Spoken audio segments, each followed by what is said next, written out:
What if you stole a dead man's identity to go undercover, and it turned out that dead man was already using a fake identity? Now everyone thinks you're a master spy you've never even met. Welcome to the most dangerous teaching job in the Empire. This is Academy's undercover professor.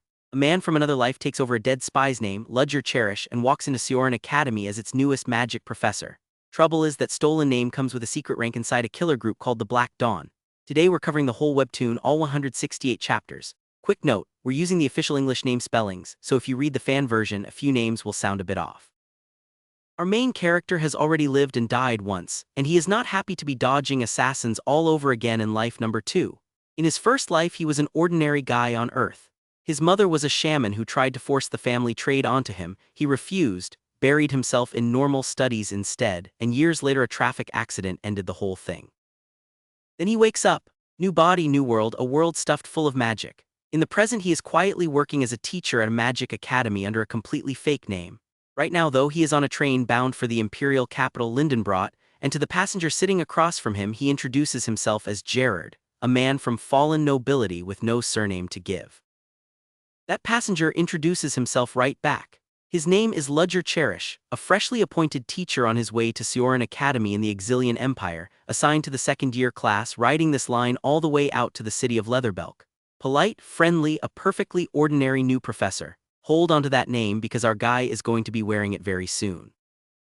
To make small talk, Ludger brings up a rumor. Word is the real hero who won the Yuta Kingdom civil war for the princess's side was not a mage or a knight at all, but a wandering mercenary called Machiavelli. Our guy just nods along. In his head though he is grinning because he is Machiavelli. That was one of his old names and trust me he has collected a few.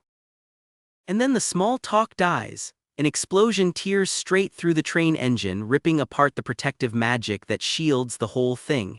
This is not a delay, this is not a mechanical fault. The train has been ambushed and armed attackers are already swarming aboard. So much for a quiet ride to the capital. Our guy does the math fast. If the engine's protection is down, the cabins run on the same magic source, so their protection is gone too. He takes the lead, tells Ludger to stick close and starts moving them toward the rear carriages. Out in the corridor, a masked attacker jumps them. He drops the guy in about 1 second flat and starts asking questions. The answer he gets is not helpful. The attacker snarls that they are dirty people and then he triggers a suicide bomb strapped under his coat. Our guy barely has time to scream at Ludger to hit the deck before it goes off. Somehow they both walk out of the smoke without a scratch. Ludger just sighs about his ruined, very expensive suit, while our guy quietly wonders why trouble always finds him. Here is the thing about Machiavelli being just one of his masks. After the Yuta War wrapped up, he slipped away from the celebrating winners and hopped on this arcane punk train to lie low. So much for lying low. The staff start piecing it together and it is ugly. The bomb went off at the exact moment the train's protective magic was being knocked out electrically. That is not a robbery, that is a coordinated hit from the inside. Right on cue, armed robbers push toward the first-class car and one of them is wearing a staffer's uniform, playing innocent. Our guy sees through the act instantly and calls him out. When the robbers point their guns and pull the trigger, nothing happens. He has already killed the weapons with magic, and just like that the polite fallen noble reveals he is a mage. One of the attackers is a rival mage, roughly his rank, and that one bolts across the roof of the speeding train by some trick of flight magic. Our guy gives chase, clearing robbers out carriage by carriage. To protect the passengers and shake the pursuit, he uncouples the train cars. The rival leader escapes, but not before he gets a good long look at our guy's face and swears revenge. And then the whole scene changes temperature. A massive wave of magical energy rolls in out of nowhere, so heavy it rattles even that rival mage. A hooded, cloaked figure appears and unleashes a wall of fire that erases what is left of the robbers. Who is this person? No idea. The show is not telling. Just file this fiery stranger away because their face stays hidden and they matter. In the wreckage, our guy finds one badly burned survivor still breathing. The man calls himself a patriot fighting for our world and spits that our guy feels no guilt for killing their people. Our guy is not moved. They tried to kill him first, he says. He would have happily just run, but they saw his face, so he finished the job. Then the elite cold steel knighthood arrives to lock the scene down. Now comes the cold part. Our guy has a problem because he looks way too young to pass for the mid-40s man Ludger Cherish is supposed to be, and getting caught in a lie like this could mean a noose. So when Officer Romulius of the Leatherbelk Police checks the cabin 403 ticket, which lists both Ludger Cherish and Gerard, our guy makes his move. Gerard, he reports, got swept off the train and fell down the cliff during the attack. That is one identity buried on purpose. Vice Captain Veronica DeVille of the Cold Steel Knighthood backs him up, confirming he was already fighting the terrorists before the knight showed up, which clears him of suspicion. So he steps forward and presents himself as Ludger Cherish, and just like that he is confirmed as Ceoren Academy's newly appointed professor. Veronica offers to escort him personally. He politely declines, because the last thing he wants is more eyes on him. Alone at last, he savors the fact that he is still breathing and he runs the logic. Now that his own name, Jared, is presumed dead, wearing the identity of the late Ludger Cherish is actually the safest move he has. A clean, defined name to hide behind. On the road to Ceoren, an academy employee named Wilford intercepts him and something is off. The man is built like a knight, not a staffer. He decides that fleeing would only draw suspicion, so he is going all in on the act. Be Ludger Cherish, wait for an opening. Wilford walks him through the academy gates and Ceoren turns out to be far bigger and grander than he pictured. And then he is brought before the woman running the whole place, the Chancellor, Alyssa Willow, who has been waiting for Sir Ludger. His undercover life officially begins. Inside, they get down to business, and he signs a 2-year contract to teach at Ceoren for 30 imperial gold pieces a month, which is an absolute fortune. He keeps his face calm while panicking on the inside, because in his own head he is a fraud with no real magical gift to speak of. He is a reincarnated soul who has spent 27 years in this body, armed with nothing but memories from his old life. And here's why the disguise fits so well. The Ludger Cherish identity is an orphaned fallen noble from a tiny kingdom called Gevaudan, a man with no close family and no one to check up on him. Perfect cover for someone who plans to bluff his way through class on book theory alone, or so he thinks. Keep that little detail in your back pocket because this identity is hiding a lot more than a fake noble title. 2 weeks later he is scouting the city and he gets ambushed again, just not with bombs this time. A group of hooded strangers waves him over to an outdoor cafe, clearly relieved to see him because they had lost contact and were worried. Then they drop a bomb of their own. That attack on the train, they tell him, was no random accident. It was rebels going after Ludger Cherish on purpose. And it gets weirder because one of these hooded people talks to him like he is the boss, asking him to confirm intelligence about Ceoren Academy. Our guy has absolutely no clue what is going on, but he does the only thing he can. He keeps a straight face and plays along, betting that calm silence looks a lot more like authority than panic does. Then a nervous subordinate lays it all out, and it is genuinely chilling. 31 Third Order and 7 Second Order operatives have already slipped inside Ceoren. Other First Order members are in position. The organization has already assassinated every one of the Academy's key target figures. Oh, and a traitor in their ranks got hunted down and fed to dogs. Our guy coldly dismisses him, noting that only Zero Order outranks him, while screaming inside that these people are insane. So he starts pulling the thread and the picture that comes together is wild. He works out that Ludger Cherish was never a real person in the normal sense. It was an identity built from scratch to earn trust, which means whoever wore it to infiltrate Ceoren could never go back to who they used to be. And those letters piling up for Ludger, coded messages written in the Gevaudan language, sent by the secret organization. Then it clicks all the way. One of the assassins executed after the train attack was the exact operative originally sent to infiltrate Ceoren wearing this identity. In other words, our guy stole a fake name off a spy who was already using it as a fake name. An imposter sitting right on top of an imposter, and bundled in with it whether he wanted it or not, is a secret rank inside the organization, First Order.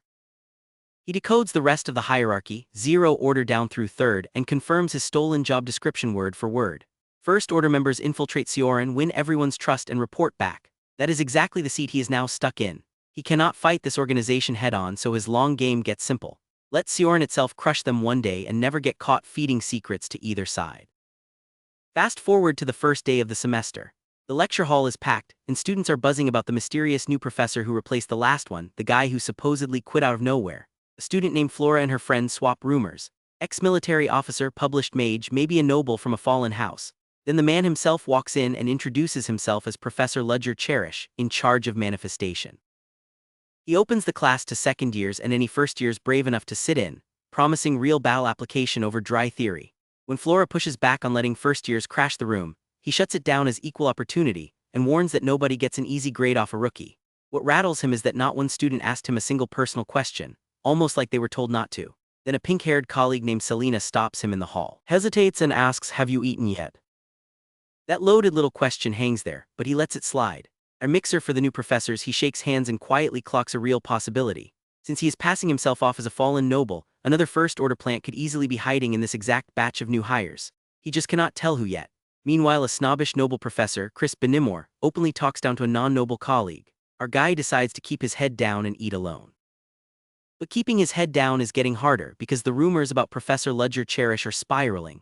Youngest rank 4 mage ever, former military officer, contributor to a cryptid hunt, a name known in the Magic Tower. He smells a setup. Somebody is inflating his reputation on purpose, trying to flood his very first lecture with too many students and watch the fraud faceplant in front of a crowd. And sure enough, on the day of his first official class, way more students pack in than the 30 or so he was promised. He steadies himself and opens strong. He names the 4 core branches of manifestation and announces he will teach all 4, then casts a rank 3 flame bolt right there to prove it. Then he claims he can shrink the time it takes to cast a spell without changing the spell itself, and the room basically calls him a liar. Leading that charge is Flora Lumos, a second year who stands up and flatly calls it impossible. He does not flinch. Magic has been stuck for ages, he argues, frozen by too much respect for tradition while science kept racing ahead, and nobody has bothered to improve it, so he will be the first. He asks Flora the average cast time for Flame Bolt. 5 seconds at 3rd rank, she says the normal record, and she claims she is faster. So he calls her up to prove it. Flora casts Flame Bolt in 4.41 seconds, an actual new record on the books, and the professor just says slow.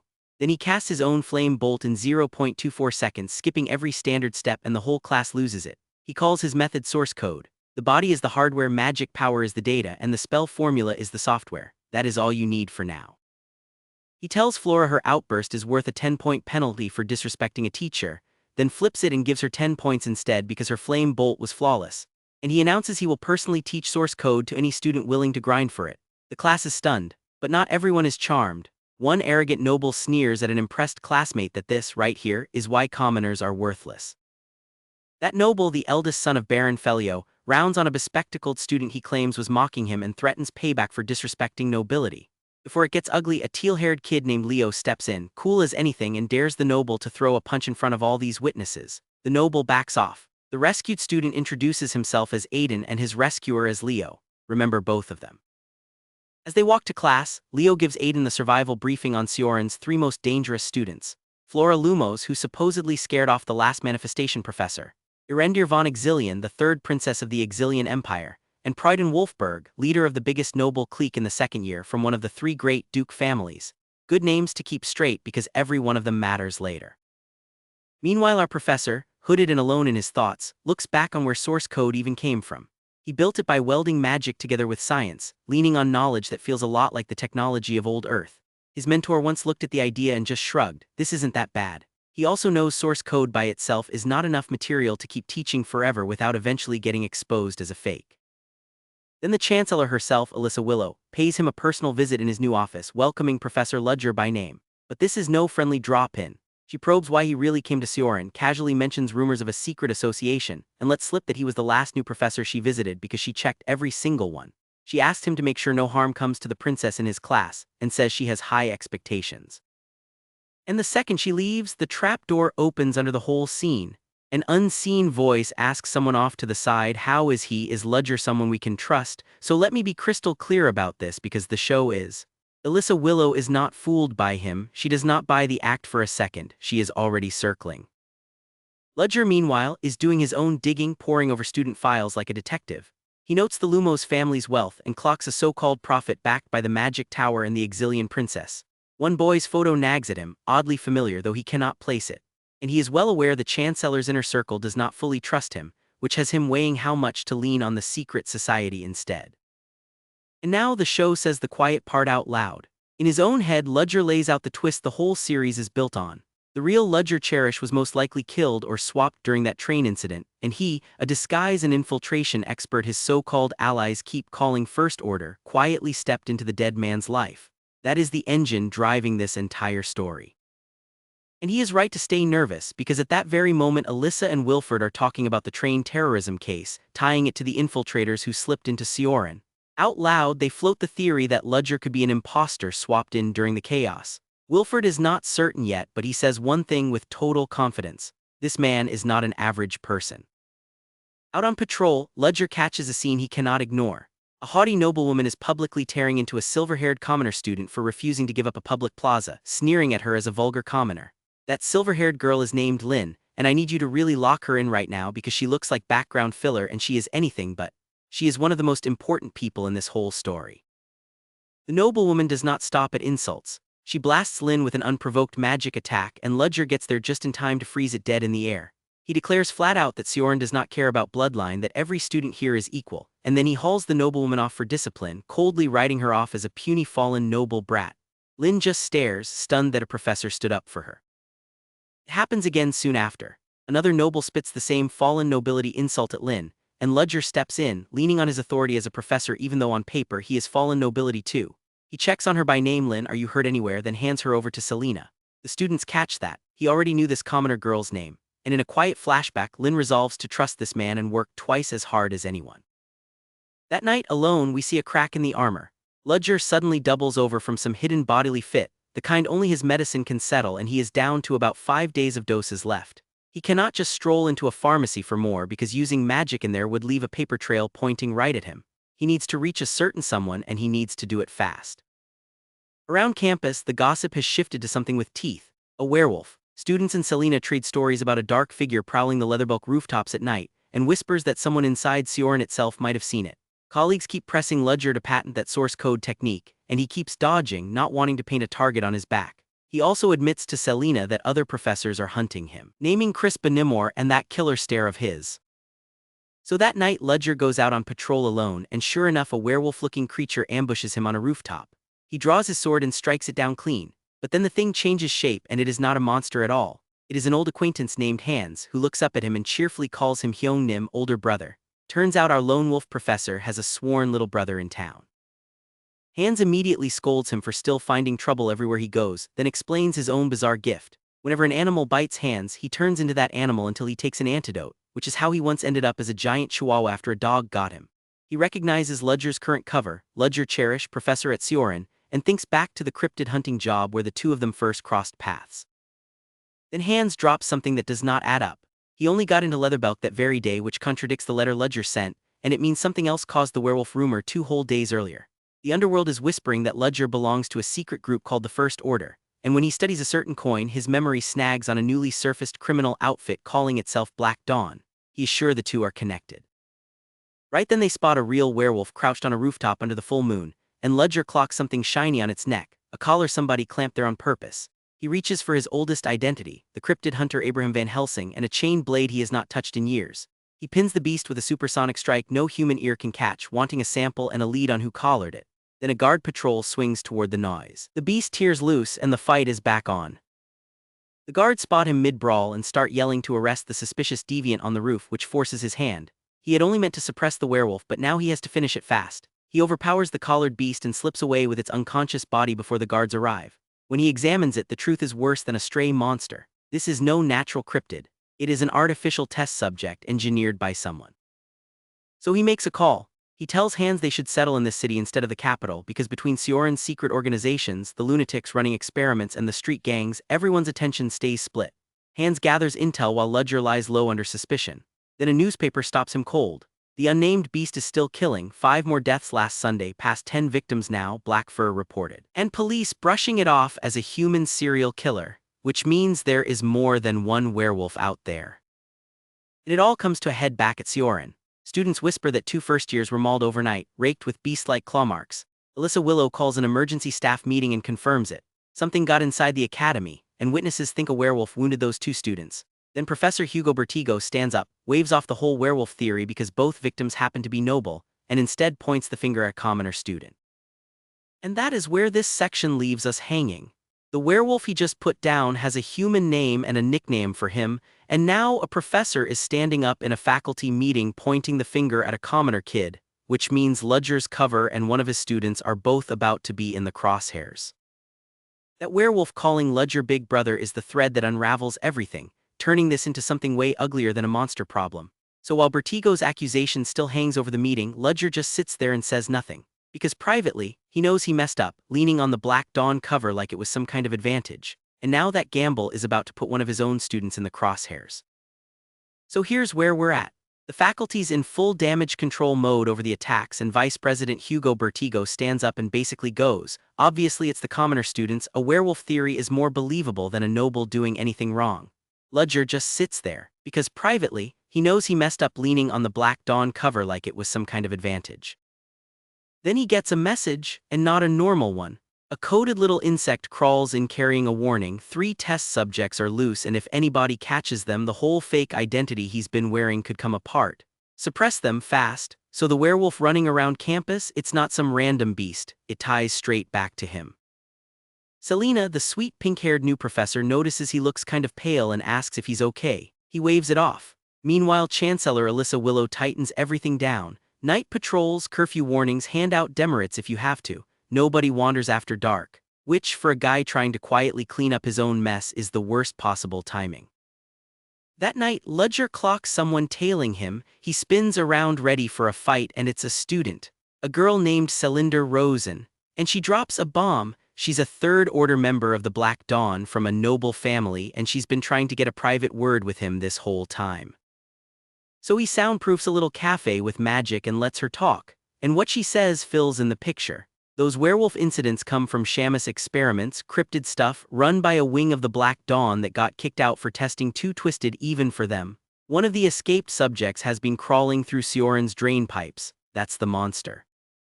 And then she gives him the part that actually scares him. There's a rival named Victor Dreadpool, another First Order, and he's been quietly asking around trying to figure out who's really wearing the Ludger name. That's a direct threat to the whole con. So Ludger decides only 2 of the 3 runaways need to be put down, keeps the third in his back pocket, and tells Celinda to keep feeding him intel, and to stop calling him First Order in public. But somebody's watching. A student with dark blue hair catches the 2 of them together in the dark and just stares. Who are these 2? What was that silencing spell? She files it away, and that's the thing about Ludger's whole situation. Every time he cleans up one problem, someone new starts wondering about him. Next day, the campus is buzzing about the werewolf and the bounty on it. Aiden says he's staying far away, he's not losing demerits over this. Leo figures it's a job for the professors, but Tacy, still salty about an unsettled score with the boys, throws down a challenge. Whoever catches the werewolf first wins, and then she storms off, alone, at night, toward the dorms. Her friends realize she might actually do it and panic. Meanwhile, Ludger's dealing with his own nonsense. A washed-up noble corners him at night with a little offer. Help me get my family name back and I'll make sure you're taken care of, just go easy on the noble kids. Ludger shuts it down cold. At Ceoren, he says there are no royals and no nobles, everybody's just a student.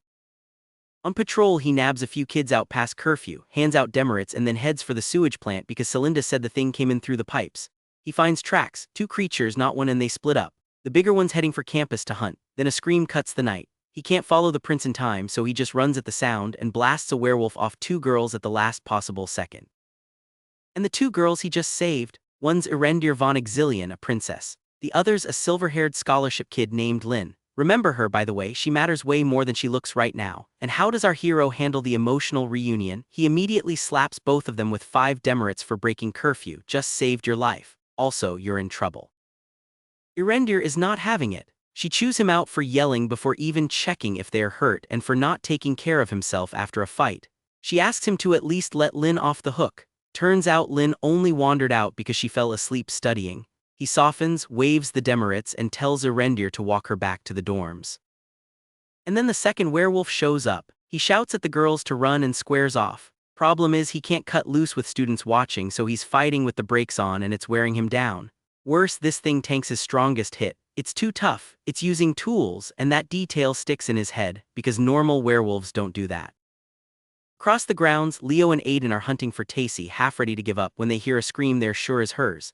Except then Tacy pops up totally fine, saying she heard it too. So whose scream was it? They find out fast. Tucked under some leaves is a small, injured baby werewolf. Tacy's like, ha, I win the bet. Then she spots something glinting on its neck and the whole mood curdles. That glinting thing becomes a whole lot more important next chapter. A grown werewolf breaks loose and charges the students. Aiden and Leo throw themselves in the way, Tacy right behind them, and it's about to go bad when Ludger arrives and just calms the thing down. He tells them it's not attacking, it's protecting its baby. Then he gives the little one something for the pain. This monster hunting professor being gentle with a werewolf. Tacy recognizes him, Professor Ludger. He tells the 3 of them to back off, he'll deal with the questions later. Next day, Chancellor Alyssa Willow quietly pulls the trio into her office. She docks them 10 demerits for being reckless, then turns around and gives them 20 merits for handling it like adults, and she checks that call with Ludger first. Then, alone with him, Alyssa asks a pointed question. The werewolf really nothing strange about it, and Ludger lies right to her face. Nope, nothing, keep that filed away because Alyssa Willow is a lot sharper than she lets on. But here's the gut punch he's sitting on. When he replays the fight, he realizes the body under that werewolf before it changed was human, which means the traffickers aren't catching wild beasts at all. They're kidnapping people and turning them into monsters. Ludger doesn't flinch about having put the baby werewolf down. In his head, it already hurt people, and pretending otherwise won't change that. Cold, but that's him. Then he reaches out to an old partner, a guy named Hans who calls him Hyung Nim Big Brother, and he asks him for a favor. Meanwhile, the trio's still buzzing about their surprise merit windfall, and Aiden mentions the thing on the baby werewolf's neck looked like a leash. Like something was controlling it. They figure Professor Ludger definitely saw more than he let on, and that he's sitting on suspicions about all these people who have been going missing around Ceoren. Hans comes back with real intel, shady meetings in the city of Leatherbelk and an abandoned factory on the edge of town where a whole family of 3 just vanished.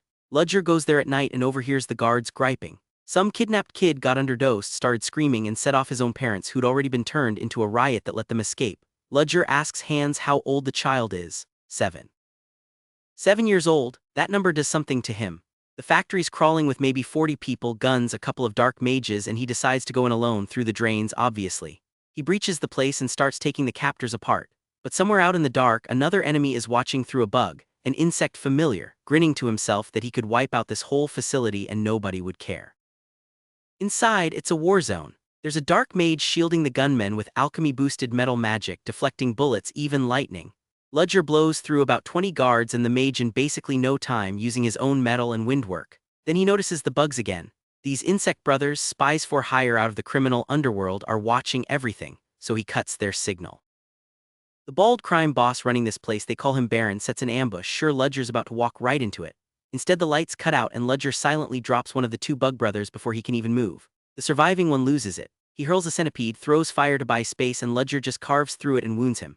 Then the guy's hand splits open into a screaming mouth. His dead brother he spits was named Brino. And now he mutates into a full monster, swearing he'll tear Ludger apart. Now this monster is huge, winged, nasty, and normal magic just bounces off it. Guns, nothing, so Ludger hood up gets backed into a corner and does the one thing he almost never does. He drops what people only whisper about as his real magic. A blast of light so bright it just ends the fight. Onlookers later mutter that yeah, he actually used the real thing this time. Afterward he tells Hans he's finally pinned down who's bankrolling this whole turn people into werewolves operation. Hans starts to ask him something, then thinks better of it and lets him go on alone. And the name at the top, Belbort Rickson. A rich nobleman we cut to abusing his servants, smugly congratulating himself that his precious rejuvenation medicine, the one built on all these human experiments, is almost finished. Ludger slips into Rickson's soundproofed room, drops the guards, and gets right in his face. He tells him about that 7-year-old, the boy who had to burn his own transformed parents just to survive and who smiled at the people who killed him like he was thanking them. Rickson doesn't even blink, calls those deaths a great sacrifice for progress, so Ludger grabs a syringe and puts it in him. And it's the werewolf drug, a full dose.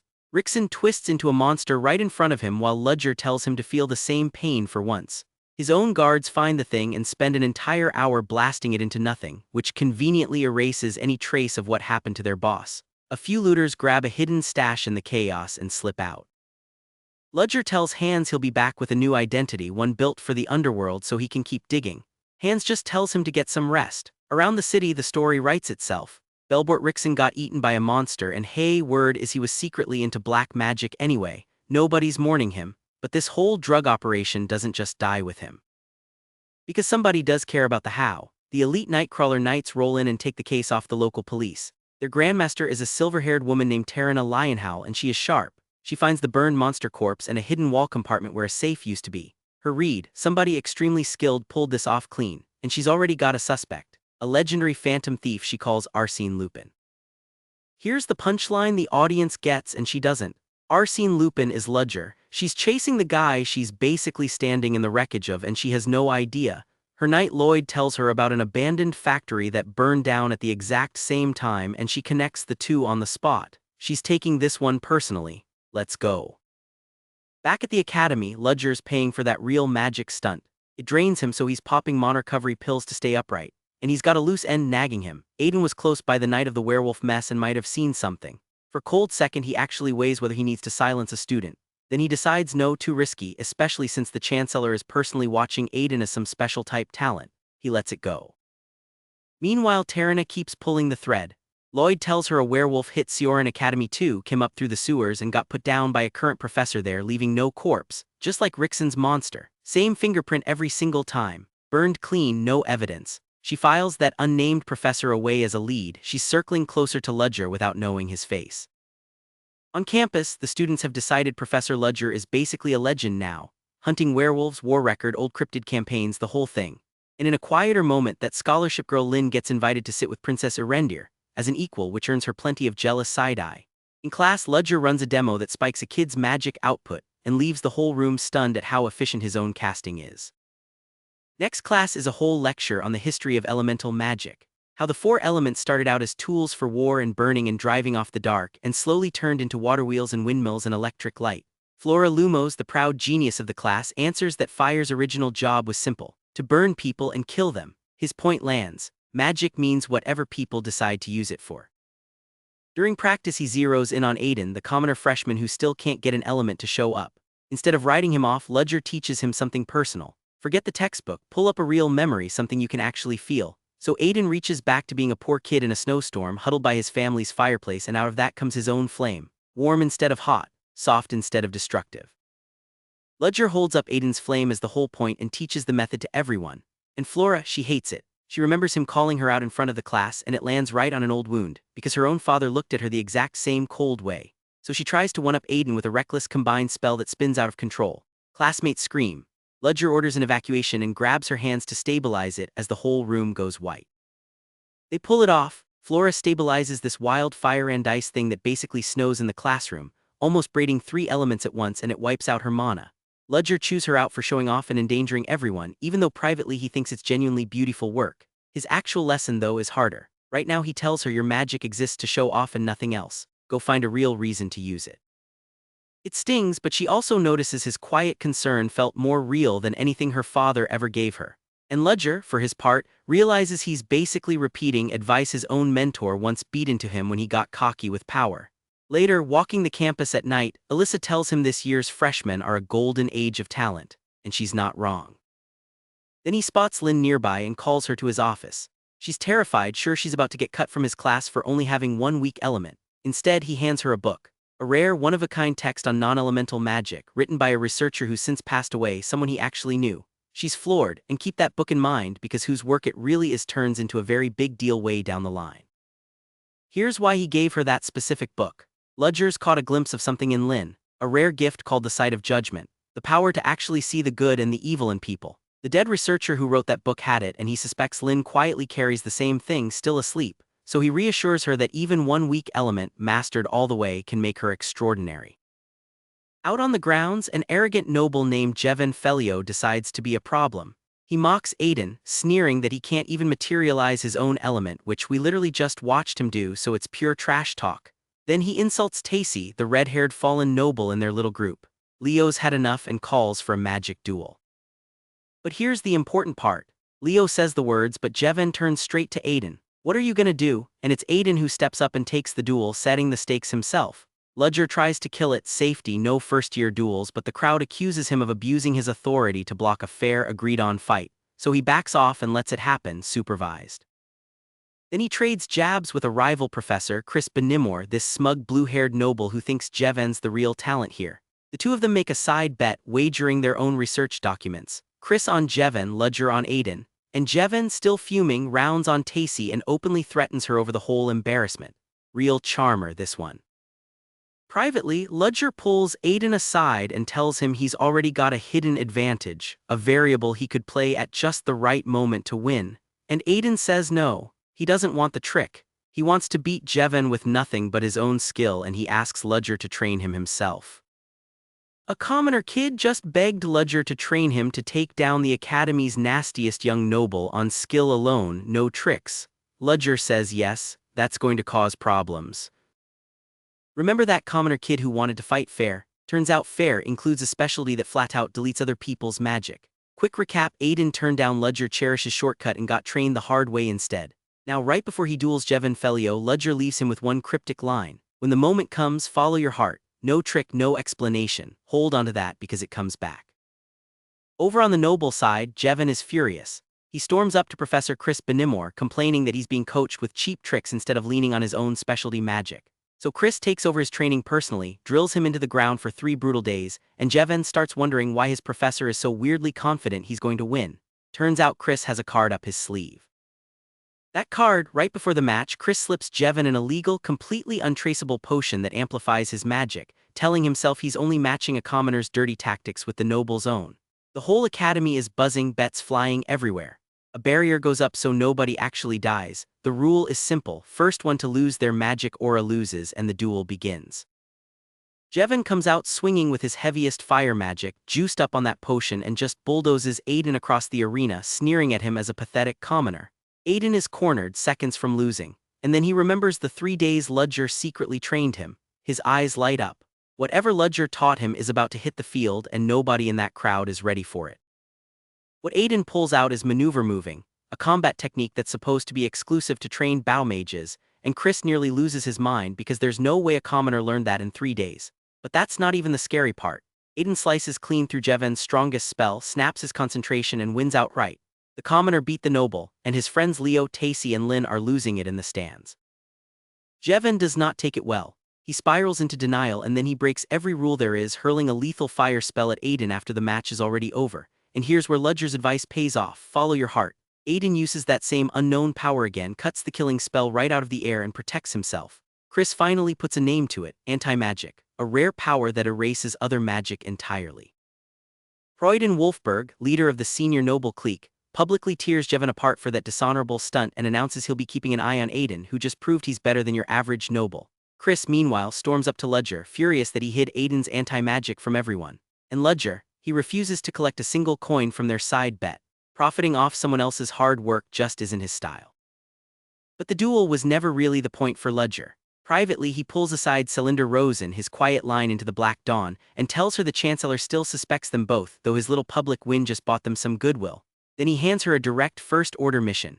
She swears she'll pull it off even if it kills her, literally, and that reckless vow is exactly what leaves him worried.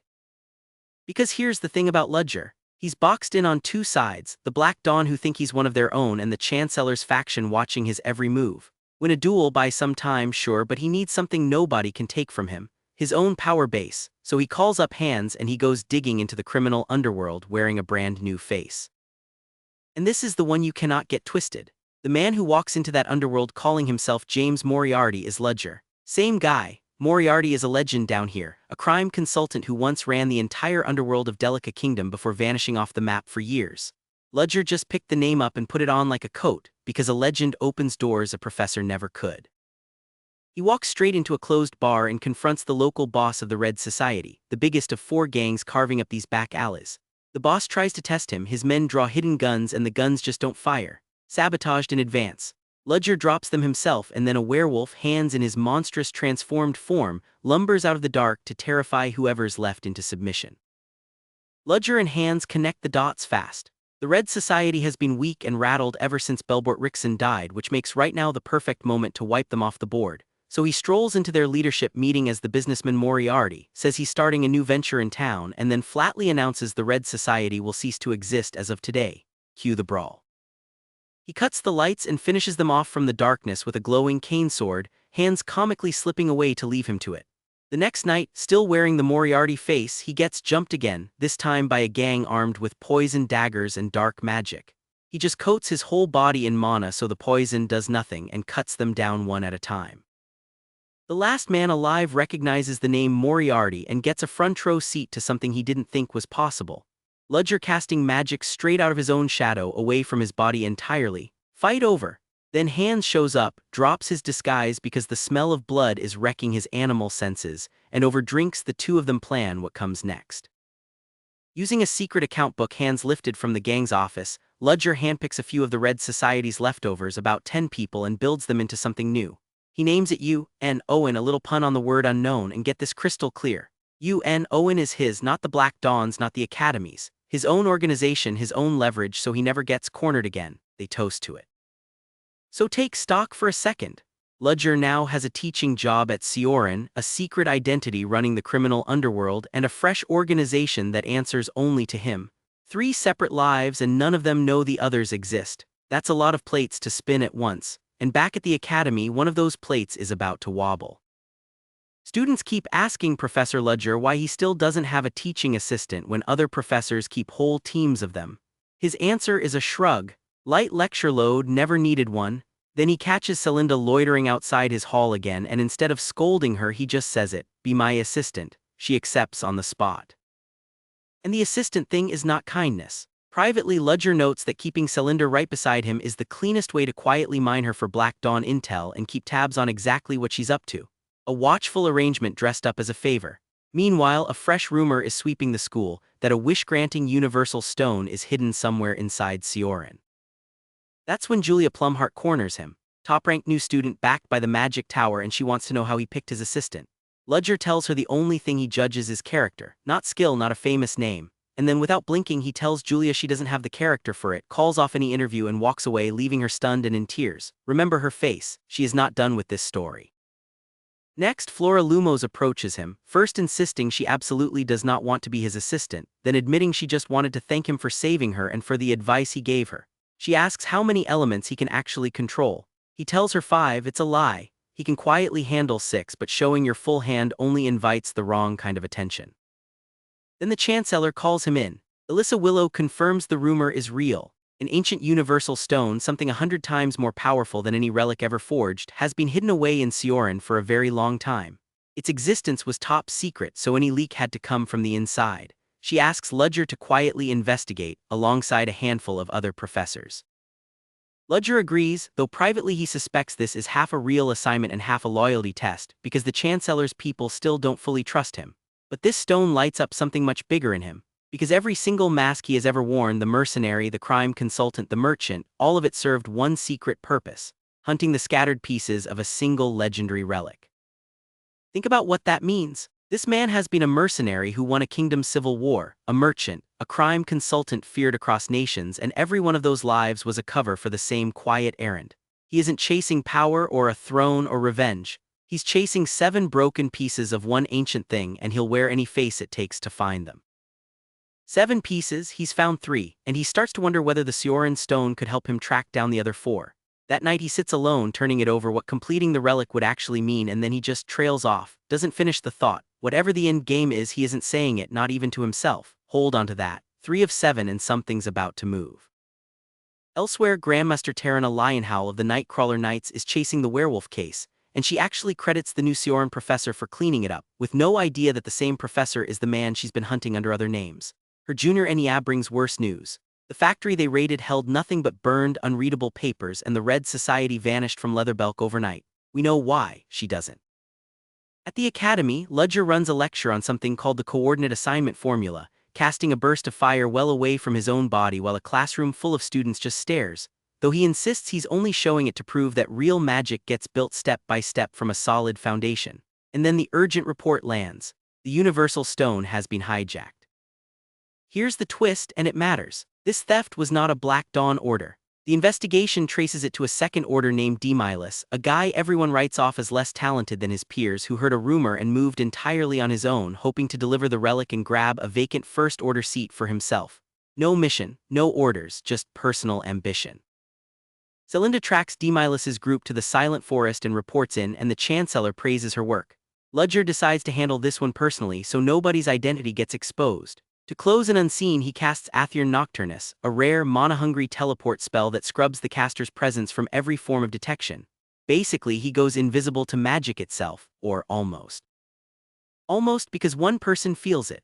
The faint trace of that magic startles Flora Lumos out in the night, and she goes running into the forest alone, chasing the sensation with her friend Cheryl scrambling after her, worried sick. File that away.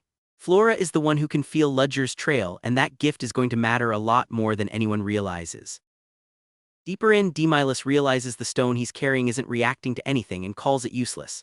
Then Ludger corners his men, who drop and address him as Sir John Doe, because inside the Black Dawn that is who they believe he is, their first order. And when Ludger examines the recovered stone himself, he clocks it instantly. This isn't a real relic, it's just a battery of raw magic, which means the Chancellor lied to him.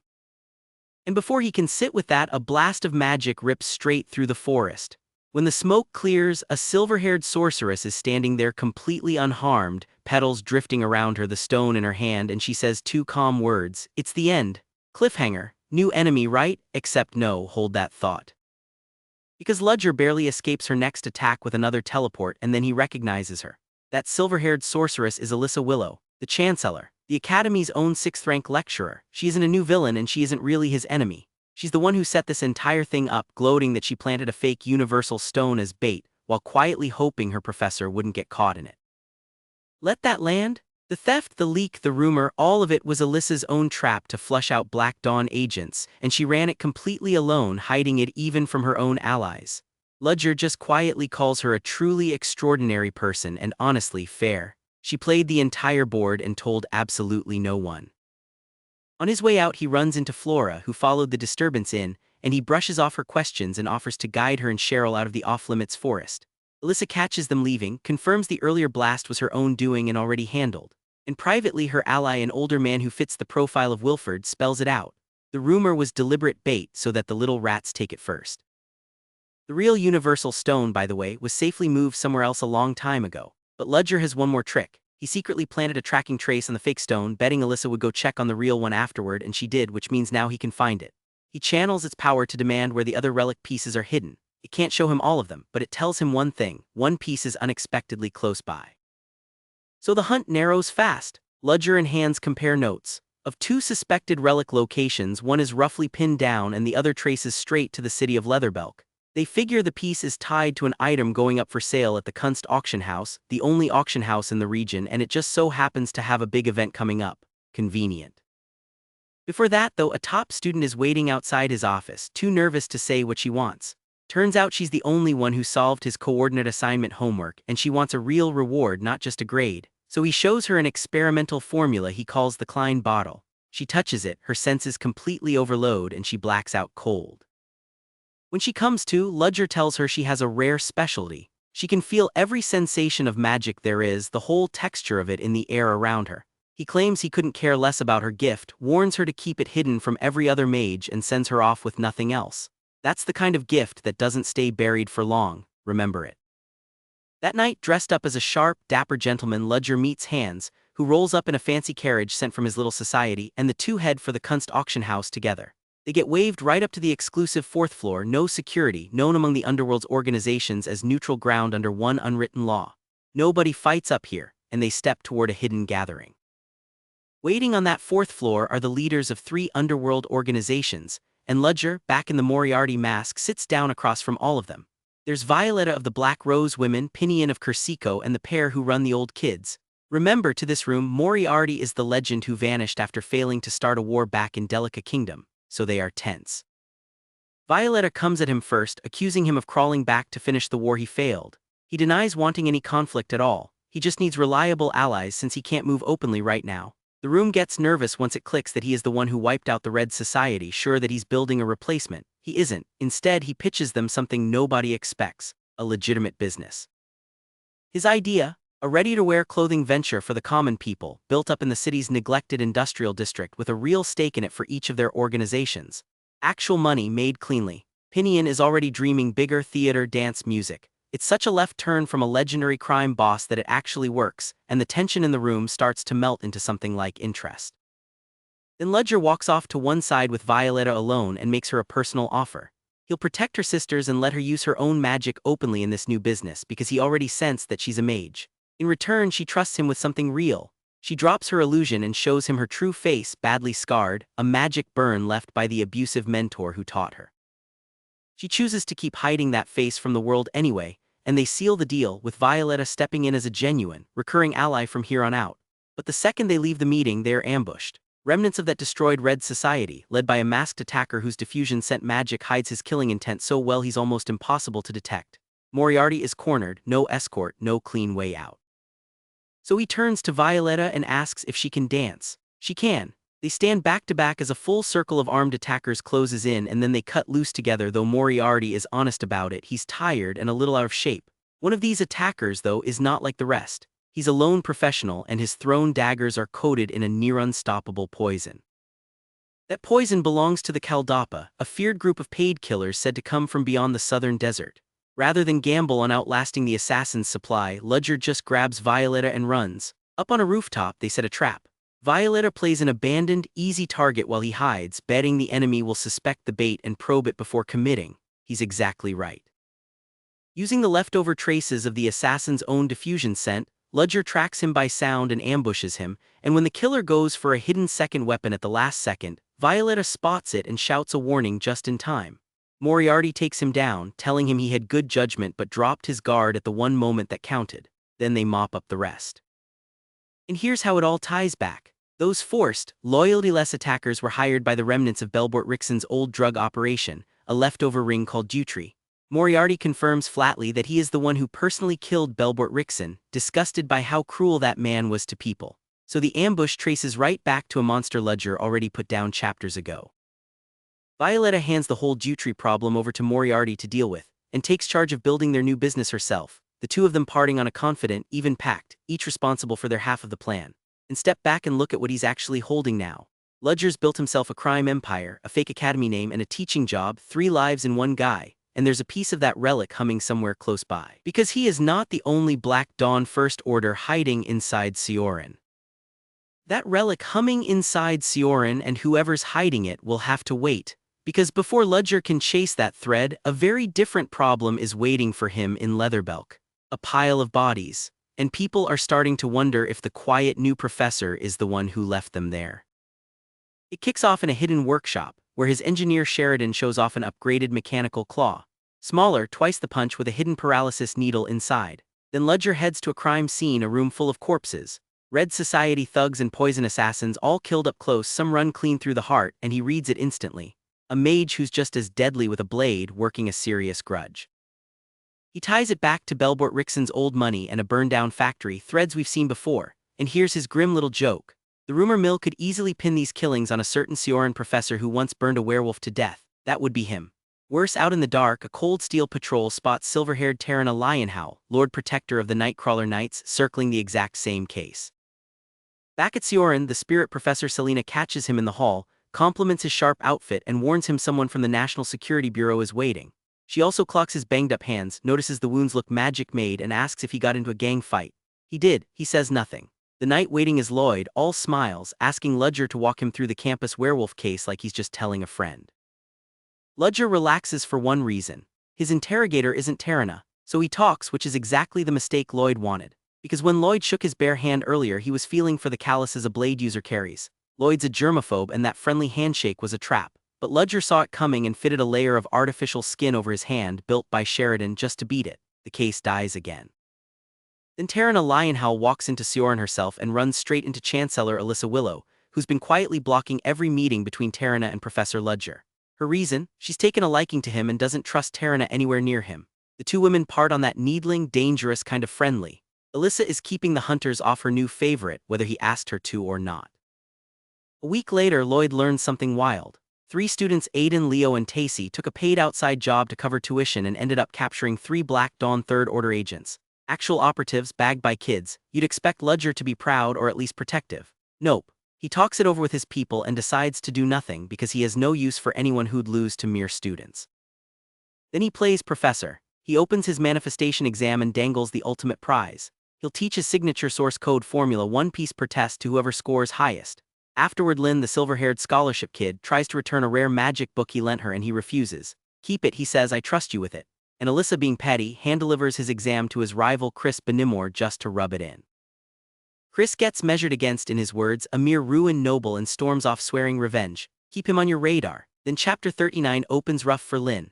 A noble boy she turned down corners her with his friends, sneering at the proud commoner, and grabs her to drag her off. And the rescue comes from the last person you'd expect. Proyden Wolfberg, top of the noble food chain, publicly shames the bully. Ludger watches from a distance, then walks over. Lynn's lunch is face down in the dirt, so he offers to share his homemade sundae and then does something he's never done for a student. He takes her to his hidden garden inside Ceoren, a place no student has ever seen, and asks her to keep it secret. They eat, it's genuinely warm, and Lynn quietly realizes the cruel rumors about him just aren't true.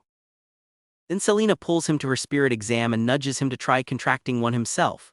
He declines, and the reason is unsettling. Spirits are wary of him. The weak ones literally tremble and back away. There's a flashback where he's told he has the qualities of a shaman and that spirits fear him because divine spirits are protecting him. No explanation given, just a strange, quiet fact about this man. Selena rushes off, and Ludger, alone in the trees, feels eyes on him. A high-level fire spirit artificially controlled, watching from cover, hidden so well that even Selena walked right past it. And his blood runs cold because only a Black Dawn First Order could hide a spirit like that. Which means there is another First Order buried inside Ceoren. Not him. Someone else in disguise, watching and choosing not to strike. His first fear is the worst one. Has my fake identity finally been exposed? So he tests it. He walks to an empty clearing and needles the Watcher, daring it to react, and the fire spirit flares, heating up in real time, answering him. Then it spells out glowing letters in the air, an invitation. Tonight after classes, this spot. And a hooded figure is already standing there, waiting for him. Night falls and Ludger goes, but not as the professor. He goes as Sir John Doe, the dead First Order whose name and rank he inherited, because that's who the Black Dawn believes he is. Same man, different mask. The flame is waiting, and the voice behind it is a young woman. She asks for his help. She wants out. She's ready to become a fugitive, and she offers him a secret contract. She gives herself a code name, Esmeralda, and instantly they're circling each other, all suspicion, no trust, with her warning that doubting her loyalty to the Zero Order would cost him dearly. Nothing gets settled, but Ludger walks away with clues. From her voice and her command of flame spirits, he pegs her as a young female elementalist, probably a Ceoren professor, and he knows exactly how to smoke her out. Every professor and sponsor has to attend the upcoming welcome event for new faculty. All he has to do is show up and listen. Meanwhile, Proyden's friend Henry Presto floats a strange read on Ludger to Lynn, that the man only ever showed her guilt, never warmth, and something in him feels innately dangerous. Then he offers her a job, and Lynn notices she can always feel malice aimed at her. From Henry she feels none. So she hears him out but stays careful. Tuck that ability away, it matters later. Then Ludger sweeps into the welcome party and the whole room turns, the man of the rumors. He works the crowd with his ears, hunting one voice, and then he freezes. He just heard it. Esmeralda is in this room, but before he can find the face, Evan Luke, a spoiled chairman's son, starts harassing Selena. Ludger steps in, claims she's already got plans with him, and when Evan threatens to get him fired, he calmly crushes the kid's wrist. Alyssa cools it down her way, ordering a clean public duel. Evan secretly hires a mage to fight for him, and Ludger drops the substitute in about a second. Then he studies 3 faculty spiritualists up close, watching for a flinch. Nothing. Esmeralda isn't one of the famous professors. 2 more things land fast. He bumps into Lynn working the party as a server, which is what Henry's job was, and quietly tells her to get home safe. Then Selena introduces her student assistant, an animist so skilled Ludger assumed she was a professor. Her name is Jonah Lovett, and the second she's introduced she bolts. Too fast. So file that name away because Ludger just did, and this knot gets untied much later.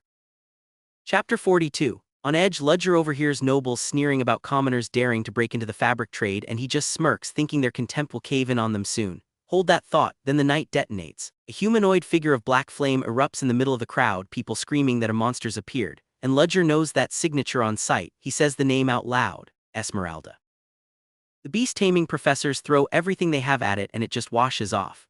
This isn't normal fire. It's denser, meaner, punching at 6th rank power, and it has no lower body at all. That's the tell. No lower body means it was forced into the world through a medium and a legal summon so the real caster could stay hidden. Ludger traces the thread to a silver serving tray and finds his ghost. He finally knows who Esmeralda is, and it is not who anyone would guess. But the reveal has to wait because in the fire he spots Lynn, hurt and trapped, cut off by the flames. He cuts through and pulls her out, treats her wound, and that's when she looks up dazed and feels it. She's seen this exact moment before. Have we met? She asks. He deflects and sends her to safety. But that flicker of recognition in a scared, injured girl is one of the biggest quiet seeds in the whole story. Then he turns to face the flame himself, and I'll spare you the full brawl. He goes in with his ice spirit Ventuswelp and a green-haired elf ally. The black fire regenerates a severed arm, and Ludger uses that broken lower half against it, landing one clean, finishing hit of ice. As it dies, it says one word, human, and it swears that one day it will make all of you burn. That grudge matters. Afterward, the elf quietly asks if Ludger's been hearing voices from overusing his magic, calling it a trait of rare geniuses born without a frame, hinting the next step brushes against the gods. Ludger dodges the question and reads a newspaper screaming about the banquet hall terror attack. Here's the cold part.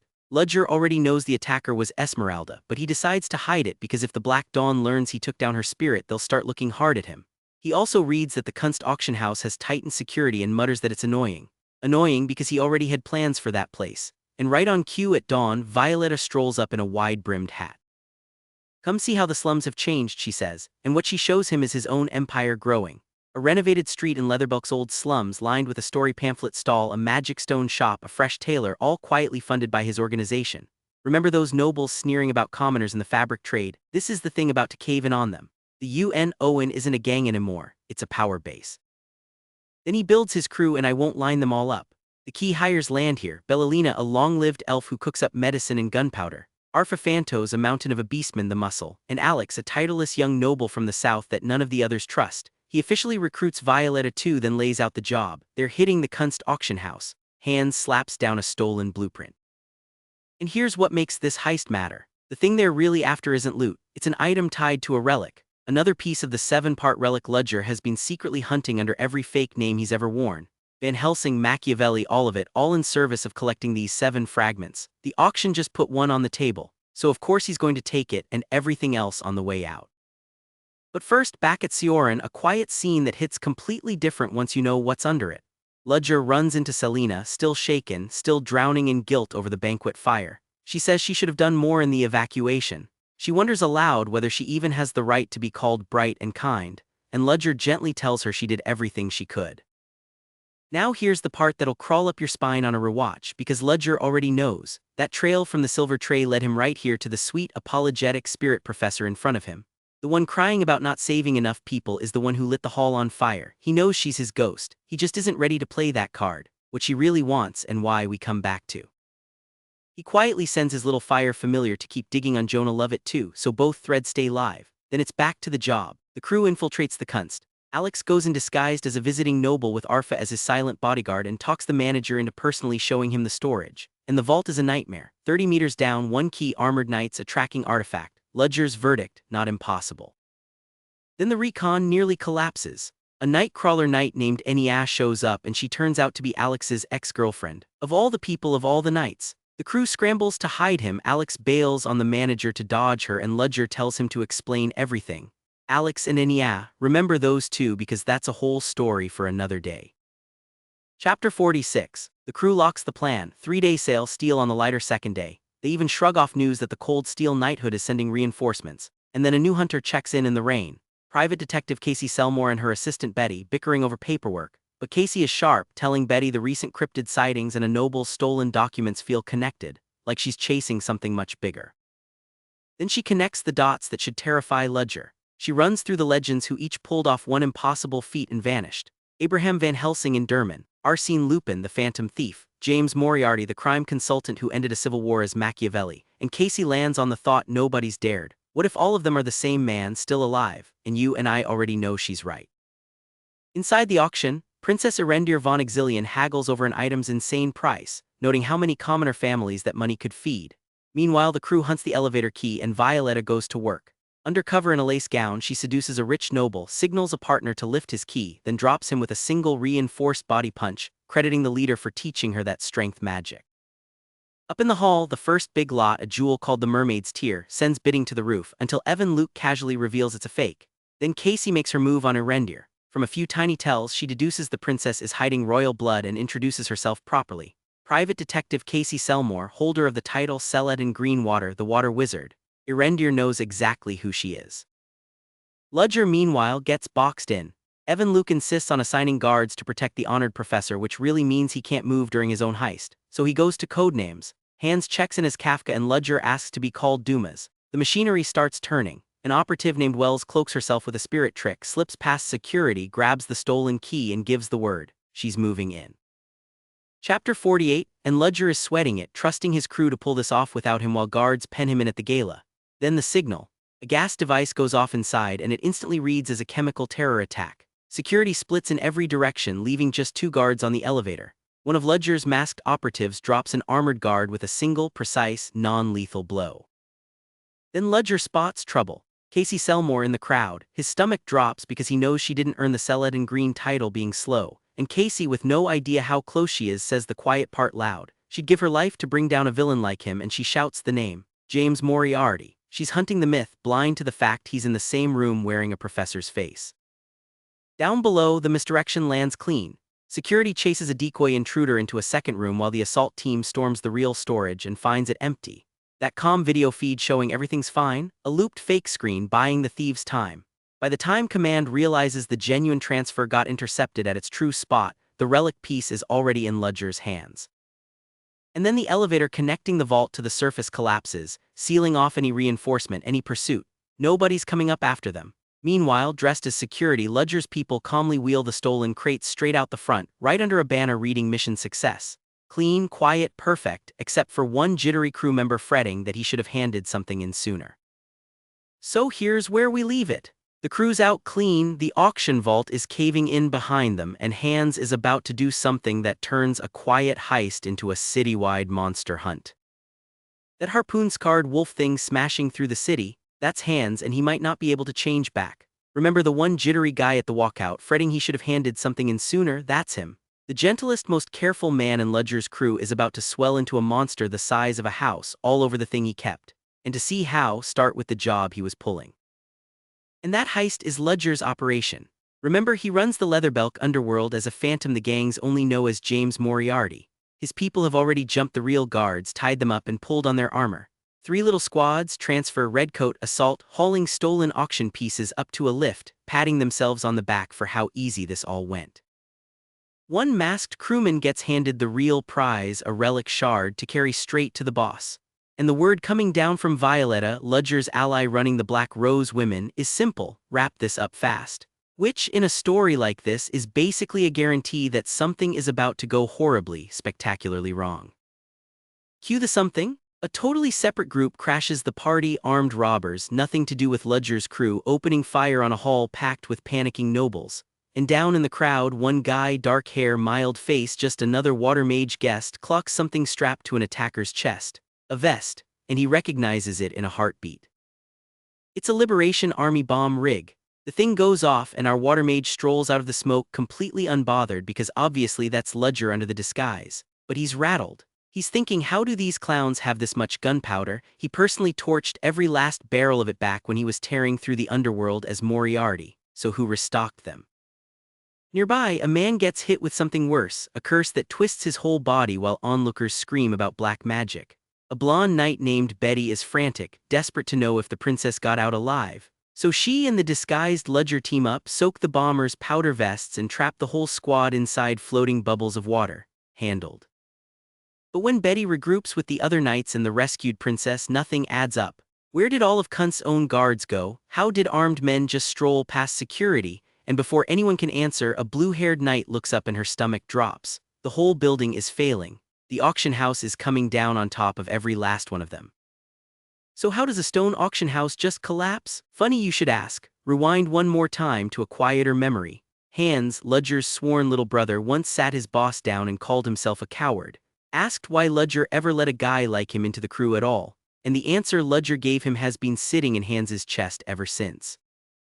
He said he picked Hans because Hans is careful, because Hans is terrified of what his own power can do and not in spite of that fear because of it, and Hans has earned that fear. He grew up an orphan. A girl who was like a sister to him took in a stray puppy. The puppy bit him, and that bite kicked off his very first transformation. His first transformation. And by accident his first kill, something he never wanted and never forgot. So Ludger tells him something heavy. One day, Hans, you'll come face to face with a reality you'll want to run from, and when that day comes he presses a special knife into his hand. A last resort. Whatever you choose to do with it, he says, I'll respect it. Snap back to the present. Hans is the one carrying that relic shard and he's in bad shape, cornered by an attacker who's really enjoying himself, offering to kill Hans mercifully instead of just prying the relic out of his fingers. And Hans looks down at the knife. He is not losing his place at his brother's side. He is not letting this relic go. So he draws it, the last resort. He burns past every limit he's got and the knife answers. Hans's body tears open into something huge and feral and roaring, and the smug attacker just vanishes into the chaos. That roar rips clean through the building. There's your collapse. And somewhere far off, a hooded figure goes dead still and murmurs a single word: Hans. By the time it stops, the thing Hans has become has a name: the Beast of Gevaudan. It rampages out into Leatherbelk, and the older folks in the crowd go white because they know this monster. This is the same beast that tore through the kingdom of Durman 5 years ago, a living legend. Except everybody watching gets one thing dead wrong. An officer at the scene notices it first. The creature's forelegs don't match because the original Beast of Gevaudan, its remains are sitting in a glass case in the Durman Royal Museum. It's dead, has been for years, which means this thing is not that beast, it's a second one. a brand new monster wearing an old legend's name, and that monster is Hans. So the investigators start connecting dots. Traces of James Moriarty have been all over Leatherbelk lately. Now a nightmare out of legend shows up in the exact same city. One man behind both, they figure, one puppet master pulling strings. What they can't know is that Moriarty is Ludger and the beast is his little brother, and Ludger would burn the world down to take this back. Still wearing the water mage face, Ludger drags civilians clear and throws himself at the beast, swearing under his breath that he'll stop it. But something's wrong. Every time the thing roars, his magic just comes apart in his hands. He can't win like this. So he leans close to the creature that doesn't even recognize him and whispers, "Hang on, I'll be back ready." He slips off and the Clockwork Knights finally start landing hits. Later, alone in the wreckage, Ludger crouches over what's left, dark, curse-like mana still hanging in the air and an animal bite mark, and the dread sets in. Did Hans actually use it? The forbidden knife? Then he's gone, vanished with that rare, hungry teleport of his, Aether Nocturnus, before a soul can spot him. But the night's not finished. As things go still, that blue-haired knight and Betty spot a fresh horror flooding the street. Rats, a tide of them, thousands moving with one mind like something steering the swarm, and out of it rises a cryptid, a severed head fused to a churning mass of rats, the same kind of thing that surfaced once on a night people only whisper about, the Night of Blood. The fighters know the stakes. If this thing keeps regenerating unchecked, they're looking at a full-scale disaster all over again, the Gevaudan nightmare round 2. And then he comes back, no more water mage, black hood mask moving faster than the eye can track. Casey Selmore, that blue-haired knight, takes one look at the mask and the pressure rolling off him and says it out loud. That's James Moriarty. The cryptid almost seems glad, like it was hoping Moriarty would recognize it. And Moriarty goes cold because he can feel it. Hans is alive. Somewhere inside that writhing mass, his little brother is still in there, so this stopped being a hunt. It's a rescue now. He blinks across the whole battlefield to yank a wounded ally out of danger, so fast people wonder if he teleported. The cryptid's clever too. It ditches its own ruined head, cracks a burst of tear gas and leaps into a fresh host. Smarter than the original, Moriarty admits, but weak right after it molts. So he presses and he ends it. And when they finally dig Hans out of the wreckage, he's a horror show, a harpoon punched clean through his neck. There's your opening image. But Hans's shape-shifting body is already stitching itself back together. He'll live. Moriarty tells the crew they got what they came for, grab it and move before the knights arrive. Except one knight is already standing in their only exit and she doesn't budge. Moriarty greets her like an old acquaintance, and she answers by naming him, flat and certain, James Moriarty. Then she goes further. James Moriarty of the Black Dawn, she calls him, pinning the recent chaos across the Exilian Empire on his organization. And that's the moment Ludger's blood goes cold behind the mask, because she hasn't just found Moriarty. She's connected every alias he's ever worn, Arsene Lupin, Machiavelli, Van Helsing, Moriarty, and traced all of them back to one single man, him. He admits it to himself, he underestimated her badly. And Casey lays out what she wants, to leash him and use him like a hunting dog to rip the Black Dawn apart. He refuses and it explodes into a brawl. Betty throws a wall-cracking punch, Moriarty blocks it barehanded and walks off with a scratch. Then a hooded stranger sweeps in on green magic, warns the Clockwork Knights are closing in, and covers their retreat. Casey swears she'll destroy Moriarty and everything he's built, and he just smiles back at her, looking forward to it.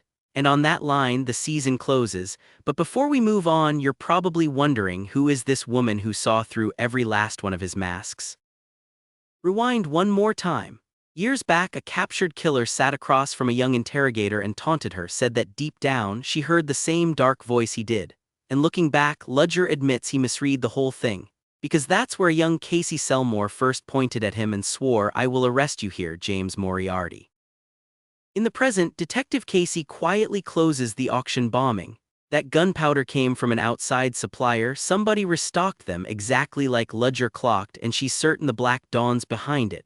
She's not rushing this. She'll take Moriarty the moment her preparations are complete and not 1 second sooner. Meanwhile, Hans wakes up dazed, just grateful he's still breathing.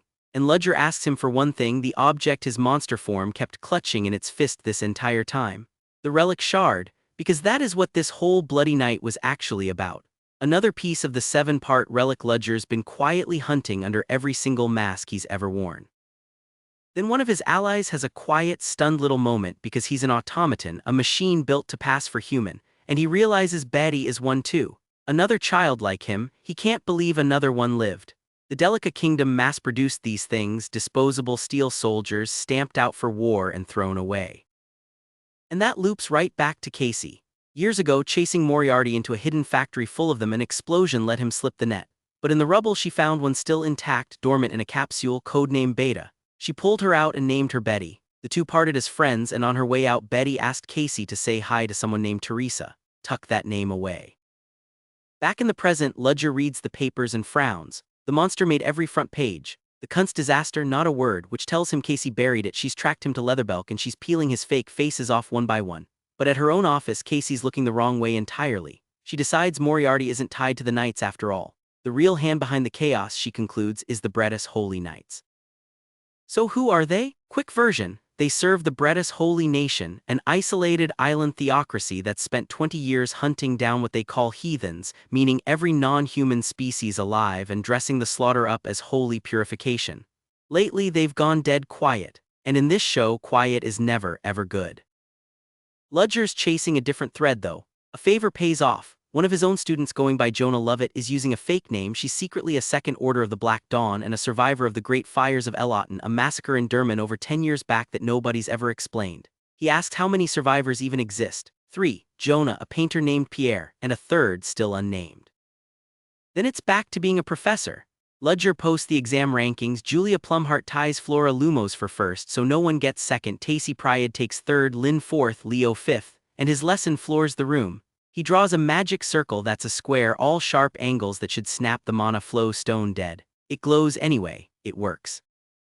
Flora's the one who cracks why. There's text carved into each segment, an old Latin palindrome steering the mana around the corners. Squares, Ludger explains, are far faster to draw than a flawless circle. Then he sets them their next exam, design your own formation.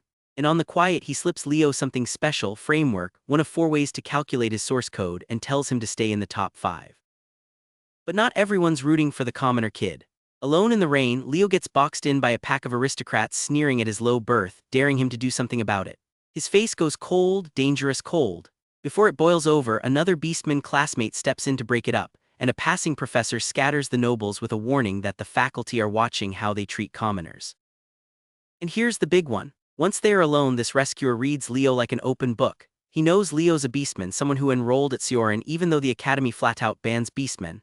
The quiet commoner in the back of class has been hiding what he actually is this whole time. The guy even hands him an affectionate tribal nickname, Small Courageous Warrior. Leo hates it, he just wants to be Leo. Then Aiden and a noble girl named Iana O'Valley wander up all friendly. Aiden's been escorting Lynn to grab her framework. Lynn, meanwhile, brushes off a senior's lunch invite, saying she's got plans, which makes Erendir von Exilian sure she's sneaking off to meet a boy. So Erendir tails her into the forest, and instead stumbles onto Proyden Wolfberg of all people, secretly tending a hidden flower garden. Proyden needles Erendir for having 0 real friends, but Lynn explains why, and it recolors everything. Nobles don't avoid Erendir because of Erendir. They avoid her because of her older sister, the first Princess Aileen von Exilian, whose reputation is so spotless it swallows the whole room. And there's a darker rumor underneath. Everyone who ever schemed against Aileen just vanished. No trace. Be wary of the first princess's shadow. Later over lunch, the students gossip about how that beast of Gevaudan mess got quietly buried and pinned on the Clockwork Knights, and how somebody swears they saw Professor Ludger of all people at a jewel auction, which strikes them as deeply weird. The scene closes on his face and one small, dangerous thought hanging over it. I feel like I've seen him somewhere before. Over in the faculty wing, Vice President Hugo Bertigo is livid. Chancellor Alyssa Willow bumped the entire magic festival forward without asking anybody. She holds her ground, the mood on campus is tense, and she wants the festival right after the second exam. Hugo backs off but pitches bolting something new onto the opening ceremony. Keep that one in your back pocket. Because in private, Ludger's actual plan surfaces. From that banquet hall attack, he's worked out that someone called Esmeralda is going to strike the festival, hit it while the crowds are packed in tight. So he wants to use the event as bait, draw her out, and let Ceoren handle her the instant she tips her hand. The great fires of Elotten are sitting heavy on him. Then Lynn swings by his office for her graded framework, and Ludger does something strange. Out of nowhere he asks her this oddly personal question about her body, about her health, then instantly snatches it back, leaving her rattled. Hang onto that one. Then he travels out to the ruined village of Elotten in Durman to run down that last unidentified survivor. And he finds him, Pierre, a blind painter who used to be a mage, a man who feels magic and nature instead of seeing it. Pierre senses him coming and recognizes him on the spot as the hero whose name once saved an entire land. Ludger introduces himself under one of his false names and asks him straight out about the other survivors, and Pierre opens up. He came to Eloten as a runaway noble who'd rather paint than cast, never quite fit in until she helped him find his place. Then he names her, the pride of the whole village, a woman so beautiful he says he still can't paint her, Esmeralda, the third survivor. So Pierre tells the story. Esmeralda's kindness kept Eloten warm and peaceful until a visiting noble family's son fell for her and lured her in with a proposal.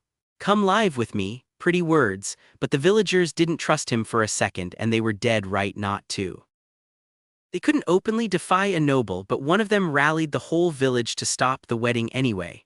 And when they stood their ground and wouldn't back down, the noble looked at the people who'd raised Esmeralda, called them lowly things, and gave one order: kill them all, and he set the village of Eloten ablaze. Esmeralda came home to a massacre, and her grief cracked straight into rage. She loosed spirit fire on the soldiers, screaming that she hated every last one of them. Then she turned to an ally named Quasimodo and told him to finish it, burn whatever was left. And then she was gone, vanished from the village and from the world. Pierre lived burned, blinded, saved by a child whose name he never got. He stayed in the ruins out of loyalty to the one place that ever took him in. And why spill all this to two strangers? His paintings let him feel their hearts, and he could tell the sympathy and the anger were real, none of it evil. So he begs them, find Esmeralda, find that child, and help them before it's too late. Writing out, Ludger and Hans put it together. Derman covered up the great fires, buried the entire massacre, and that cover-up, stacked on a kingdom already cracking along class lines, was one of the quiet reasons Derman collapsed later on. And the man who lit the match? A blonde Derman noble who fled to the Exilian Empire when it all came down. He's here, somewhere close. Back at Ceoren, Ludger grades that second exam one student at a time, shredding the lazy designs, rewarding the clever ones. Flora hits him with a layered, multi-shape formation and lands an A+. Then Lynn stands up, mortified, and admits she forgot the parchment with her circle on it, so she offers to just draw it again. Live, right there on the spot. And what she draws stops Ludger cold. Her formation isn't flat, it's fully three-dimensional, lifting up off the page. Flawless, another A+. But behind his eyes, his mind is sprinting, because a truly three-dimensional form means one thing: space magic, an affinity that isn't supposed to exist in this world, and he thinks it, plain and hungry, I need that power. He names the top 5, Flora, Lynn, Julia, one more, and Aiden, and tells them to see him after the festival. Flora's quietly furious, a commoner matched her grade. And then Professor Mary brings out these new talismans that trigger a memory storm, a rare thing where when two people share mana they catch flickers of each other's memories. Flora, still stung, invites Lynn to try it with her, shrugs that she's got nothing to hide since Proyden already spilled her secret. Their mana links up, and Flora suddenly sees a memory that isn't hers from behind someone else's eyes: Lynn's mother, tenderly raising a little girl in a hut out on the grassland. Warm, loving, and Lynn goes white. Because Lynn swears she has no parents, no mother, no hut, no grassland, no memory of any of it. She grew up with nothing and no one, and what Flora just described flat out does not exist in her head. So where did that memory come from? Who was that woman? Hold onto that question hard. The show is not answering it tonight. Meanwhile, Erendir's on Lynn's case for taking some random part-time job her classmate Henry Presto set up. She's still rattled from that recent terror attack. Lynn fires right back that nothing happened, and needles Erendir on how suspiciously well-informed she is about Ceoren's scholarship system, which still leaves commoners out in the cold no matter how hard the Chancellor reforms. Then word gets around that the festival's going to feature a magic duel between professors. Hugo Bertigo's pitch, a way to make his anti-commoner faction look strong. Ludger decides on the spot he's going to throw it, lose early, because he's not burning real effort on a popularity contest while the Black Dawn stays this eerily, suspiciously quiet after the banquet. And then Hans comes through. He's finally traced Esmeralda, or at least one specific family that fits every single condition. Every box checked. So Ludger goes alone to their estate, a place that looks abandoned but is being kept just a shade too clean. And the instant he's inside, someone lunges at him from behind. A hooded man hissing at him not to make a fuss. But Ludger overpowers him without breaking a sweat, and when the man won't say who sent him, Ludger just says he only wants to talk and rips the hood back. And there's the face. Professor Crollo Phoebius, Ceoren's own faculty. Ludger names him right there, the man behind the great fires of Eloten. Ludger's finally got a face for the man who burned the village of Eloten to the ground, and now he has to decide whether to stop the woman coming to make that man pay. That woman Ludger's weighing whether to stop. Turns out the sweet, spirit-summoning professor everyone loves has a second person living inside her, and that hidden self came to the festival to burn a man alive. But hold that thought because Ludger doesn't know any of it yet. Right now he's chasing a totally different thread. A noble family that keeps dying in fire with nobody lighting a match, so he sits hands down and asks about the Phoebus line. So Ludger sits hands down and asks about the Phoebus ducal family, back in the Derman kingdom, and the story is ugly. One by one every Phoebus is dropped dead, scorched to ash, no fire source anywhere ever since a certain revenge kicked off. And remember how at the end of the last stretch we unmasked Crollo Phoebus as the noble who ordered Eloten burned to the ground. He's the one Phoebus still breathing. Crollo isn't exactly waiting around to die either. He's ditched the noble life and gone into hiding under a fake name right here in Ceoren. So Ludger flashes a team Black Ops dog tag, plays the part of a military investigator and corners him. Crollo's a wreck. He babbles about a fire demon that's been hunting him. Black hair, he says, and she travels with 2 children. Then Crollo's servant produces a letter, and it's basically a death sentence with a due date. Esmeralda swears she'll find Crollo and kill him on the final day of the magic festival, so Ludger does the cold thing. He tells Crollo to sit tight, act normal, do nothing suspicious, because he's already decided. He's going to use this terrified man as live bait, and he is not calling the academy for backup. Meanwhile, the festival kicks off, and for a second it's genuinely sweet. Lynn and Flora Lumos wander the grounds together, 2 kids at their very first festival, and if you've been paying attention, you know Lynn is not just background furniture.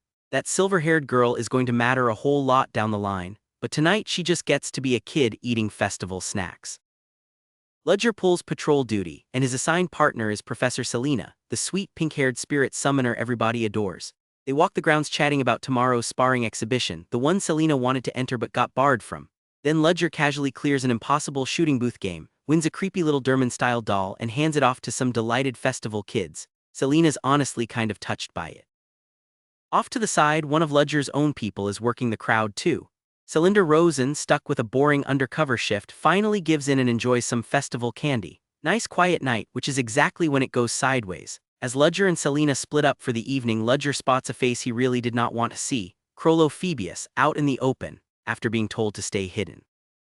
Ludger bolts, ditches his patrol and finds Crollo down an alley looking weirdly triumphant. He says he caught the demon that's been hunting him. He's got someone tied up, and when Ludger looks closer at this captured demon, the floor drops out. Because it's Professor Selena, the same Selena he was joking around with about carnival games 10 minutes ago. Then Selena's eyes change, her whole voice shifts, and a completely different person answers, one who calls herself First Order Esmeralda. Same body, different driver, and Esmeralda says it flat out. She and Selena share one body, 2 split personalities, and sweet little Selena has no idea. No memory of the revenge, no memory of the killings, no clue about any Black Dawn ties. Selena's innocent, she's just the room Esmeralda's been hiding in. And if the name Esmeralda rings a bell, it should. Remember over the last few chapters when the blind painter told us about Esmeralda, the fire mage who survived the burning of Eloten and then vanished without a trace. This is her. She's been hiding inside a Ceoren professor the whole time, and she says she's here for exactly one thing: to finally kill Crollo Phoebus, the last man of the family that destroyed her home and put her last regret to rest. For a second, Ludger does the math. Esmeralda's off guard. He could end this right now. But he stops himself because killing Esmeralda means killing Selena too, and Selena hasn't done a single thing. Then the choice gets taken away from him. A fire creature named Quasimodo appears at Esmeralda's side and forces him to back off. Esmeralda spares Crollo for now and leaves Ludger with a strange request: look after Selena. The Esmeralda persona fades, Selena's own energy floods back, and Ludger's genuinely rattled that he never once suspected her. And here's where he catches his own mistake. He'd cleared Selena as a suspect because she showed no trauma. But the survivor who once saved the painter Pierre wasn't Selena at all. That was Jonah Lovett, a Black Dawn agent under a false name. 2 different Eloten survivors, and Ludger had them tangled up. So now he's stuck with an impossible question. Would it ever be right to kill Selena just to stop Esmeralda? He doesn't answer it. He just hands watch over Crollo and the knocked-out Selena to a young operative and walks off to think. Later, Selena wakes in the infirmary with zero memory of any of it. Thanks Professor Ludger for staying by her all festival, and the 2 make a quiet, bittersweet promise to enjoy next year's festival together. Except somebody's already inside his business. That same night, a masked intruder breaks into Ludger's room, digs around, and finds the one thing he can never let anyone see: his stash of monodeficiency medicine. His secret weakness laid right out on the table, and whoever this is, they know exactly what they're looking at. Day 2 of the festival, and it's showtime at the arena. Chancellor Alyssa Willow takes her seat alongside the ducal heads Heisbeck Katatushin and Caden Lumos, And first up in the sparring exhibition is the Academy's famous new professor, Ludger himself, which should be a fun little warm-up match. It is absolutely not going to be a fun little warm-up match. Ludger blocks the first attack like it's nothing with his source code technique, and then something strange starts happening. Every opponent quietly throws their match one after another, holding back and losing on purpose. And backstage, Ludger realizes why that's a problem. His mana's almost gone and his emergency medicine is missing from his room. All that's left behind is a trail of footprints. His final opponent is Devian Bertigo, and yeah, that surname should ring a bell because he's from Vice-Chancellor Hugo Bertigo's family. Devian leans in with a smug little offer. He's the one who stole the medicine. He knows all about Ludger's mana problem. Forfeit quietly and he keeps the secret. That's the whole game. The friendly opponents, the stalling, all of it was Hugo's faction draining Ludger dry for this exact moment. Ludger says no. He fights on pure defense while Devian's magic, beast and homing spells grind his reserves down to nothing, and the crowd starts laughing at the great professor who suddenly can't do anything. People can tell something's wrong and want to pause it, but the organizers refuse to stop a duel in progress. And the jeering just keeps coming until Ludger snaps, screams for everyone to shut up, and lets loose a massive burst of dark energy. What happens next stuns the entire arena. A shadowy, tendril-like mass of dark magic looms up over the fight, and a voice warns that if anyone hurts the afflicted mage any further, they'll be the next target. Then a burst of pure light magic wipes the darkness clean away, and the crowd loses it because light was never on Ludger's registered element list. He's supposed to be a low-talent nobody. He's very clearly not. When it clears, Ludger's the one left standing and Devian Bertigo is catatonic. Not a mark on him, but his mind took an instant, extreme shock and simply switched off. Hugo Bertigo panics, screams for doctor, then rounds on Ludger for taking a friendly sparring match way too far, which might land better if literally anyone agreed with him. Instead, Duke Heisbeck Katatushin and the rest of the onlookers loudly call it a great match, and Hugo has to swallow it and back down. Ludger introduces himself properly to the Duke, who walks him off through the crowd, piling on the praise. Ludger's not fooled for a second. He reads the friendliness as pure calculation, a man fishing for leverage, and the instant Heisbeck realizes there's none to get, he eases right off. Ludger bumps into Flora Lumos, who very much does not want to admit she came hoping to see her father and hurries off to prep for her own match. And then the chapter drops a name that changes the temperature completely. A woman shoves through the crowd and people recognize her with a jolt. Casey Selmore, the hunter who's been chasing Ludger's old alias James Moriarty, asking real casual where the dueling arena is. Ludger keeps his cool. He subtly reshapes his own magical presence so Casey won't recognize him and points her toward the arena. She pauses, like something about him feels familiar, then remembers she's late for her own match and takes off. But not before pressing a card into his hand and telling him to call if he ever needs her. Then she stops him one more time, and this is exactly why Casey is dangerous. Just from his fine clothes with no family crest, she deduces he's from a fallen noble house now tied to the school and correctly pegs him as the rumored new professor everyone's talking about. She nails his cover identity cold. She just doesn't link it to Moriarty, not yet. Ludger immediately warns Hans there's a trace of magic woven into that card, maybe a tracking spell, and tells him to ditch the clothes he's wearing and never, ever underestimate what that woman can piece together. And on her end, Casey's chewing on something too. The only other person who ever met her with that much flat indifference was James Moriarty himself. She just can't place why. The two of them trade some brotherly jabs, Hans grumbling that he's 24 and still gets treated like a kid before getting back to business. The lab results on that old werewolf drug finally came in, and the stuff has hallucinogenic properties traced to a plant called Peluma that supposedly grows somewhere called Uslantag. Just file that one away for now. There's a quick flashback to Ludger back as Professor Moriarty, a dying ally begging him to look after their younger sibling, a heavy little reminder of what this life costs him. Back at the banquet, Duke Heisbeck corners him again, and when pressed on what he actually wants, just proposes they enter a tournament together. Then Ludger spots Flora arriving and Heisbeck lets something heavy slip. For all her rare talent, Flora's own family has cast her out. And we find out why up close and cruel. Flora works up the nerve to greet her relatives, and her half-siblings, Kamu and Katrina, sneer right at her. They call her the half-breed, dirty blood, and one of them actually calls out for their father to come look like she's something the cat dragged in. Flora just freezes in place. That's when a voice cuts in from behind her. Ludger stepping up, calm as anything, asking, "Is there a problem with my student? And to get why this whole scene is so vicious, you need the ugly backdrop." The Lumensis Church preaches that people split cleanly into two kinds. Legitimate births are fully human, high-ranking. Illegitimate ones are basically subhuman. So Flora, born to a concubine, gets treated as lesser inside her own family by holy decree. Ludger clocks exactly why Flora is so desperate to be an honor student. She believes that if she's just good enough, her family might finally see her as a person. He doubts it'll ever work. Still, he steps in.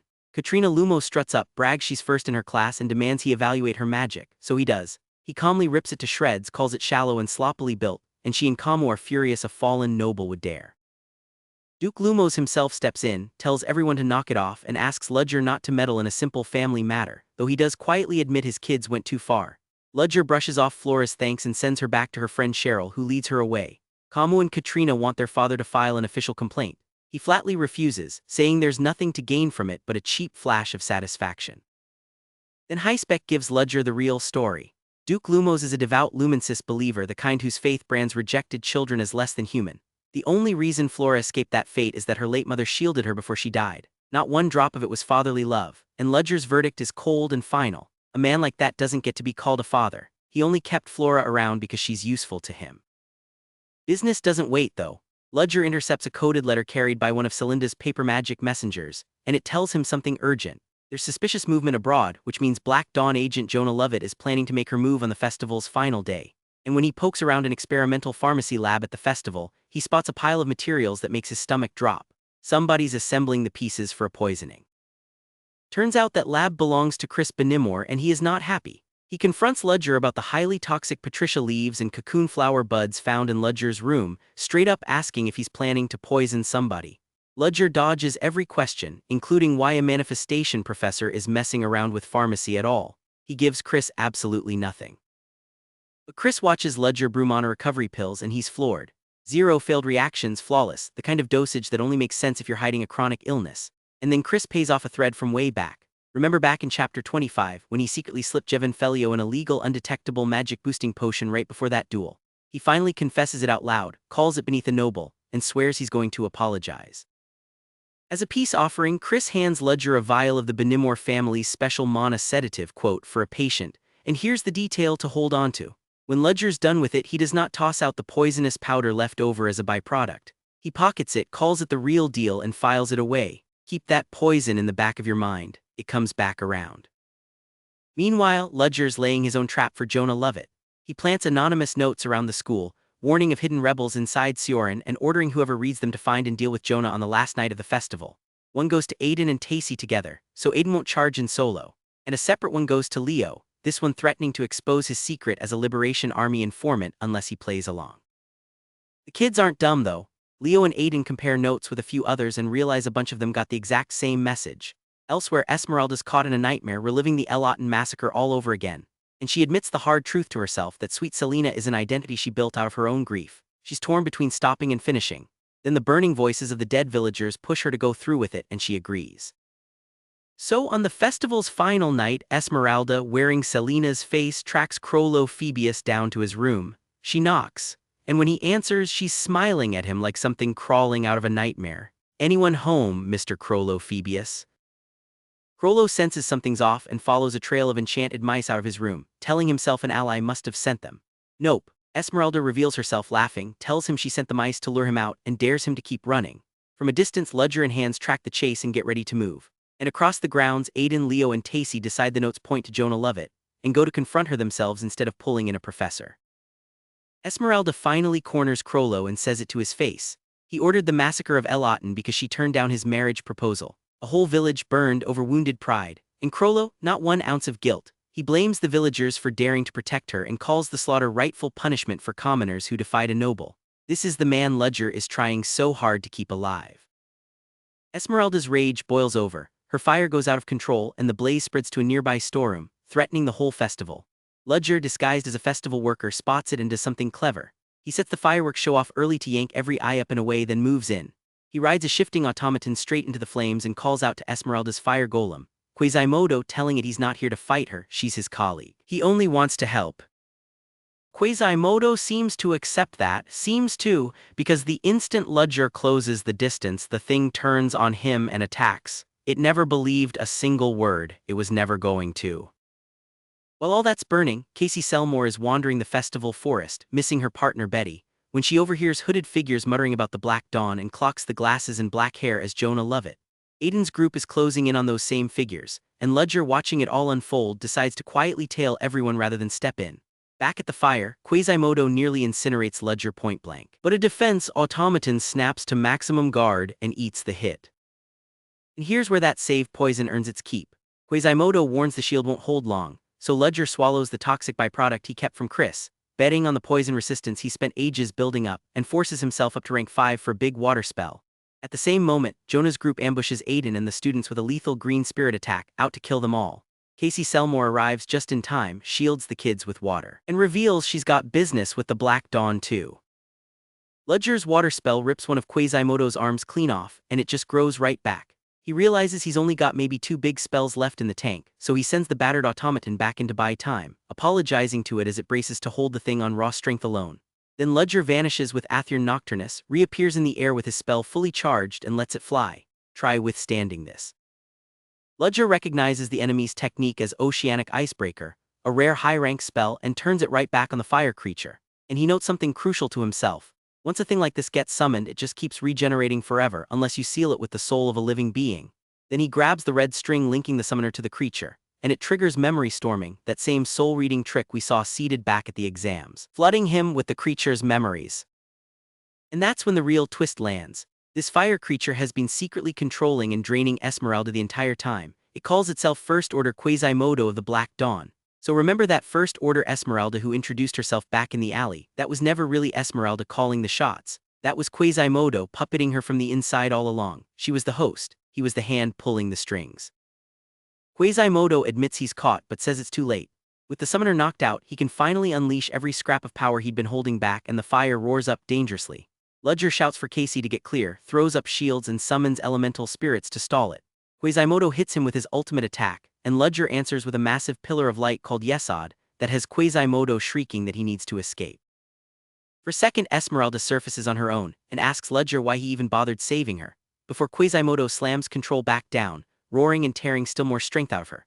And then Ludger finds Phoebius knocked out nearby. Remember the ceiling rule, that you need the soul of a living being. Ludger makes the coldest call there is. The man who ordered Elotten burned is going to be the living soul that seals the fire demon born from that very fire. Ludger blasts Quasimodo hard enough to stop it regenerating, then calls it out for manipulating Jonah Lovett too, feeding her a lie that it had saved her. He reaches Jonah, thanks the painter Pierre for shielding her, and introduces himself as her real rescuer. Then he forges a brand new, stronger contract with Esmeralda, overriding Quasimodo's grip, because a lesser contract always loses to a greater one. Esmeralda, aching to atone for the villagers she killed, tries to die alongside Quasimodo. Ludger refuses to let her. Instead, he unleashes one last enormous spell that cracks Quasimodo wide open and frees the tortured souls of the Elotten villagers he'd been hoarding inside himself, and his power scatters completely. As Esmeralda's body starts dissolving into spirit, a second spirit appears, calling her sister. The two of them embrace, forgive each other, and drift off together into the light. After years wandering as something corrupted, Esmeralda's soul finally gets to rest. But her body's still breathing. In the aftermath, Ludger tells Jonah Lovett that the Black Dawn's second order died here tonight, and orders her to leave Ceoren for good, with Pierre escorting her somewhere she can start clean. Then the pink-haired survivor stirs. Esmeralda's soul is gone, but the body lived, and it wakes as Selena, the sweet professor with no memory of any of it, recognizing Ludger and quietly asking why he saved her. And just when Ludger thinks he can finally breathe, he isn't alone. A presence he never sensed is standing right there, and it's the Black Dawn's Zero Order himself, the man at the very top of the whole organization, who casually mentions he came to enjoy the festival and would love to hear what happened to Quasimodo. He addresses Ludger like a subordinate, by the dead First Order's name, because as far as he knows, Ludger is the real thing. So Ludger lies smoothly. He tells the Zero Order that Phoebius backed into a corner, performed a self-sacrificing spirit-sealing ritual that destroyed Quasimodo and took Esmeralda down with him, since her soul was chained to his. Then he adds that Esmeralda's body somehow survived and woke up with no memories, living now under the name Selena. And the Zero Order buys the whole thing, satisfied she's no threat anymore. Then the Zero Order drops 2 things that matter. First, with the First Order seat now sitting empty, he's calling an executive meeting of the Black Dawn. And second, almost offhand, he reveals he was on that train years ago, the one hit in the terrorist attack on the way to Ceoren, and lost part of his luggage in the chaos. He apologizes, hands Ludger a replacement item, and leaves. Hang on to that item, it's going to matter. Ludger, finally letting himself relax now that it's over, runs into the Chancellor, Alyssa Willow, resting after a dizzy spell, and offers to help her. And that's the exact moment a silver-haired woman appears out of nowhere and calls out, "Professor Ludger?" freezing him where he stands as the chapter cuts to black. So here's where we're at. Esmeralda's gone, Selena's finally free, and the head of the Black Dawn just walked into Ludger's life in person. Oh, and someone's about to accuse Ludger of murder in front of the one student who can't ever know. Hold on to that silver-haired stranger for a second because we're circling back to her. First, the fallout from the festival fire, and it lands Ludger flat on a hospital bed. His students come pouring in to check on him. Aiden, Leo, Tacy, Flora, Little Lynn, with Professor Selena trailing behind, apologizing for letting them mob the poor man. Sweet, chaotic, totally normal. And then the door opens again and normal walks right back out. So here's where we are. The festival fire is finally over and Ludger is stuck in a hospital bed. His students come pouring in to check on him. Aiden, Leo, Tacy, Flora, Little Lynn, with Professor Selena trailing behind, apologizing for letting them mob the poor man. Sweet, chaotic, totally normal. And then the door opens again and normal walks right back out. In strolls Proyden Wolfberg, Noble Sr., ice in his voice, and he looks at Ludger like the two of them go way back. It's been a while, he says, which makes no sense because as far as every student in that room knows, these two have never traded a single word. Ludger keeps his face still, but his gut already knows where this is headed. Proyden pulls him out into the hall away from the kids and lays it out cold. That rare book of non-attributed magic Ludger gave Lynn was written by a researcher who has been dead for years. A book like that only passes to one single person after she's gone. So the man holding it, the man who handed it to a scholarship girl, has to be that one person. And then Proyden says it out loud. Ludger is the murderer who killed Lynn's mother. Cut to Lynn a few feet down the corridor, smiling, waving, completely oblivious. She doesn't know her mother is dead. She doesn't even remember having one, and the man she trusts most in the world is the reason for both of those things. And if you're sitting there going, wait, what mother? Remember back in chapter 59 when Flora used that memory storm talisman? She saw a hazy memory of a woman raising Lynn in a little cabin, loving her, even though Lynn swore up and down she never had parents. That woman is the dead researcher. That is the book's author. That is the mother. Out loud, Ludger waves it off. That's already in the past, but the story won't let him hide from us. Inside his own head he admits it, flat and quiet. Yes, he killed her mother. He erased Lynn's memory of ever having one, and he decides that handing her some half-buried version of the truth would only break her. So he says nothing. That is the mother he buried. Proyden isn't finished. A Wolfberg's wolf never loses a chance to kill its prey, he warns, though privately he admits he can't touch Ludger yet. He says he isn't even at Ceoren because of what happened 12 years ago and he won't say why he is there. And later, when Lynn bumps into him alone, he almost tells her something enormous, then swallows it. Never mind. So Ludger has a noble sniffing around his oldest secret. Wonderful, because he is also juggling about 4 other lives and every single one of them is about to catch fire at once. Start with the law. A detective named Casey Selmore signs off on his festival story. No holes, no contradictions, but something about the man refuses to sit right with her, and she wants a favor. Casey asks the Chancellor for permission to personally interrogate the Black Dawn agents captured inside Ceoren, and she drops a hint. There is someone very specific she has been hunting for a long, long time. Hold that thought because Casey Selmore is about to become one of the most dangerous people orbiting Ludger, and she doesn't even know his real face yet. Now the underworld. There's a crime boss named Carlone who runs a gang called the Silver Sun, and Carlone keeps hearing a name that spooks him. James Moriarty. That's Ludger's underworld legend, the consultant who once owned an entire kingdom's crime scene before vanishing. Carlone drags in an informant, gets his answers, then has the man killed and replaced on the spot. That's the kind of guy we're dealing with. Carlone doesn't buy that the real Moriarty is back. The real one, he scoffs, died in the Delica Kingdom years ago. He figures it's an imposter crew borrowing the name for underground business, so he sends his men to tear up the slums and flush them out. And whose slums are those? Ludger's. His people are already reporting the Silver Sun poking around their shops. But here is the moment that actually rattles Ludger. Mid-conversation with Hans, he suddenly goes pale, breaks into a cold sweat, starts shaking, and his men have never once seen him like this. Why? Because he just remembered something he had let himself forget. His master, the woman who taught him everything he knows, and the blood of hers that he carries in his own veins. See, whenever Ludger uses that borrowed blood, his master can feel it, and he has been using it. Which means somewhere far away in a moonlit castle she already knows he is alive and roughly where. We don't get her name yet. We just get her standing out on a balcony, smiling like a predator, purring, "You better entertain me, my disciple. File her away, she is coming." Ludger half jokes to Hans that every spell he owns came from that teacher, a monster who nearly got him killed more times than he can count. And right after on Royal Street he spots something worse. A robed figure wearing the priest emblem of the British holy nation. Whatever they're planning, it is moving faster than he predicted. Tuck British away too, that name is about to matter a lot. Ludger swings by Violetta's brand new legit storefront, the House of Verdi, and she confirms it. The Silver Sun and the local merchants are cooking something up. Right on cue, a messenger bursts in. The UNO printing factory has been torched, ambushed by men in white bandanas. Ludger races over, drowns the fire with water magic, and clocks something strange. The leftover spirit stone from Quasimodo's death is reacting to the flames.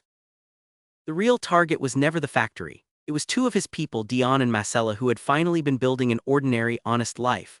Ludger finds Dion half dead and Marcella wrecked, so he sends her outside and he does something dark. He releases a seal, he summons an entity, and he cuts a deal. Save Dion and I will pay you. Dion lives, remember that deal, it is about to come due. Ludger recovers a medallion off the attackers, the Silver Sun's mark, the same crew that had been circling Violetta's shop. So that night he becomes someone new. Under the alias Jack, hooded and silent, he walks into Carlone's estate and drops the night guards without a sound. Then the night rank enforcers, one man carving through a small army until it is just him and Carlone left at a table. And this is where that deal comes due. Ludger tells Carlone about the thing he bargained with that morning, an ancient forgotten goddess made of black tentacles who builds her body out of people and keeps anyone she decides to treasure alive forever.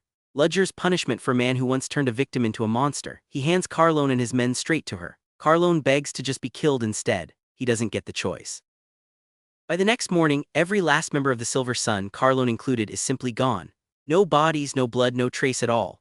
And up on a rooftop, an elegant woman speaking for the people everyone abandoned thanks Ludger personally for wiping them out. Clean win.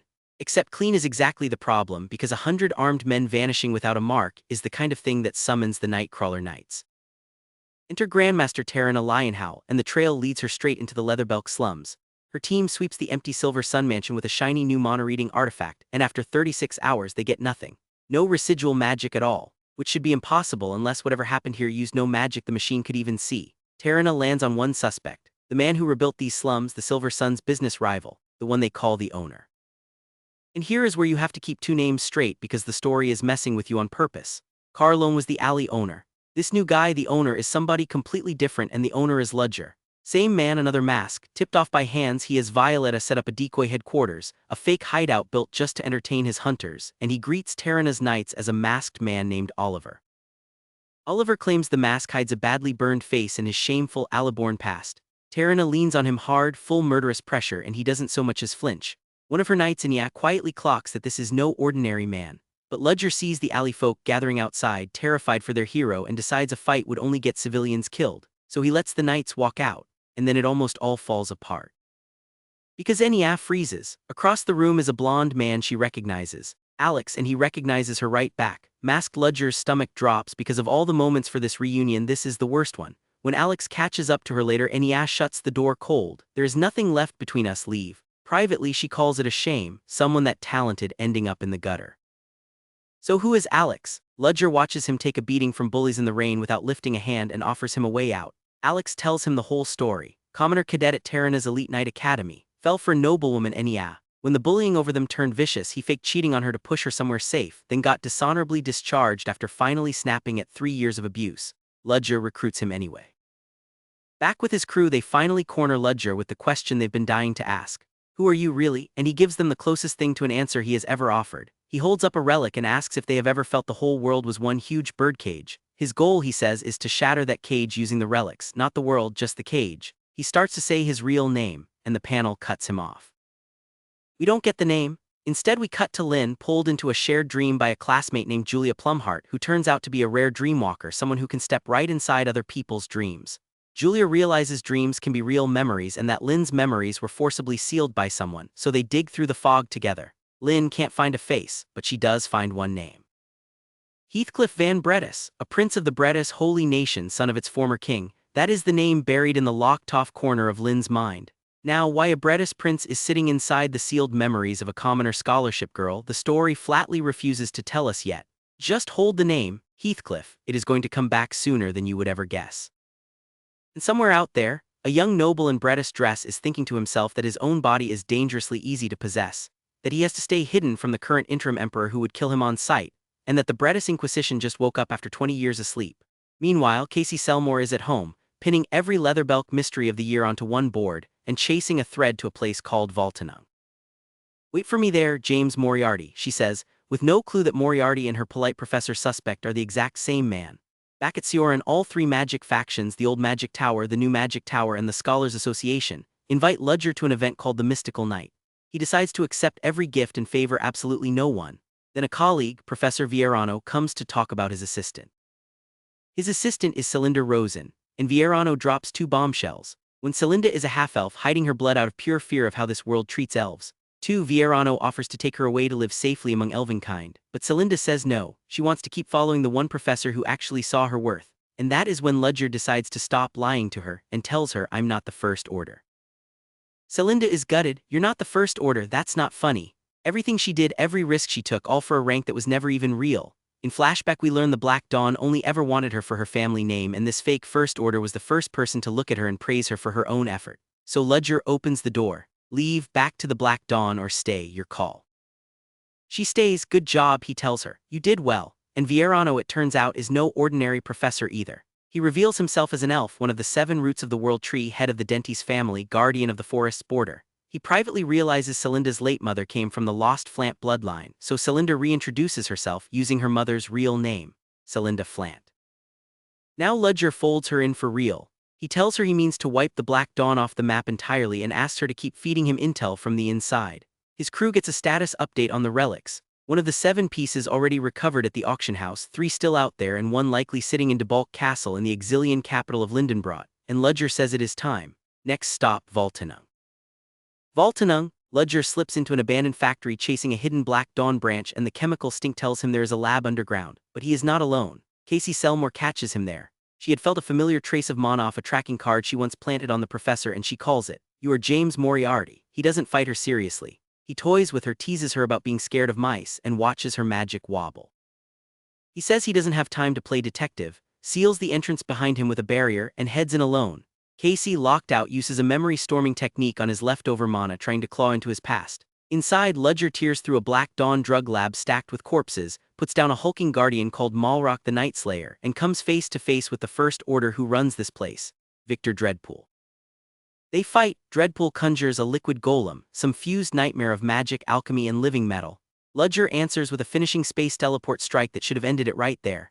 And at the very last instant, Victor Dreadpool blinks away and escapes, leaving the watching Black Dawn stunned that First Order could even be touched. And on his way out, the story flashes one more name at us: First Order Vero. Now hold on to that name, Dreadpool, because the Black Dawn actually has 2 of them and only one is real. Their branches keep getting hit by a hooded, glowing-eyed mage they've nicknamed Dr. Dreadpool. This phantom overwhelms their First Orders, spares them on purpose, and cleans out their vaults. Shadow teleporting, throwing fire, throwing ice. Fighting exactly like somebody they trust. Because Dr. Dreadpool is Ludger, quietly robbing his own organization from the inside. What is he after? He cracks their safe and walks off with their experiment reports. Fireproof gunpowder, a human-to-beast strength trial, and a 3-year-old automaton experiment out of the Delica Kingdom. Then the story shows us something much softer, a flashback. Ludger back at Ceoren, taking in a homeless boy named Art, giving him a bed and lessons until the kid starts calling him teacher. Time jumps forward. Art, glowing with excitement, says he has been invited to the prestigious Osro University and asks if teacher will come with him. And at that name, Art, Ludger's fist clenches for a reason the story won't hand us yet.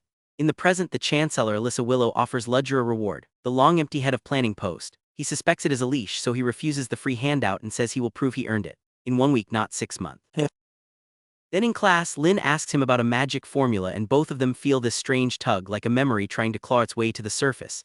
And staring at her professor's back, Lynn whispers one single word, Heathcliff, the sealed name, the Bredis Prince, out loud to the one man it should have absolutely nothing to do with. Ludger's head snaps around. Lynn, sharp enough to make her flinch. She scrambles, says she just blurted a random name, she is sleep-deprived, forget it.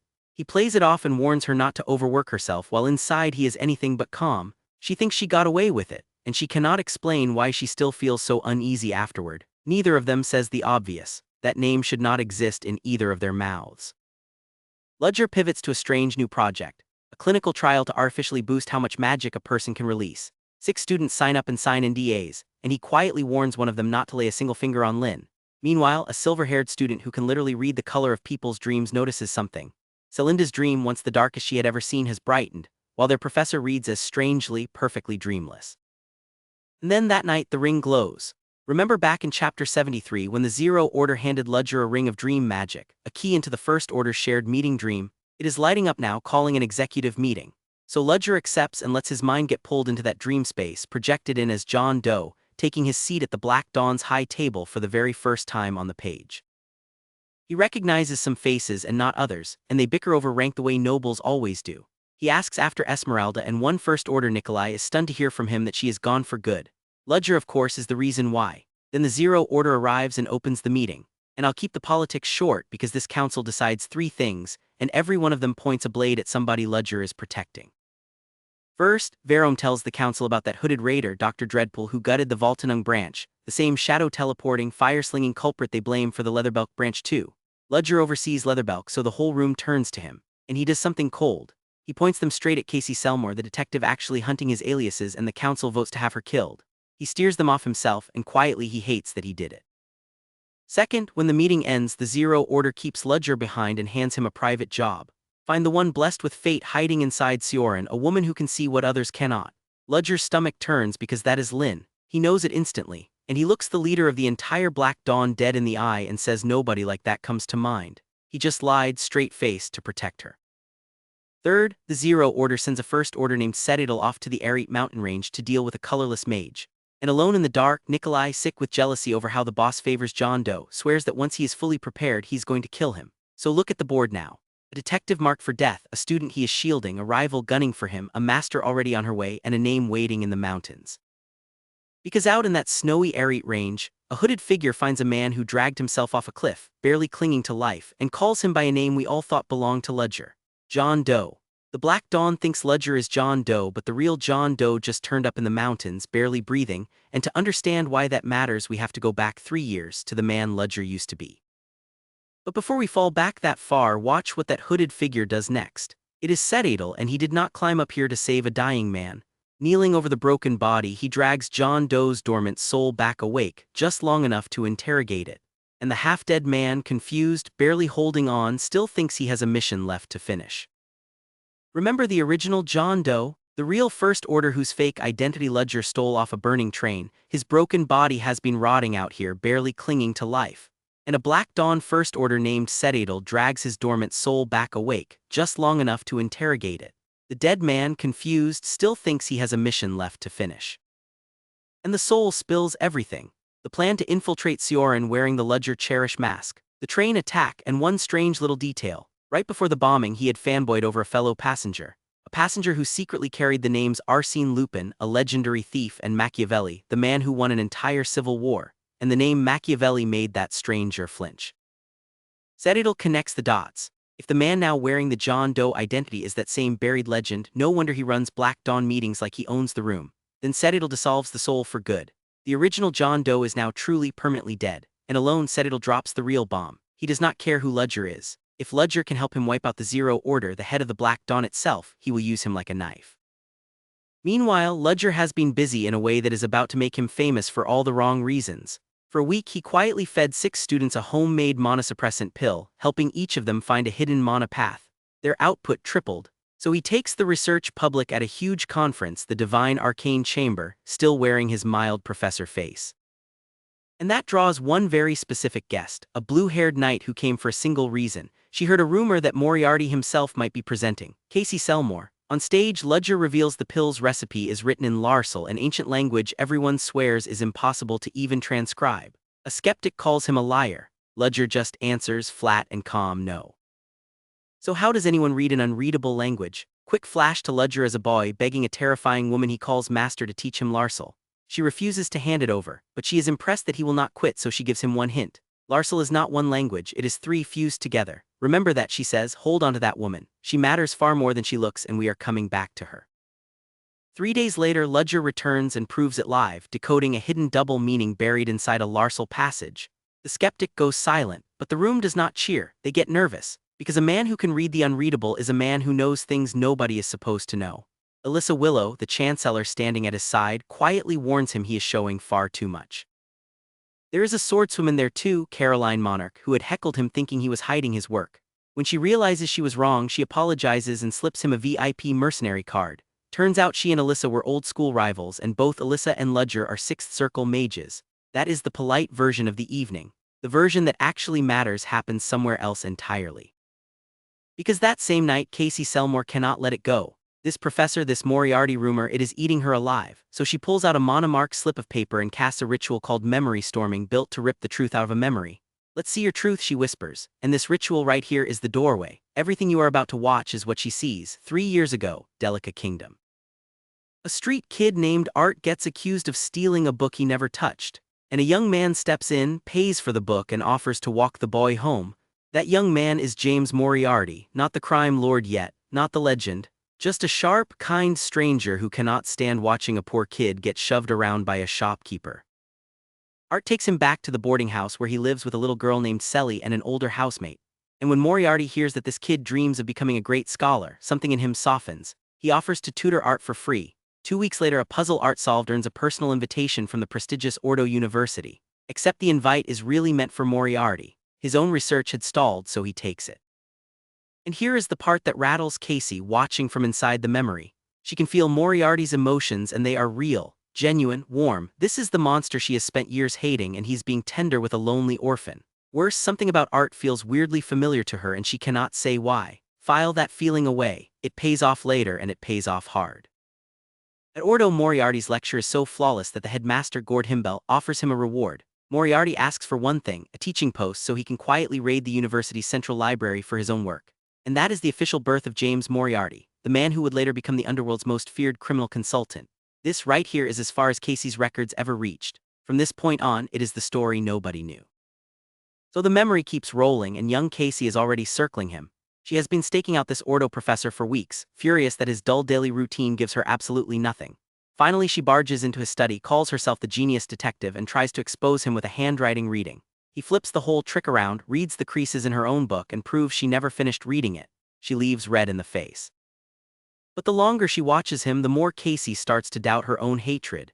He does not act like a villain. Then one day she catches him grim over a newspaper. Lower-class children are vanishing all across the kingdom. He is scared his own students could be next, and the second she leaves, his crystal rings. It is Art panicking. Selly went on an errand. Selly never came back.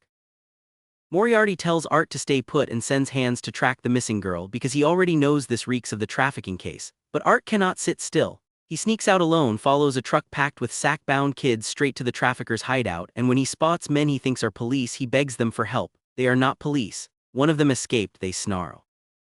I will spare you the machinery of how this ring actually works because what matters is where it leads. Art wakes in a holding cell surrounded by corrupt officers, the same police he had just begged, and they are shipping every captured child off to experiments, injured or not. Then they drag out his little sister Selly and start beating her right in front of him. Art screams for them to stop, and they beat him too, near death. Moriarty gets there, too late. The dying boy recognizes his teacher through swollen eyes, apologizes for not listening, and asks him please look after his sister. Then he goes still, and whatever kindness was left in James Moriarty dies in that cell right beside him. He slaughters every kidnapper and every crooked officer in the room. No hesitation, no mercy, nothing left but the grief. And this is the exact moment that makes Casey Selmore who she is. She arrives right after, blood everywhere, and finds Moriarty standing over the corpses. She wants it to be some misunderstanding she can talk her way through. It is not. And remember, in this memory, she is not his ally. She is the detective hunting him. She is staring at the man she is about to build her entire life around catching. They circle each other with words. He needles her about looking down on ordinary people, about a darker voice buried somewhere inside her. She is shaken, but she will not back off an inch. She declares she has no choice but to arrest him and lunges, screaming his name. And Moriarty, still drowning in grief over Art, makes his own silent vow. Everyone behind this pays, no matter what it costs him. Even after losing a hand in the clash, Casey still swings water and ice at full force, and Ludger privately clocks how rare that kind of single-element mastery really is. But the fight snaps when a burst pipe brings the ceiling down. Hans calls him to run, which tells Casey something brand new. Moriarty has a comrade. She is forced back, vowing to catch him next time as he vanishes into the tunnels with Hans. Down in those tunnels is the horror this whole arc has been circling. A hidden lab, doll-like automatons standing in rows, children floating in tubes of green liquid. The project is called the Ode of Steel, and it does something obscene. It rips human souls out of their bodies and transplants them into automaton shells, living weapons. Selly is already gone, her soul harvested. And the project's very first success, a child's soul in a steel frame, carries a code name: Beta. Hold on that word, Beta, because if you have been with this recap from the start, you have already met her. Betty. the loyal automaton knight who fights at Casey's side, the one Casey personally dug out of the rubble. This is where Betty is born. Casey's future partner started life as an experiment's first success in the same lab that murdered a 10-year-old girl named Selly.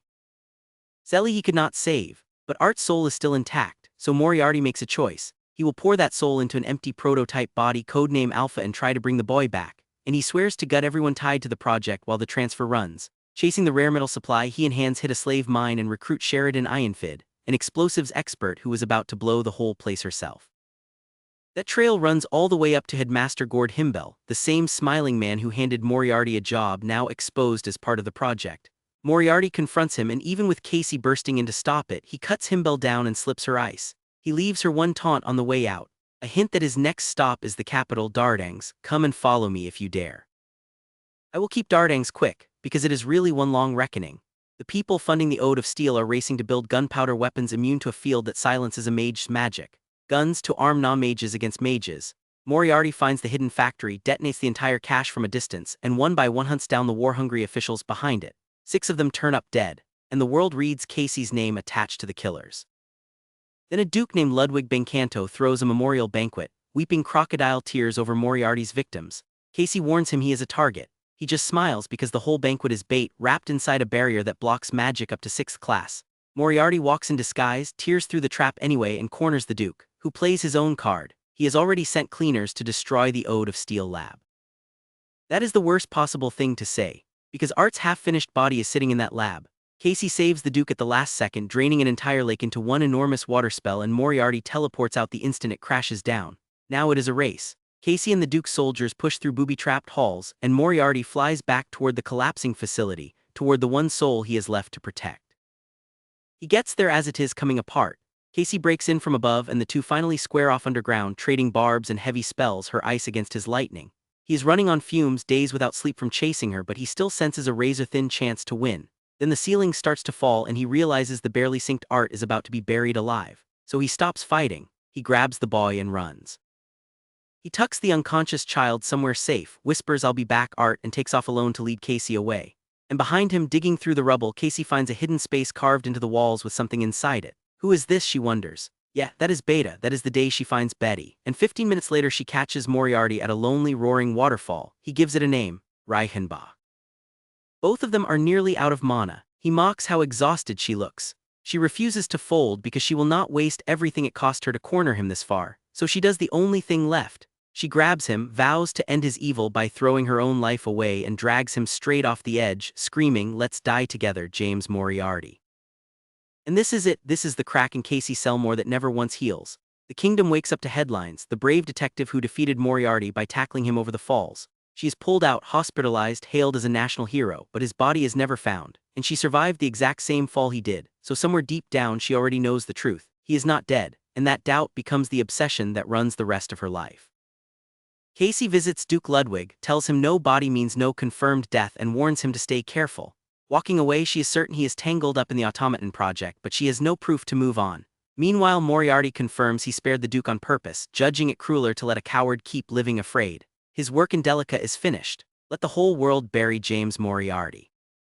But the arc does not end on a victory. It ends on a small broken thing. The soul transfer worked and it did not. Ludger visits the child in the new body, and the boy looks up at him and asks, "Who are you?" Art's memories are gone. The kid he loved is really, truly dead, so Ludger will not let anyone call him teacher ever again. Instead, he gives the child a brand new name, Arfa. Not to replace Art, to keep one piece of him from vanishing completely, and the child likes it. He happily agrees to follow Ludger, not as a student this time, but as his leader. So Arfa joins the crew, a soul in a steel body carrying the name of a boy who no longer exists. That is the bittersweet gut punch that closes out Season 2. And that is the entire memory Casey Selmore just relived, front to back. Snap back to the present.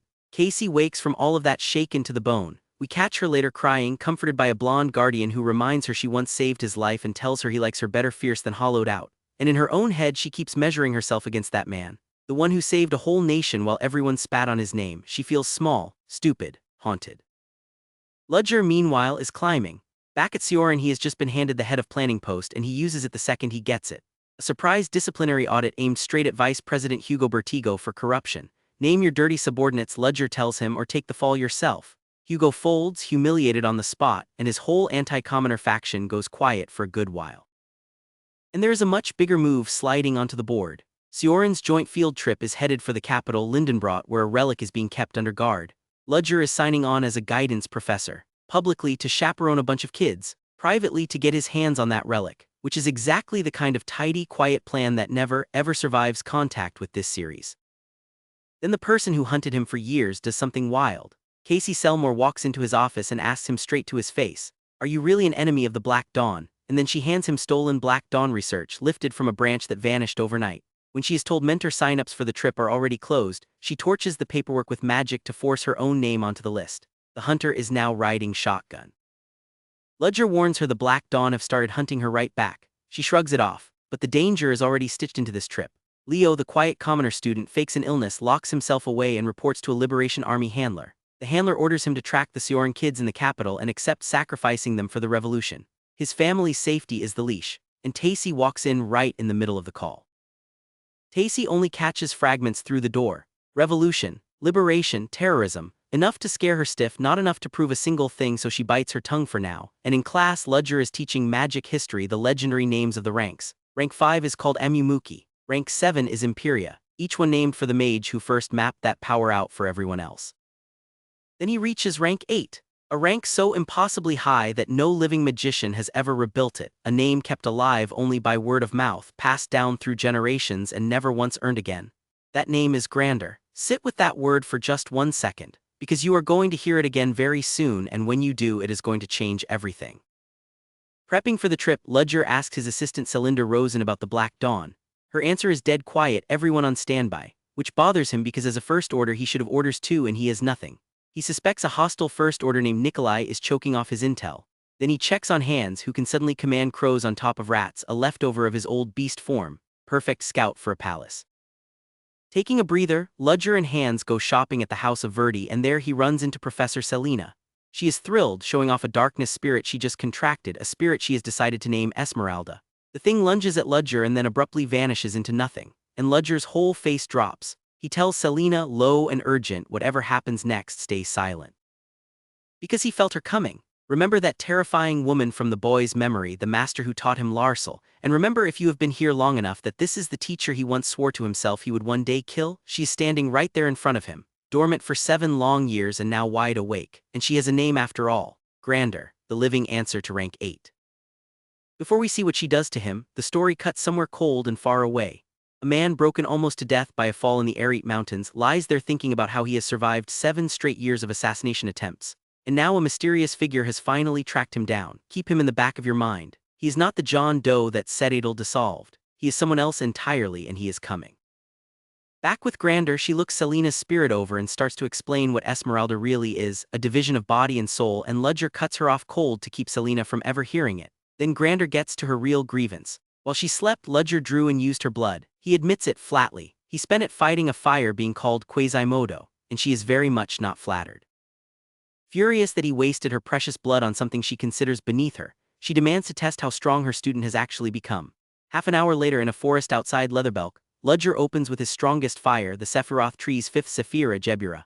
Grander does not even flinch. She shrugs off everything he throws, space magic included, and tells him flat and bored that his growth is still not nearly enough. Then she shows him the gap. She slices her own hand and casts blood magic, the kind of spell that would kill an ordinary human just to fuel it. It costs her absolutely nothing because Grander is a true blood vampire, the highest class there is. And when Ludger tries to escape through his own space-warping shadow magic, she copies it perfectly and reappears right behind him, like his best trick is a child's toy. So here is exactly where we leave him. Ludger's terrifying teacher is awake, she's a true blood vampire, and she wants to see how strong her student got. And she's not the only ghost from his past about to resurface, because the field trip is headed straight for the capital. 7 years ago, Ludger gave a scared girl a fake name to remember him by. That girl grew up to be the first princess of the Empire, and she just summoned him by that name. But before we reach a princess who knows exactly who he is, rewind 1 week. Picture a crater in the middle of nowhere where his master is finally cashing in the test she came back for. Because remember where we left him. His master finally woke up after 7 years asleep, tracked him down, and decided to test how far her student had really come. And she is winning. She's tossing him around like it's nothing, shrugging off everything he's got. When he finally pulls out a holy anti-demon technique, she just laughs it off. Not enough. She tells him to pierce her heart, give her everything. So he does, bloodied, barely standing, cornered. Ludger claws past every limit he has, and then he says one word that completely flips how you read this whole fight. He calls her mother. And right there the story stops and drops us into a flashback of how these two ever met in the first place. Years back, this woman, Grander, a legend so old her name only survives by word of mouth, finds a wounded, abandoned boy bleeding out on the ground. And here's the thing, she's a vampire. Kids are supposed to be terrified of her. This one isn't. No fear, no hate, he just looks at her. And she senses something tangled up in his blood, ties to that accursed holy nation. So she makes a choice nobody asked her to make. She takes the boy in, raises him, trains him herself, and asks for nothing in return. She becomes the closest thing to a mother this reincarnated man has ever had in this world. And then once the boy has grown strong enough to matter, she asks him for one promise. Swear that one day when the time comes you'll kill me yourself. He doesn't want to, but she asks and he agrees. Keep that promise in your back pocket because it is going to haunt this entire arc. Back in the present, the fight's over and the two of them just walk together. Ludger's turning it over in his head. How is he ever supposed to raise a hand against the woman who raised him? They stop and look back at what their little spar did to the land. A crater. A massive one carved into the earth, and that crater is a problem. Ludger brings Grander back to the UN hideout, his own crew, his own power base, and introduces her to Hans and the others as his master. His warning to them is short and very sincere. Do not, under any circumstances, provoke this woman. Then Hans mentions a professor Ludger left in his care is waiting over at the House of Verdi, so Ludger heads out to walk her back.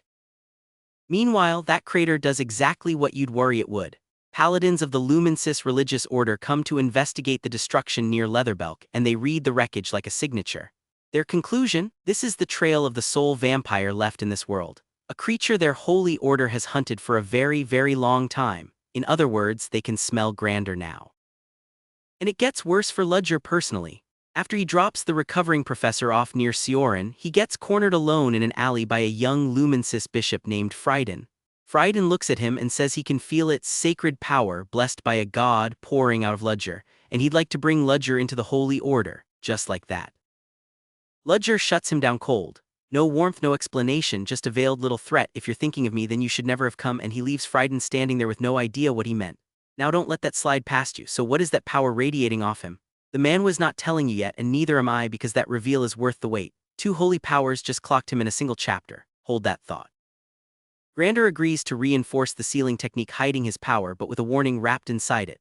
Keep drawing on that divine power and he'll eventually hit a limit, one that won't hurt him alone. And she reminds him quietly of the promise. Trouble is the enemies ahead are too strong to fight at half strength, so he can't just give it up. Which means the holy nation coming for him is only a matter of time, but he shelves it. He's got a field trip and a relic fragment to chase. 1 week later, the train pulls in and Ceoren's field trip arrives at the imperial capital Lindenbrot, and the kids lose their minds a little. It's a real city, developed, gorgeous, an enormous fountain right in the middle of it. For a bunch of students from an academy town, it's a whole new world, and it is absolutely crawling with people who could ruin Ludger's week. 4 outside mentors get attached to the trip, and I'll keep this quick. Caroline Monarch and Wyern out of the mercenary kingdom, Roina Pavlini from the Scholars Association, and a woman introduced as the magician of Celadon Green, Casey Selmore. Remember that last name? Casey Selmore. Right now she looks like just another guest lecturer. She is not. We'll get there. Then the knights show up. Veronica DeVille, vice captain of the Cold Steel Knighthood, recognizes Ludger from the old train incident and drops that her entire order got dispatched to the capital by the imperial family, now that the border war with the Yuta kingdom is finally over. And right behind them, the Nightcrawler Knights roll in too, led by their grandmaster Tarana Lionhowl. Nobody's got hard intel, just rumors that the Liberation Army is scheming something and that they've moved toward the capital. Ludger quietly does his thing, a whistle only half-elves can hear, signaling Celinda and Hans that both knight orders are now parked in the city. Because Ludger being Ludger, he already has his own operation running under everyone's nose. But then he ends up alone with Tarana Lionhowl and his stomach drops. For years this woman chased a phantom thief she only ever knew as Arsene Lupin, and that thief was him. She never caught him, and now here he is meeting her face to face as a mild-mannered professor. Then Tarana suddenly says wait and stares right at him. Cliffhanger, and thankfully it deflates next chapter. She just feels an unplaceable familiarity. Since a subordinate once investigated his name, she lets it go for now. The trip breaks for free time and the students scatter into the city. Tacy and the others are quietly worried about Leo, He's been withdrawn ever since someone caught him in a suspicious conversation, but they decide to just watch and trust him. Then buying skewers they run into a face from Aiden's past, a woman named Mandalina, the one who taught Aiden anti-magic years ago for a single piece of bread, back when he was a starving street kid, before Ludger ever trained him. Mandalina banters with the group, tells Aiden she never once expected his talent to grow up and rival her own, and then she's off, says she's got a job. But she leaves him with a warning that lands weird: stay close to your mentor's side, Aiden, you never know what could happen. And the second she's alone, she stops being a street mentor. She pulls out a hidden noble pendant, calls herself the Grand Duchess, and strolls into Debalk Castle through the corridor of glass. So the woman who taught a starving orphan to unmake magic for a scrap of bread is secretly imperial royalty. Keep her, she matters more than anyone at that skewer stand realized. Elsewhere, Leo slips off to meet a Liberation Army handler, who confirms the plan is on track and demands the exact route the Ceoren students will take. And then the handler asks about the one who taught the students anti-magic. He wants intel on Ludger. Meanwhile, on a tour of Debalk Castle, Ludger feels it, a hidden relic fragment humming somewhere in the walls. He can sense exactly where it is. The problem is the castle is a fortress. Guards, barriers, layers of security. Stealing it would be a nightmare, and he knows it. Before he can even finish weighing the odds, an Imperial guard named Facio walks up, asks for him by name, and says someone wants to see him. Right now. Ludger turns and there's a figure smiling at him. Now hold that meeting for a second, because the manhwa cuts to Aiden. While Tacy searches one way, Aiden tracks Leo down to an alley and hides and watches. He sees Leo meet that same hooded handler. He hears the plan: strike while the trip's rank 6 mentors are careless. And he hears the handler threaten Leo's family to keep him spying. Leo's left alone, cursing the Liberation Army under his breath for using him like this, and Aiden walks back to the group visibly shaken. Meanwhile, across the city, a nervous Black Dawn operative is starting to unravel, convinced he's being watched, remembering a girl he once saw playing assistant to that guy in Ceoren's staff room. That girl was Celinda. He spirals into thinking the best detective alive already has him pegged. And up top, a masked commander orders a search of the ancient waterways under the capital. So all of that is churning underground while Facio walks Ludger through the royal gardens, telling him the princess herself asked to see him. And there she is. The first princess of the Exilian Empire, Aileen von Exilian, Erendir's older sister. The real power the crown revolves around. And she looks at Ludger and greets him warmly by a name he gave a frightened girl 7 years ago: Jack the Ripper. And yes, Jack the Ripper is his. Another mask right alongside Arsene Lupin and all the rest. 7 years back we flash to it. A young Ludger, sensing he's being followed, whips around on a stranger using a presence-erasing artifact and demands, "Who are you?" That's the girl, that's how they met. And she never ever forgot the name he handed her that day. Over tea, Aileen lays out how she made him. Tarina once described a troublesome opponent that was a clue, and she says only one man alive would look at National Guard and call him a chess piece. She knows exactly who's sitting across from her. Ludger tries the professor's story anyway. She calls it a lie to his face, then plays her real card. She personally bought up every single item recovered from that Kunst auction house heist. All of it, and in the pile she found one unidentified fragment, and she's willing to bet it's exactly what he's really hunting in her city. She's not guessing anymore. She's holding the thing he wants. Meanwhile, down in those ancient waterways, the elf operative Bellaluna Fitana and a companion are exploring ruins older than the Empire's own history when something ambushes them. A chimera. Not a real cryptid, a beast magically stitched together from multiple creatures. They fight it off and run. Back at the table, Aileen makes her offer, a commission just like the one 7 years ago. Help her hunt down the untraceable group that slipped into her capital, and in return he can walk into the Royal Palace repository and take 3 items of his choosing. Ludger knows he's getting dragged into this mess no matter what, so he accepts. Then a subordinate walks in with her report and freezes, because Mandalina is already sitting at the table. And this guy is not happy to see her there. So who is she really? The answer reaches back to that coup. Mandalina is the descendant of Marquis Tepran, the man who led a coup against Aileen 7 years ago. She's the sole survivor of the Black Ops Alpha team that Facio's own ambush wiped out that day. She surrendered on the spot, and now she serves Aileen loyally. That's the woman who taught Aiden anti-magic for a piece of bread. Mandalina reports what she's got. She traced the infiltrators to those underground waterways, but she was watched too closely to get past the entrance. Facio's own crow scouted deeper though and saw a huge animal down there, our chimera. Then Aileen and Ludger get into the real history of the Empire, and it's darker than the textbooks. The Exilian Empire isn't 1,000 years old, it's under 500. Built on an older kingdom whose records it erased and whose bloodline it slaughtered. Ludger suspects the powerful Bretis holy nation is tangled up in it somewhere. Just a seed for now. Aileen confirms the group in the waterways is the Liberation Army and drops the scariest part. They've got a chemical that bypasses fire's silence, the anti-magic field, which means even the visiting rank 6 mages aren't safe. They'll strike today or tomorrow. She assigns Facio to work with Ludger, and Facio greets him formally by the legendary alias Jack the Ripper. Meanwhile, over at the Crystal Palace Museum, Lynn is touring the magic exhibition with the shy Rowena Parlini, and she gets strangely magnetically pulled toward a dream magic display tied to the Lumensis Church. Remember that pull? Rather than tip off Detective Casey because alerting her might tip off the Liberators too, Ludger goes to scout the city himself, and that's when Leo grabs him. Urgently, he's got something to confess. Cut to an hour earlier and we finally see it happen.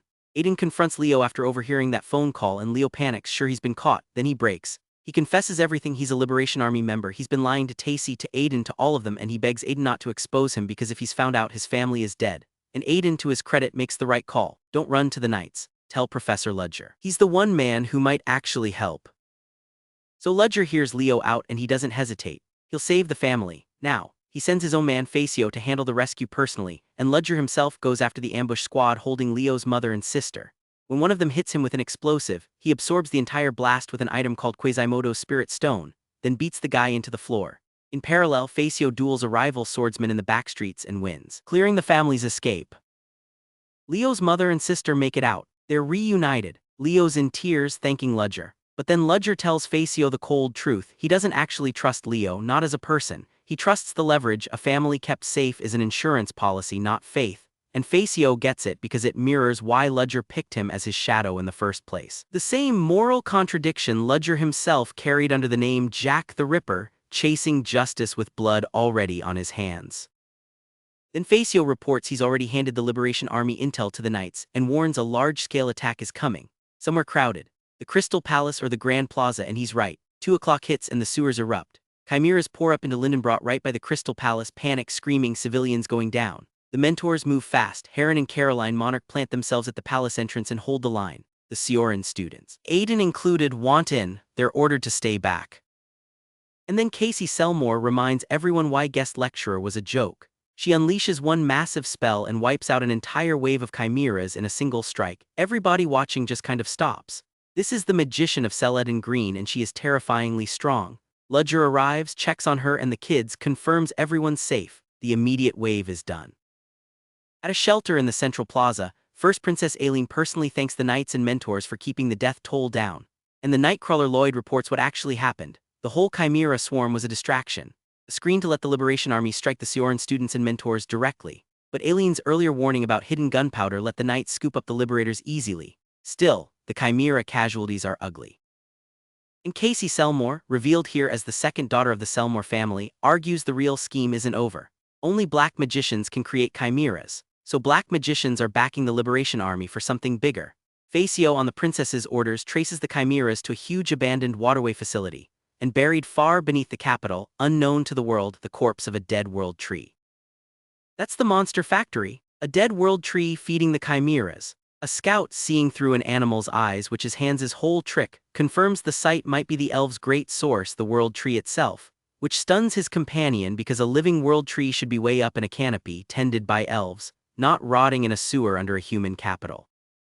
Facio pushes deeper and hits about 10 chimeras standing guard and moves to fight through. Up top, Iron Mask Rotron of the new Magic Tower Flatout doubts a real world tree could be down there. Facio insists it was real, just withered, ivory-colored, dead. And the group lands on the nightmare answer. Even a dead world tree could hold enough life force to keep spawning monsters, so they order an urgent expedition down. They pick the team carefully. Caroline, Monarch and Heron are too heavy-hitting for the fragile cave, so they're out. Then Professor Chris Benimore volunteers, citing his family's old research on a world tree specimen, and Ludger agrees to pair with him, even though these two can't stand each other. Hans, meanwhile, warns it'll be dangerous to go down there alone, and Bellaluna the elf comes to help analyze the tree since she was the first to find it. When people question trusting her, the first princess personally vouches. Down in the tunnels, Casey Selmore drops a whole pack of chimeras with a custom mixed poison, then runs straight into Tarana Lionhowl. And their reunion goes tense fast. Casey calls Tarana and the others out for writing off that person as evil without ever understanding the truth. That person, of course, being the man they all misjudged, Moriarty. Ludger. Meanwhile, Ludger and Chris reach a ruined underground chamber and find them, the world tree's roots. Exactly like Facio said. They get ready to analyze it fast before the enemy shows, and then Chris, unsettled, asks Ludger a very bad question. Can you see that? Something looming above the roots, a monstrous statue-like figure rising up out of the dark. Before we meet whatever that thing is, the story checks back in on the shelter on Erendir and Lynn recovering from the shock together, and Erendir lets something slip. Her older sister, the first princess, hugged her so hard out of pure worry that Erendir just froze up. Lin teases that the princess clearly treasures her. Erendir insists she's being treated like a toy, but notice who the crown's heart actually beats for. Aileen, her sister, not anyone else. Then Erendir scolds Lin for how reckless she was at the ceremony. Her body reacted on pure instinct before her mind could catch up. Lin apologizes. She moved before she could think. And the narration quietly notes Flora Lumos never thanked Lin for it and looked just as rattled. Both of them shaken by whatever Lin's body did on its own. Keep an eye on that girl. The two agree it all would have gone so much worse without Professor Ludger there. And it would have because elsewhere the investigation team is examining what tore out of the world tree's roots. A dead, humanoid growth, radiating an enormous amount of life force. Something that looked like it was trying to escape from inside the tree. Ludger casts analysis magic on it for the first time and his read is chilling. It isn't alive, but it isn't part of the tree either. It's a separate entity, forced into the world tree against its will, still struggling to claw its way out. And he suspects it holds the power of a demon. Bellaluna explains elves can read the feelings and information a world tree soaks up from living things, and Chris shields her from a hostile plant beast with his own tamed vines. Then the group catches an underground signal, chatter about a central cavity and a special test specimen, and they rush toward it. Because down in the waterways, a dark magician named Andre Semorf and the Liberation Army are racing to finish something they call the third phase, a ritual that harnesses the world tree's demonic power to upgrade their chimeras, and even their own human members. They're willing to risk an executive's life for that power. That's how badly they want it. And now everybody's converging on the same red chamber underground. So let's talk about the man guarding the ritual because the masked master waiting down there is one of the nastier reveals in this whole arc, and I need to be crystal clear about one thing first. This masked master is not Ludger's master. Grander is nowhere near this. Totally different person, one word doing double duty. Okay, good. Underground, Ludger and Casey get ambushed and overwhelmed, until Tarina Lionhowl crashes in and saves them, revealing her own squad already fought reanimated corpses of soldiers everyone thought were dead. The black magicians aren't just building beasts. They're reworking people. The group figures they took their chimera research and started modifying humans the same way, though this batch still looks like an incomplete version of it. And everyone agrees the stakes now. This demon's power flowing through the tree has to stop. In the ritual chamber, the masked master buys time with ice magic alone, stalling the attacker so the third phase can finish, and he notes his frost keeps getting shrugged off like these soldiers have cold steel knighthood level cold resistance.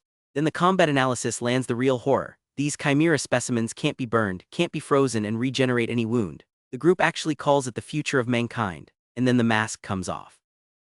The master is Iron Mask Rotron, and he wields something rare and ugly called Mythological Manifestation Origin Magic, a spell that borrows the power of a legendary hero of the past. An ally who can literally smell him out calls Rotron a beast hiding under that mask. Rotron decides everyone's done holding back and eats a rank 7 spell to the face, astounding stone whale, right into him. And he survives it, pulling on the still unstable demonic power churning inside him. A once celebrated medical genius fallen from grace into a dark magician. A reinforcement commander arrives just as the good guys start getting pressed. And meanwhile Andre Semorf is doing something monstrous with the third phase specimen, keeping it starved, ordering the thing to devour prey to grow stronger. And the prey is Andre's own guards, so the infiltrators make a call. They smash the containment cylinder holding the specimen and blow up Andre's whole ritual in the process. But the freed specimen wakes up enraged and attacks anyway, and a bystander recognizes the face. This was Leopold, a former soldier who deserted, climbed the Liberation Army into an executive and got turned into this. All that's left of his mind now is broken fragments. Names, half memories, nothing whole. There's a person buried in the monster and there's almost nothing left of him. Ludger calls out to Casey Selmore and the two of them team up. They tap into the abundant groundwater down there and hammer the specimen with water and ice, her real element, working in tandem with his while allies haul in coolant to help. Veronica DeVille even gets a thank you for yanking someone out of the way before he got swept off, and together they lock the thing down. They trap the specimen in a thick prison of ice and for 1 second everyone breathes. Even the demonic energy shouldn't break through this. They've won. Then something shatters the ice from the outside. An unseen attacker cuts down several of the allies in an instant, including one someone cries out for as my lady, and nobody even saw it coming.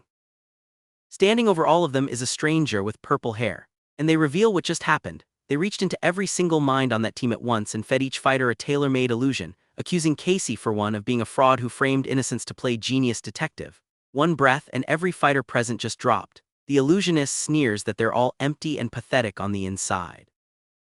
And then the freed specimen, Leopold, looks at one of the fallen and screams a single name, Moriarty. The whole team just dropped in a single breath, and something ancient buried under the capital is about to wake all the way up. The thing under the capital isn't a weapon. It's a demon named Basara. It's starving, and it just picked one of Ludger's students to wear like a coat, but before it gets a body, it needs a door. And somebody down in the roots of that dead tree is about to kick one wide open, thinking he's the one in control. Pick up right where the last section dropped us. Leopold, the one they called third, is standing over the whole group he just flattened, drunk on stolen demonic power. And he's already writing his own legend out loud. He's going to build an empire, he says. He's going to absorb everyone's power until there's nobody left alive who can touch him. Classic last words energy. Cut across the empire to a safe house in Lindenbrot. Hans is losing his mind, begging Grander to go help. Their guy is out there facing something demonic and she's just sitting there. And Grander doesn't move. No need, she says. She trusts her disciple. That's the whole answer. She's not worried for a single second. And she's right not to be. Because Ludger answers Leopold's big empire speech with a wall of magic, fire and ice and lightning, and half the elements Leopold didn't think one man could even hold. Down he goes in a single exchange. Then Ludger pins the black magician Andrei Semor flat with one hand sign. Andrei's raging, all that demonic power, and it wasn't enough. He blames himself, his own missing talent. Ludger looks at him and says something cold even for him. He's not going to just kill Andrei. He's going to make him suffer first, make him beg for death. And while that's landing, Grander is explaining to Hans why this was always going to go bad, that demonic power can't be controlled. It feeds on negative feeling and it flat out rejects the world tree's own power. It doesn't serve you, it devours you. And right on cue, the power turns on the man holding it. It moves on its own, ignores Leopold's orders and decides Leopold looks like dinner. His body gets swallowed whole into the roots. Something screams up out of the dead tree, wings unfold. And a demon that spent who knows how long buried down there stretches out, looks at the survivors and says 2 words, I'm free. So now there's a winged demon loose at the foot of the world tree, and here's the strange part. It tells Ludger it's got nothing against him, it's just got missions of its own to finish. It nearly vaporized one of Ludger's people a second ago with a lazy swing, and it waves that off like a spilled drink. No hard feelings, apparently. That someone is Casey Selmore, and she's in real trouble, not from the blast, from inside her own head. Something trapped her in a despair illusion that had her convinced she's a fraud, that she never deserved to call herself a detective, that the kindest thing she could do is just let go and fall. Ludger sees it, steps clean through his own shadow, catches her out of the air and tells her one thing: rest. The demon clocks that shadow step and gets curious. Ludger's done talking. Reasoning with a demon was a stupid idea and he knows it, so he braces for the poison.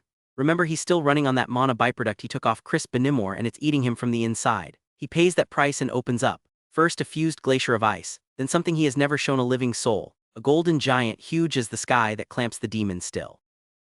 The people watching can't process it. A human trading blows with a demon and winning. But hold that thought, because the real bomb of this chapter is happening miles away. Back in Lindenbrot, while the city is being calmly evacuated, a random man on the street suddenly screams and grabs his eyes. And Flora Lumos turns to Lynn and freezes. Lynn's pupils have changed, and Lynn has no idea what she's even talking about. Chapter 111 slows down to bury a man. Andrei Semorf, the black magician, is dying, and we finally get why he ever reached for something this dark. His daughter got sick. He went to a religious order for help and they told him to pray. Just pray. She died anyway. That's the day he started hating God. He burned the last of his mana helping Ludger fight the demon, and he goes out with 2 words: don't fail. Ludger tells him flat, that won't be me. But that demon didn't die. It's wounded, it's panicking, and it knows it's leaking out of existence. Leopold's body couldn't hold it, so it bolts into the sky hunting a new vessel, something strong enough to survive being worn. And back in the city, Lynn suddenly screams for everyone to run, a heartbeat before the demon's strike comes down. Casey throws herself in front of a targeted student, eats the hit, and says she's finally paid Ludger back. And then it makes its choice, not the student. Flora. The demon pours itself into Flora Lumos and you watch it happen. Her hair goes dark, her eyes go dark, and somewhere underneath, the real Flora is still in there, clawing to stay. The thing wearing her turns to Lynn and sneers, calls her a saintess who hasn't even woken up yet. File that word away. Saintess, it's going to matter a whole lot. Ludger drops in, catches Lynn before she falls apart, and swears he's getting Flora back. The demon plays its trump card. Kill me, it says, and the girl dies with me, and most heroes flinch right there. Ludger doesn't. I will do what I must, he says, and he attacks his own possessed student anyway. Roll credits on the nastiest cliffhanger of the arc. Except he's not really swinging at Flora's body. Chapter 112 goes inside. An illusionist's magic yanks Ludger's own mind into the dirt and starts replaying his worst guilt. A little boy with blood running from his eyes asking why he didn't save someone named Selly. It's the kind of wound Ludger keeps buried under a dozen fake names, and for a second even he almost sinks into it. Outside, his students are fighting to reach him. Aiden and Mandalina throw anti-magic at the illusion, that rare power that just erases other people's spells, and a soldier nearby clocks exactly what it is. Ludger claws himself free with an exorcism he taught himself and breaks through into a shared mind space where a fanged demon is grinning at him. And here it brags, imagination is the only limit, not mana, not rank. But Ludger feels something worse nearby. Flora trapped in her own private hell. In hers, a fake version of him stands there and tells her the exact thing she's most afraid of, that she's just a talented student, nothing more. A duke's illegitimate daughter with no real savior coming. Ludger walks into her nightmare and cuts it off. Nobody else can save you, he tells her. You have to want to save yourself. Then he gives her the lotus. It grows up clean, straight out of the mud. And she believes him. In the real world, Flora throws herself in front of Ludger's back to guard him and catches sight of some symbol on him that stops her cold. With her permission now, Ludger stops holding back. He unloads magic no classroom ever saw, and the demon inside her recognizes it and completely loses it. The power of God, it screams, it begs, calls itself his disciple, and right before it dissolves, it warns him, be careful of the apostles. Outside, a pillar of light rips into the sky off Ludger's exorcism, and Aiden and Mandalina are shouting for their master. And somewhere out of frame, two figures we don't get to see yet are watching all of this. What a fascinating human, one of them says. Keep those two in your back pocket. They just noticed him, and that's never a good thing. That night, Ludger gets a visitor he did not invite. The masked Zero Order alone in his room, and he opens with a bomb. He's known for a long time that Ludger isn't the real John Doe, the dead man whose identity Ludger has been standing inside this whole series. He just says it, calm as anything. Then he keeps going because that was barely the appetizer. He admits the black magicians who broke into that underground World Tree lab were First Order Nikolai's people going off script, and that he knew and let it slide. Then Ludger confirms the thing the Zero Order actually cares about. He's found the owner of the Eye of Judgment, the one the Zero Order sent him to hunt, the one they called the one blessed by destiny. Ludger knows exactly who she is, he just isn't saying her name. And here's where the demon finally gets its name for real. The Zero Order cross-checked old Sanctus records and the dying thing's last words, and pinned it as Basara, a monster catalogued in ancient texts. That same reading told him exactly what Ludger really is too. Then the door bangs open and instructs a new demon, Heli, calling herself the future First Order, flirting and poking at Ludger with an illusion you can actually feel. Until the Zero Order yanks her back by the collar. And then the big one, the Zero Order tells Ludger what his kind really are. The things humans call demons, they call themselves the Apostles, and they stand against something called the Lumensis. He says he's felt a strange kinship with Ludger since the Magic Festival, two men who both see the world as a birdcage, and he asks Ludger to just come join him. Ludger won't say yes, but he doesn't say no either, and that hesitation is loud. Before he leaves, the Zero Order drops one more warning. The British Holy Nation is on the move again over the mess in the capital. Long ago, he says, an old kingdom teamed up with the elves, went to war with Basara, sealed it inside the World Tree, and got wiped out by British for its trouble. Passed that along to Aileen, he says, and vanishes. Alone, Ludger does the math and goes cold. Basara and the Zero Order were both hunting Lynn. Same girl, same eyes. And then, right on top of that fear, a knock at the door. May I come in? Who walks in at a moment like that? Hang on, because the next few chapters are the payoff you've been waiting for. It's Flora, late at night, checking on him. They're both fine, more or less, except her hair color didn't change back. Basara left a permanent mark on her body. She thanks him for pulling her out of that nightmare, and then she asks the question that's been eating her. What is he to Lynn? Ludger deflects. It goes back a long way, he says, and it isn't a good story. And he leaves it right there.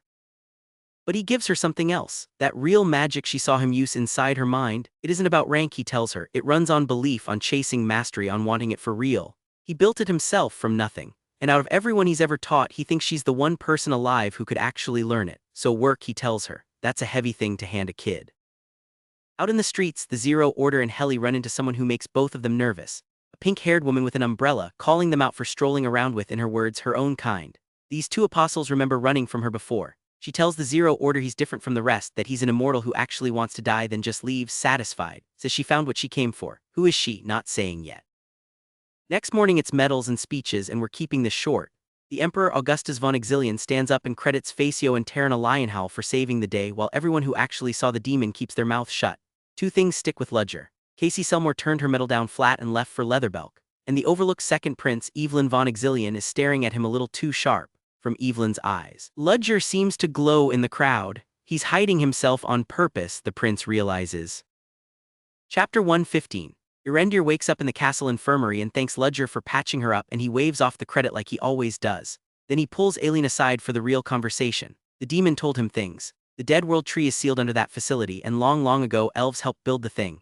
Aileen confirms it possessed the Lumos girl Flora during the ritual, but she's clean now, no lasting damage. And Aileen asks a favor. Keep an eye on Flora quietly, because if the Lumensis Church ever caught wind of a demon possession, they'd tear her apart to use it. Then they trade elven history. A family called the Leffer have guarded the World Tree since something called the Seedling Incident. And if even one exiled elf who helped smuggle a sapling out is still breathing somewhere, that elf could blow the whole cover-up open. Remember the Leffer, you'll want to. Meanwhile, a much quieter grenade gets pulled. A student named Julia Plumhart corners Iana, Ludger's beastman assistant, and admits she's been dream-walking, slipping into Ludger's rare, faint dreams while he sleeps, and in one of them she watched him kill someone. Not a monster, a woman, Lynn's mother. She saw Ludger murder Lynn's mother. Iana keeps his face still and says it's between him and the professor, he'll decide what to do. Both of them walk away rattled. Chapter 116 is the payoff chapter, so buckle up. First, a quick errand. Ludger meets Aileen at the royal storeroom to collect his reward, 3 items including a shape-shifting silver bracelet and a monocle that reads a person's hidden potential. He quietly aims it at 2 bystanders, then flat out lies to Aileen about what he saw. Says only that he saw the brightest light in the world. We'll let that sit. Then the real one. Lynn is wandering the palace alone, unsettled, like the whole demon night didn't quite happen, and her eyes have been giving off a strange energy ever since Flora's body took the possession that was meant for her. Ludger finds her stepping in through that presence-erasing teleport of his, and he finally gives her the truth. Those eyes are awake now. They have a name, the Eye of Judgment. And here's where it all clicks into place. Remember all the way back in chapter 24, when Ludger first looked at this quiet scholarship girl and caught something in her eyes he couldn't name, something the old texts called the Sight of Judgment. He filed it away and said nothing for 100 chapters. This is that seed finally bloomed. The power to look at anyone and read the good and the evil in them, right down to what they truly are. A gift the church swears only a saintess is ever born with. Lynn panics. If the church finds out, they'll come for her. Ludger swears he won't let that happen, but he warns her she's not the only one hunting for those eyes, and he asks if she really trusts Erendir, who already knows. She does, so he casts a temporary seal to hide them and tells her straight, it's a bandage, nothing more. The power is only going to grow, so trust no one who gets close to you. While that's happening, the Bredis Holy Nation delegation arrives at a palace summit, led by a startlingly young chief priest named Rumlaya. The nobles argue tempers flare, but she wins the room the right to investigate the capital incident on her own terms. She's in no hurry to see the crime scene either. A cover-up, she says, always comes out eventually. And then in a quiet hallway, Rumlaya walks straight into Ludger, stops, feels something off him, and asks the question, who are you? Chapter 117, and Ludger's got a problem. That seal he cast on Lynn drained him, and worse, his own cover leaked because the fight with Basara cracked the spell hiding what he really is. So he plays it smooth.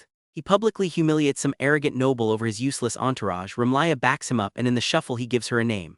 Ludger Cherish, professor at Ceoren. She names herself right back. One of fewer than 10 chief priests in all of Bredis. And here's a line to hold on to. Ludger in his own head notes that Rumlaya is not the chief priest he knew 20 years ago. 20 years, whatever his history with that church is, it's old and it's buried deep.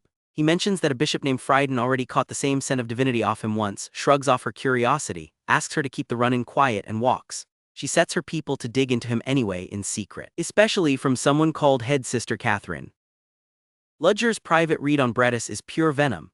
They take gifted orphans, raise them into chief priests, and condition them to never once defy the Holy King's bloodline. 20 years and they haven't changed, he thinks. Fake and disgusting. Then back at the hideout, something monstrous jumps him, and it's Hands in his full beast form just messing around.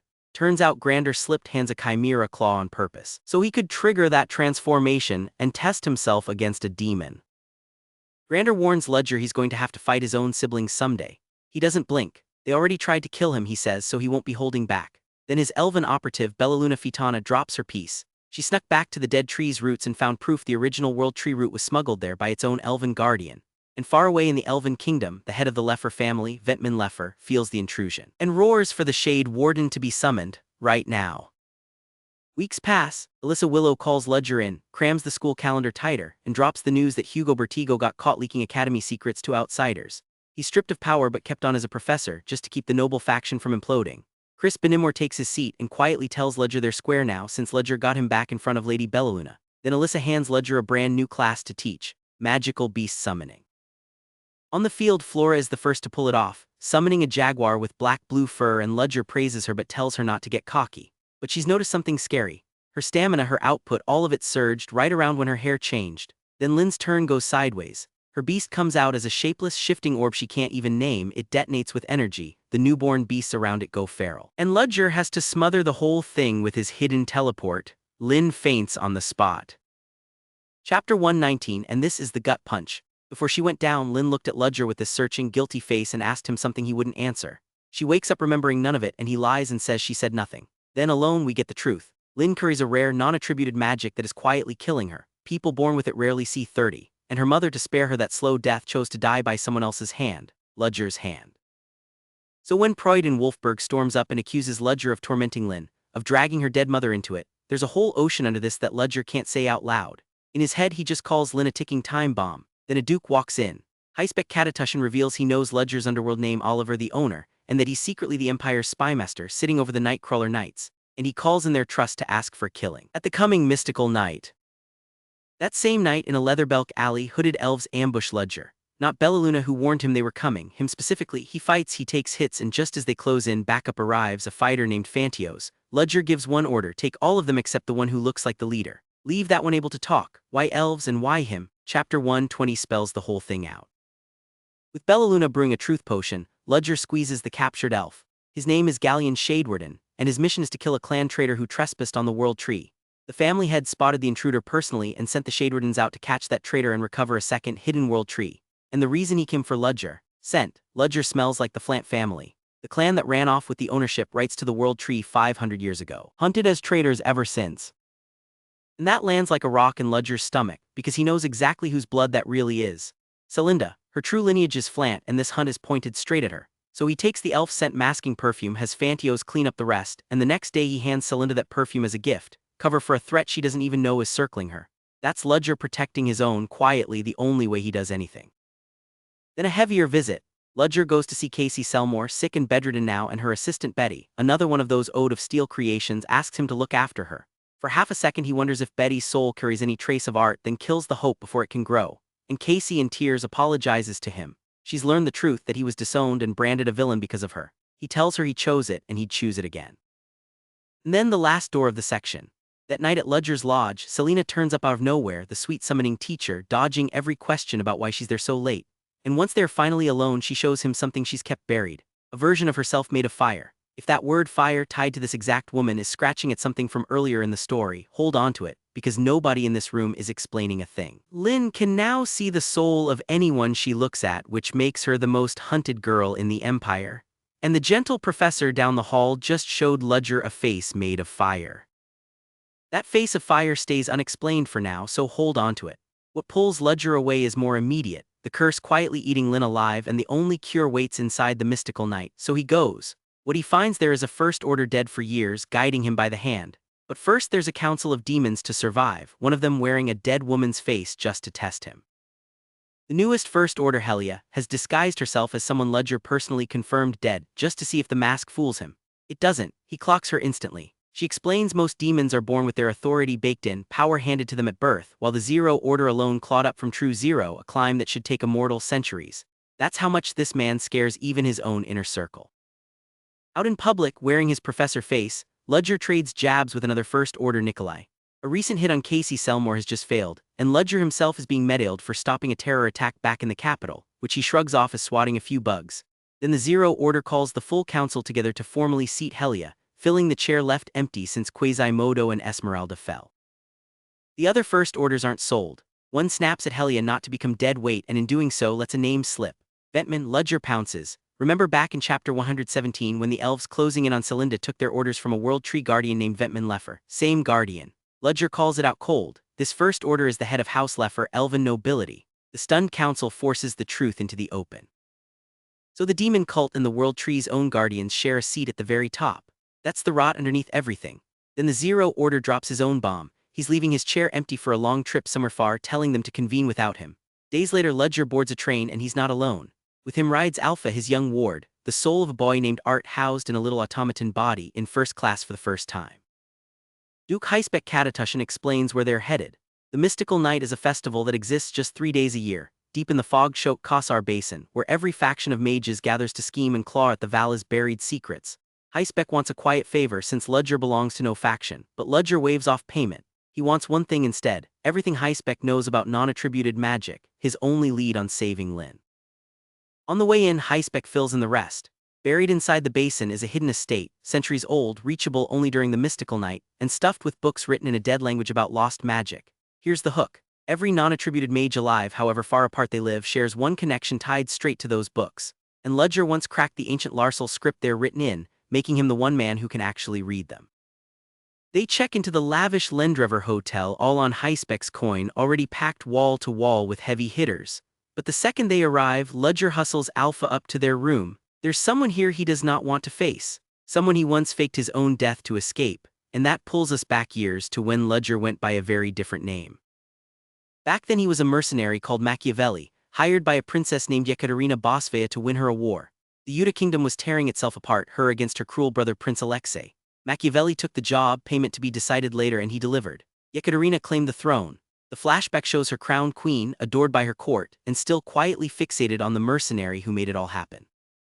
Present-day Ludger watches her across the room and sighs. She hasn't changed, but he can't get tangled in old debts now. He's got a book to find and a curse to beat, and he brushes off a rumor about a first order named Leslie scheming here. File that name away. Next morning, colliding mana currents tear open the hidden entrance for its 3-day window. Then a strange little girl wanders into their tent, alone, looking for her parents, and vanishes without a trace.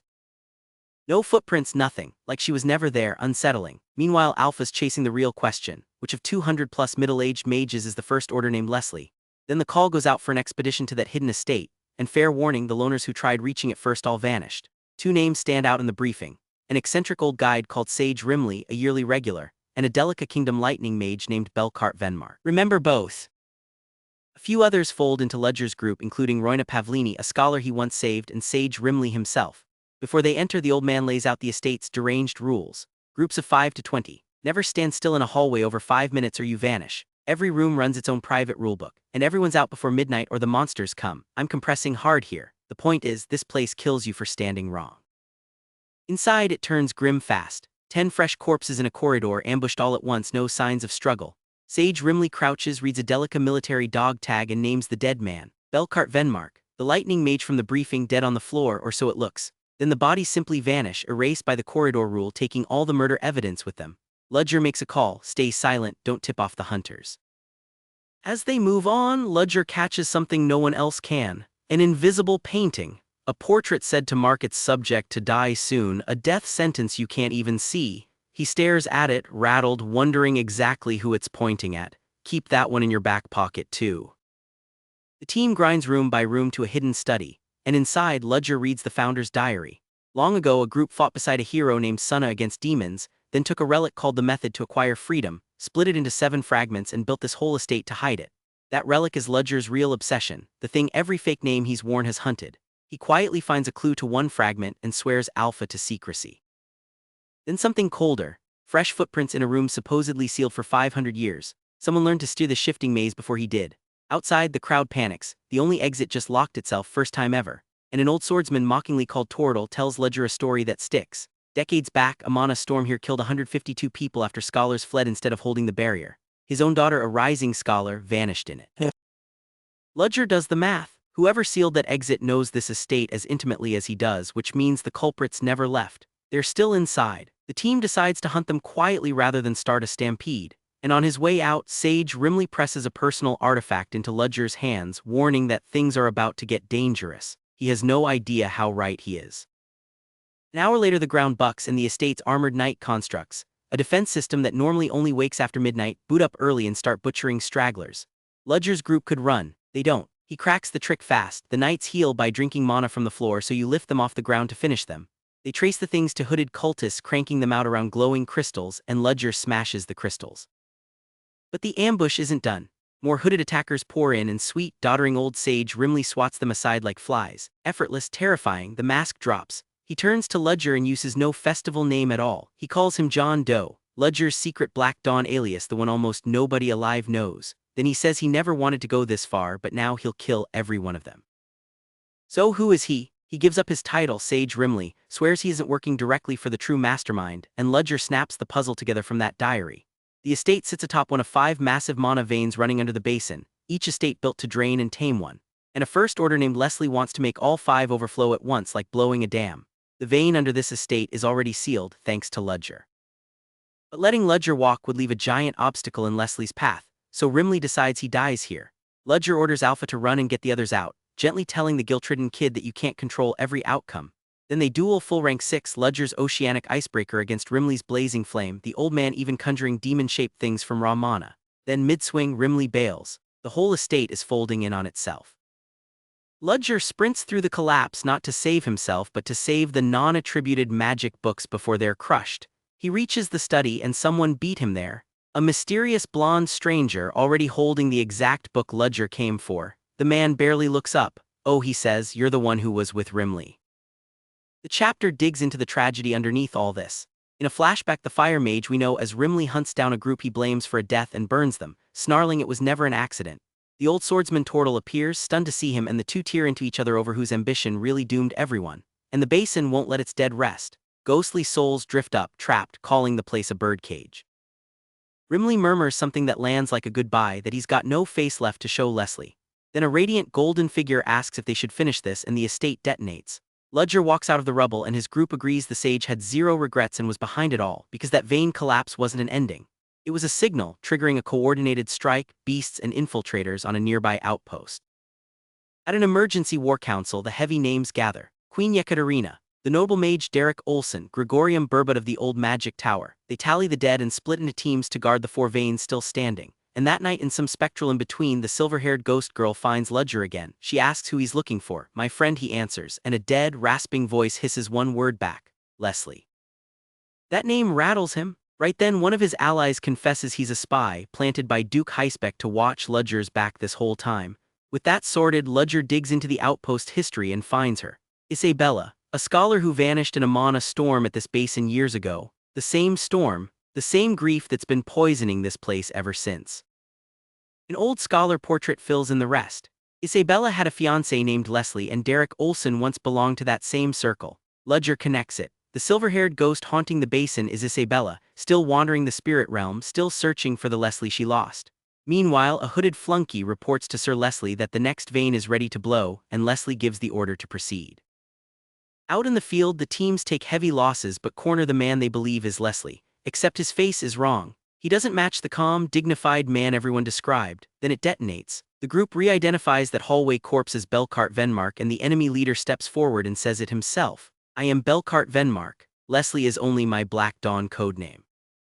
And Ludger goes cold, because if this living man is Belkart, then the body labeled Belkart was actually the real sage Rimley.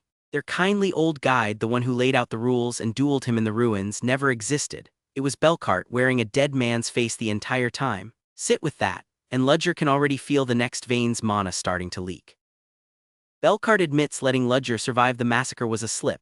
He mixed up Ludger's alias with a namesake inside the Black Dawn. Then the real story pours out. Belkart, Isabella, and Leslie were childhood friends. Isabella vanished in that mana storm. A year later, Leslie disappeared too, searching for her and never came back. So Belkart kept searching this basin alone for years and took his dead friend's name, Leslie, wearing it like an open wound.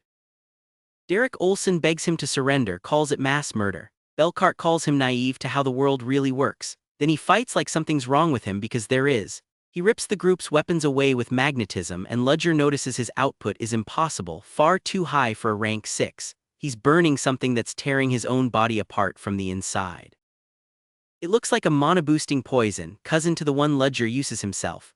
Belkart doesn't care. He vows to blow this cliff's vein wide open, hurls a storm of magnetized metal cubes, and reveals armor plates hidden under his coat so every counter just bounces off. Then he charges his ultimate, a rank 6 monster called Heavenly Falling Metal Orb, and everyone screams to run. The spell nearly buries everyone, but they scatter and survive. The mages keep sealing veins, and then the first vein's pillar just vanishes, drained on purpose. The others are too spent to chase, so the pursuit falls to Ludger, back in his armored disguise. At the vein, wild beasts swarm to stop the draining, and a silver-haired man, Belkart's true face now, sneers and vows to kill them all. Then a rare luminous stag answers the forest's call. It's the master spirit beast of the forest, hidden away until now. Belkart fires a railgun blast at it. The stag dodges impossibly fast, and Ludger notices the shot wasn't aimed at him, like the beast reads him as an ally. He lands a clean oceanic icebreaker, and a flashback explains it all. A Black Dawn scientist offered Belkart an experimental drug, brewed from a Dead World tree sample and pure demon residue, 300% power at the cost of a agonizing death. The scientist warned him plainly. Belcart took it anyway. That's exactly what I want, he said. He wasn't chasing power, he was buying just enough time to finish one last thing. Juiced on the drug, he refuses to stop, and the clash levels the whole area, leaving him gutted and barely conscious. A boy finds his broken body, and Belcart whispers one name into the dirt: Leslie. The boy asks if he's okay. Belcart, just relieved his armored rescuer never saw his face, lies and says he's fine even as his senses fade. Then comes the saddest flashback in the arc. As a kid they called him Belcart the Sloth, always the slowest of the three friends, and Leslie and Isabella always waited for him. He loved Isabella quietly, painfully, and meant to confess only once he felt worthy. He waited too long. Leslie confessed first. Then Isabella died here at the basin, and his thought just guts you. She beat me again, he says, by dying first. In the present, Ludger tears a temporary hole in the fog so the survivors trapped inside can flee, including a huddle of children waiting specifically for a man named Belcart. Belcart remembers promising a woman he'd bring a lost friend home, no matter how long it took, and for once he wasn't late. He tells Ludger the rest. After Leslie left him the basin's research, the Zero Order came to him personally, dangled a way to save his friends, and Belcart has served the Black Dawn ever since. Ludger says it plainly. Their deaths were never your fault. Then Belcart notes the Zero Order already confirmed out loud that Ludger isn't the real John Doe, yet they all still call him that. Ludger wishes the dying man a bright road, and Belcart crumples. Over at the last contested vein, an enemy mage compliments his opponent, promises to kill him with utmost respect, and floods the field with poison fog. Too bad the ally he's targeting happens to be immune. The team holds the vein and earns an antidote. Then word arrives that the last vein is finally closed. And when the cowardly old magic tower mage Gregorium Burbot, who fled the whole crisis, starts blaming survivors, Queen Yekaterina just punches him in the face. Then the master spirit beast strolls into the outpost carrying Ludger on its back, and the crowd recognizes him with a shock as Professor Ludger Cherish. He leans on Gregorium too, threatening to broadcast his cowardice unless he backs down. But the real moment is quiet. Yekaterina pulls him aside. She's known all along from his face, his voice, the way he fights. Machiavelli, the mercenary who won her a war. And instead of exposing him, she agrees to keep his cover as an undercover professor completely safe.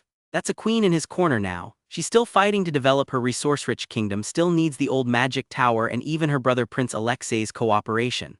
Ludger pitches a trade, Yuta's raw resources for Ceoren's research materials. The deal is practically done. And then alone, Ludger finally gets what he crossed a continent for. He studies the non-attributed magic, and the answer is brutal. It isn't a talent, it isn't a gift. It's an ancient, incurable curse, the kind people call God-given. There is no cure, none. The only thing anyone can do is suppress it, and the only method that works is black magic. He came for a cure and found a curse. That's the wall between him and Lin. Weeks later, leaving the forest, the master spirit beast gives Ludger a parting gift, its own antler and teeth. And on the way out, he and a companion spot a lone child sitting alone in the dark woods, waiting, it seems forever, for friends who are never coming back. A clean echo of Belcart. That's what friends do, Ludger says softly. So that's the mystical knight. One first order down, a queen who knows his oldest secret now firmly in his corner, and back home, the elves who have been hunting Celinda are done waiting. No rest for Ludger, because what comes next drags him straight into a war he can't talk his way out of. That war Ludger can't talk his way out of. It lands on Celinda, and the reason goes back 500 years to a bloodline everyone thought they'd wiped out. But before the elves come knocking, back up a beat. That antler and teeth the spirit beast handed Ludger on his way out of the Kassar Basin are more than a parting gift. He passes a tooth to Hans, calls it a little souvenir, and says it might quiet the monster clawing around inside him. But before the elves come knocking, we've gotta back up a beat. Remember that spirit beast tooth Ludger walked out of the Kassar Basin with? He hands it to Hans, calls it a little souvenir, and says it might quiet the monster clawing around inside him. Hans has got nothing left to lose, so he tries it. And Hans doesn't just slip into his usual half-beast shape. He turns into a full spirit beast, a glowing blue stag, huge antlers, practically a mirror of the real creature from the basin. Everyone in the room just stares. Then Ludger has him try casting magic in that form, and Hans, who's never thrown a spell in his life, lights the whole place up. New option unlocked. A hooded figure with glowing eyes strolls in, says Hans is more interesting than expected, and makes a creepy little joke about wanting a coat made from spirit beast fur. Nobody laughs, but the bigger play is happening somewhere else entirely. The Black Dawn's Zero Order is setting a trap that has nothing to do with elves and everything to do with sleep. Remember Gregorium Burbot, that spineless mage from the old magic tower? He gets suddenly excommunicated, and while he's fuming in his carriage, a man in a top hat hijacks it. Zero Order. He engineered the exile himself, and he drags Gregorium down into a shared dream world called Dreamland. Privately, he tells an aide the real plan. Gregorium's just bait, a probe, because ever since Basara woke up, something deep in the world's shared subconscious has started to stir. Hold that thought because we are coming back to it. Over on the Empire side, Princess Aileen von Exilion pulls Ludger in with unsettling news. Elves have been hiding out in the capital and the Lumensis Church quietly cut some kind of deal with them. No fighting, no fuss, just a secret handshake. Aileen's worried it's about the dead world tree buried under the city, and she wants Ludger to dig into it quietly. Underground, Ludger's elf operative Bellaluna Fitana is basically hacking the world tree's roots for intel, and what she pulls out is alarming. The Leffer family, the elves who guard the world tree, are mobilizing. Their end game: reclaim the tree's full power and turn the entire continent into one massive, unburnable elven forest. And the church has been feeding them information the whole time. Meanwhile in Leatherbelk, Ludger sends his agent Alex to shadow Celinda and watch for elf activity without telling her the real reason. They pick up a tale.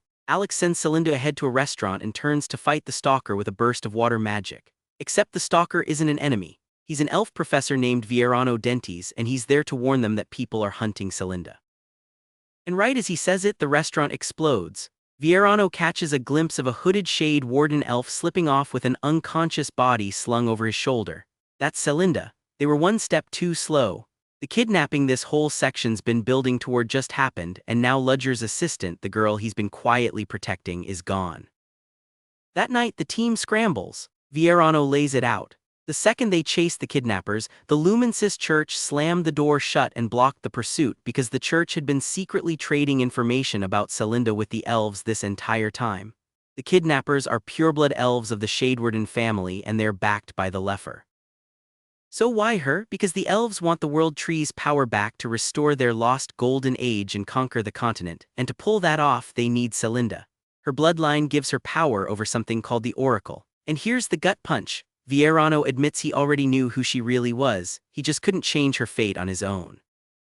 Vierano's mystery informant leads them to a villa on the edge of town, and the man waiting there is Wilter Rosen, head of the Rosen family, and he's not some distant guardian. He's Celinda's biological father. He thanks Ludger for looking after his daughter, and Ludger, ice cold, throws it right back at him. You left her. You don't get to call that love. Then Wilter takes him into his late wife's greenhouse and tells the truth. Her name was Ella, she was a Flant elf, and the so-called moderate noble families murdered her because she refused to be their puppet, refused to let them use her bloodline to seize the world tree. Her dying wish was for Wilter to keep their daughter safe, which is exactly why he buried Celinda's elf heritage and never told her a thing. Ludger softens just a little. He gets the impossible spot Wilter was in, but he still tells him the hiding was the wrong call.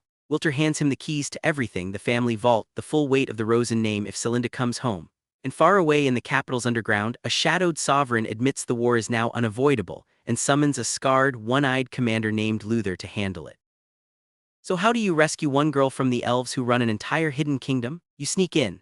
Ludger's crew preps an infiltration into elf territory to find a living world tree and pull Celinda out. They'll need Bellaluna to hide their presence and a young elf tracker to slip past the Leffer forest's surveillance. Vierano commits too, even though joining this makes him a traitor to the elven crown. They roll out on a battle airship. Vierano gives the quick rundown on the 7 noble elf families guarding the world tree, but honestly all you need to know is the Leffer sit at the top, and outsiders get stopped at the forest's edge. Which is why Ludger's got an ace. An old book pointed him to a hidden underground passage that runs straight to the world tree's roots. Celinda wakes up drugged in a lavish bedroom and realizes she's been taken. An elf named Galleon Shadewarden walks her into Serendal Castle and presents her to the woman running this whole nightmare. Ventman Leffer, First Order of the Black Dawn and head of the Leffer family. She greets Celinda as the last child of Flant, and casually drops that she was standing right next to John Doe the entire time. Now if that name rings a bell, it should.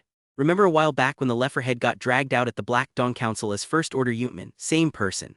Ventman Leffer plays both sides, elf nobility and Black Dawn brass. And John Doe, that's Ludger's cover name inside the Black Dawn. So Ventman's been sitting across the table from him and his assistant this whole time and never clocked it.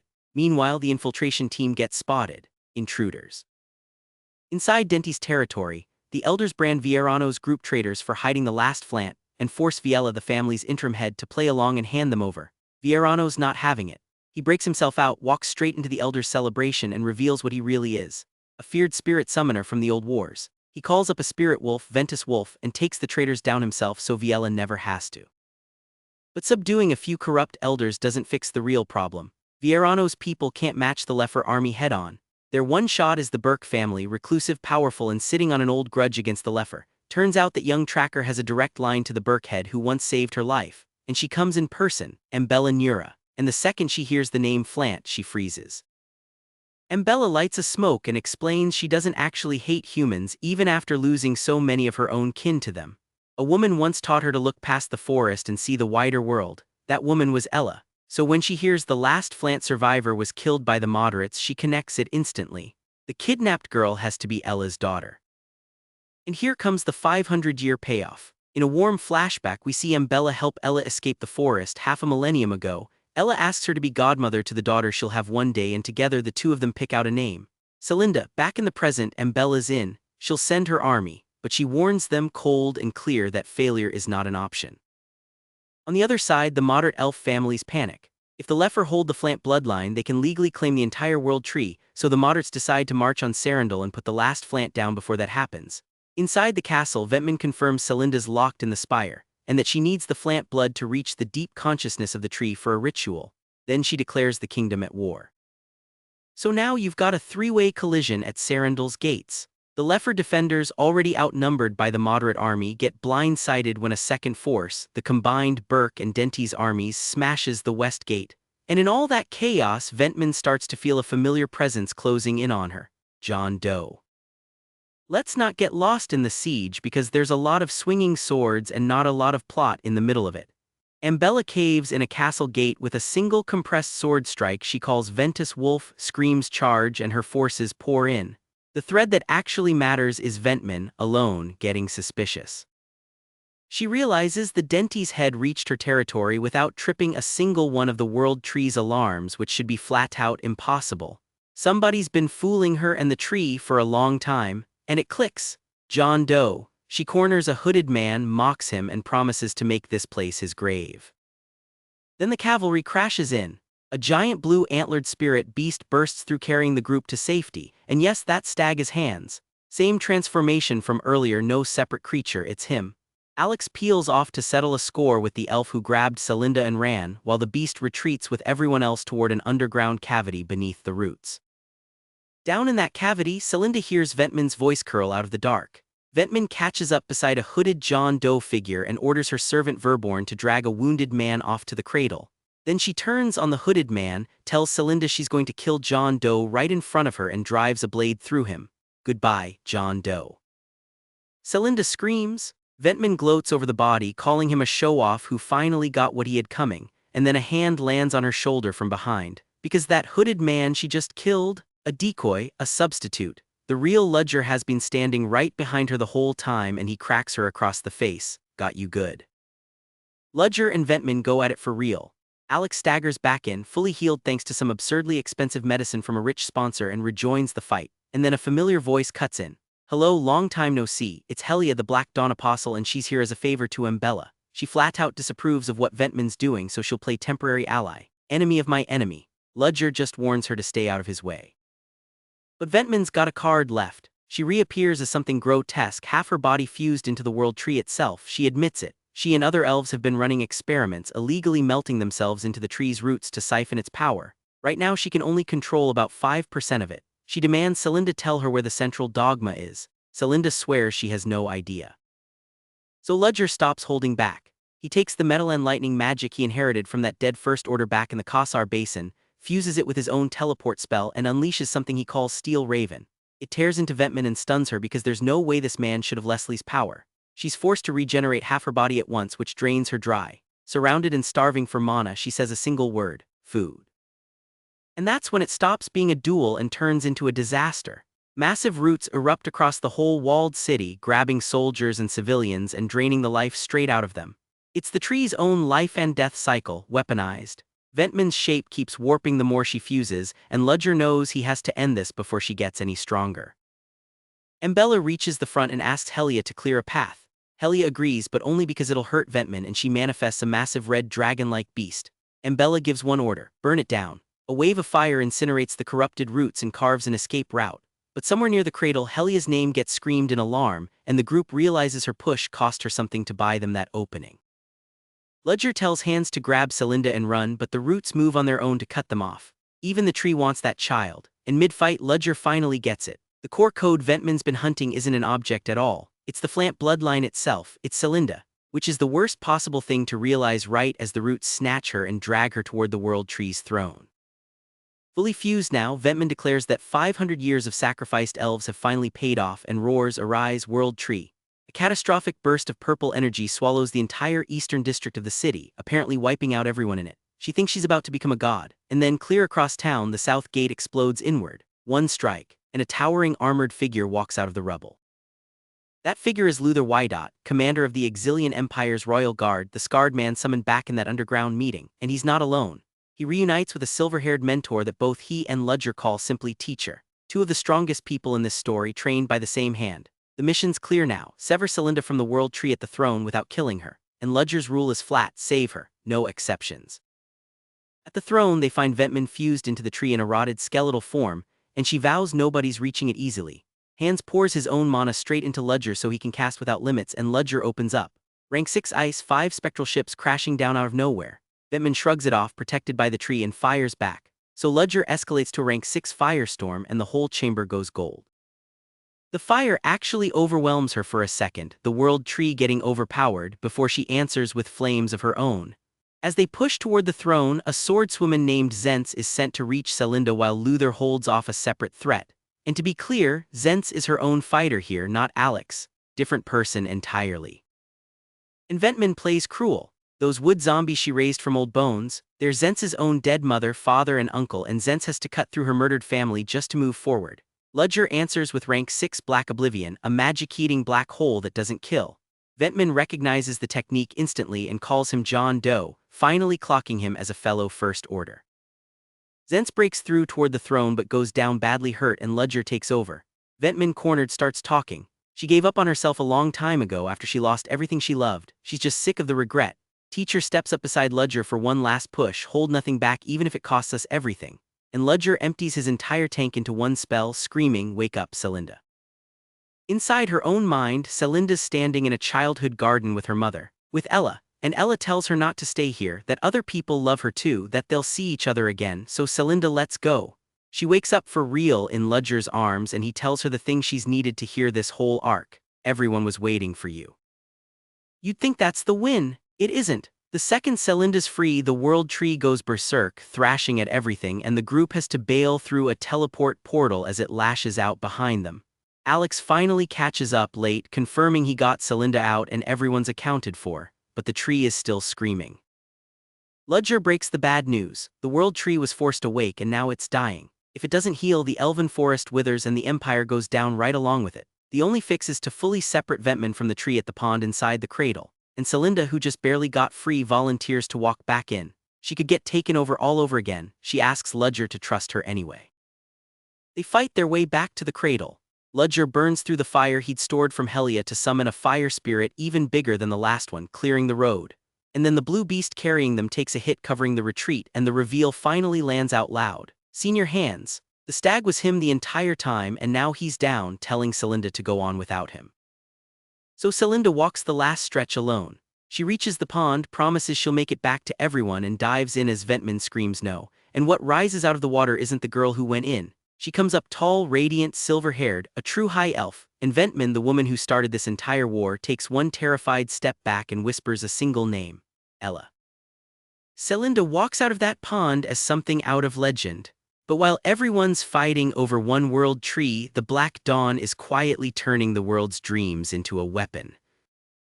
So why does one silver-haired girl rising from that pond leave Ventman frozen and afraid? Why does she breathe that one name, Ella, like a ghost just walked back into the room? Celinda finally won the fight that nearly broke her people. But the victory she bled for tonight was set in motion centuries before she was even born. To get why this matters, you have to go back 500 years to a young elf named Ella Flant, the youngest matriarch her family ever had, keeper of the World Tree's will, and the World Tree itself turned on her. A monstrous version of it accused her of slaughter, of betrayal. Ella swore everything she did was the tree's own will, and she won. The thing died cursing her name. Cut back to now, and Ella's descendant is about to prove the Flant blood never really died. Celinda wakes up after the final battle, and something new switches on inside her. She reaches out and a barren, burned-out forest just breathes again. Dead trees come back to life in front of everyone. Nobody's seen a plant this strong in generations, so they give her a name, the Green Mage.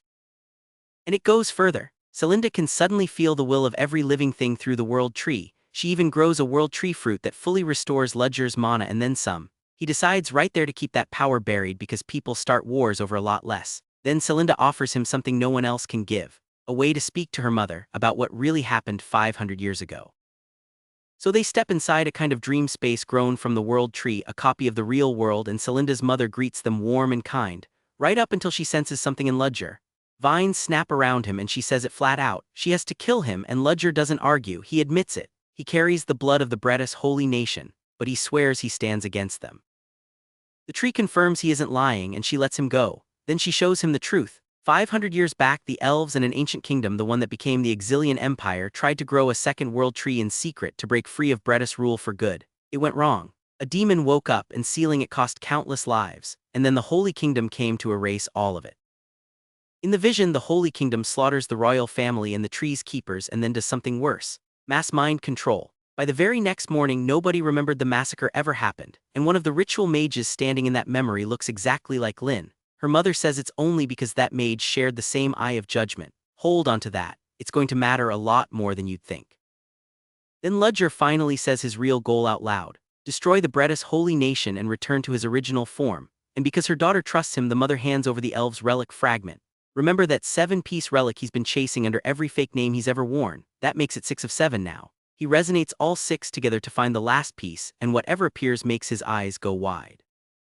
But we don't get the answer yet. Instead, the story slows down for something softer. Over at the Rosen Villa, Ludger delivers an apology to Celinda on behalf of her estranged father, the wealthy man who quietly hired him to save her. And Celinda finally lets it out. Years of feeling abandoned after her mother died. Then someone steps in and forces the old man to call her what she actually is: his daughter.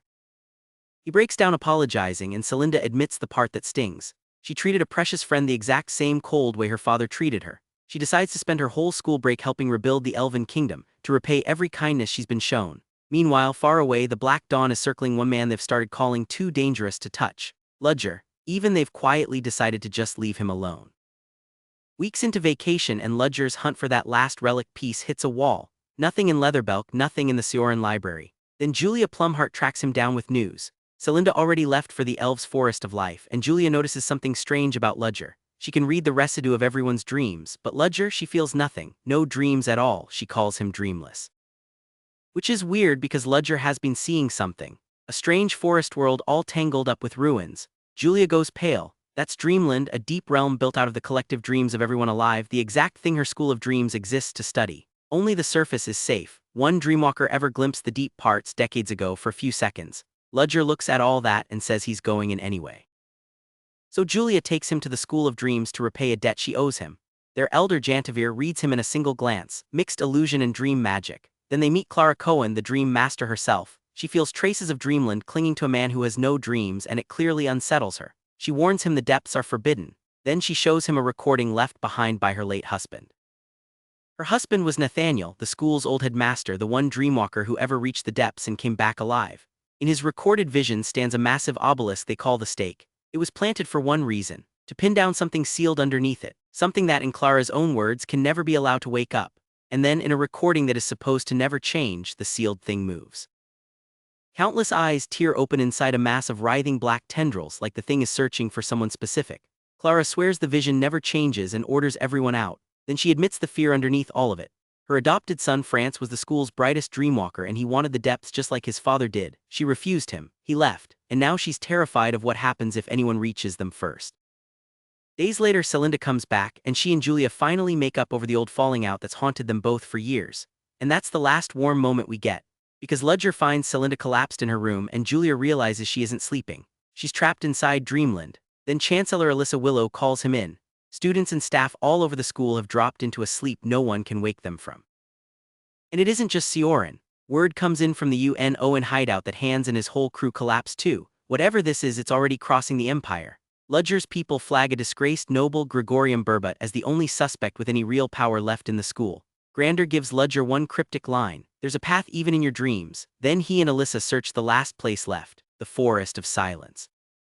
They find a figure standing perfectly still, not breathing, and when they get up close it's a corpse, long dead, mummified, rotted. It's Gregorian Burbot, dead who knows how long, his body worn like a costume so something could walk into that school completely unseen, and then that something ambushes them, a hooded figure throwing wild, colorful magic. Ludger calls it a demon, it corrects him, cold and calm, its name is Nerva.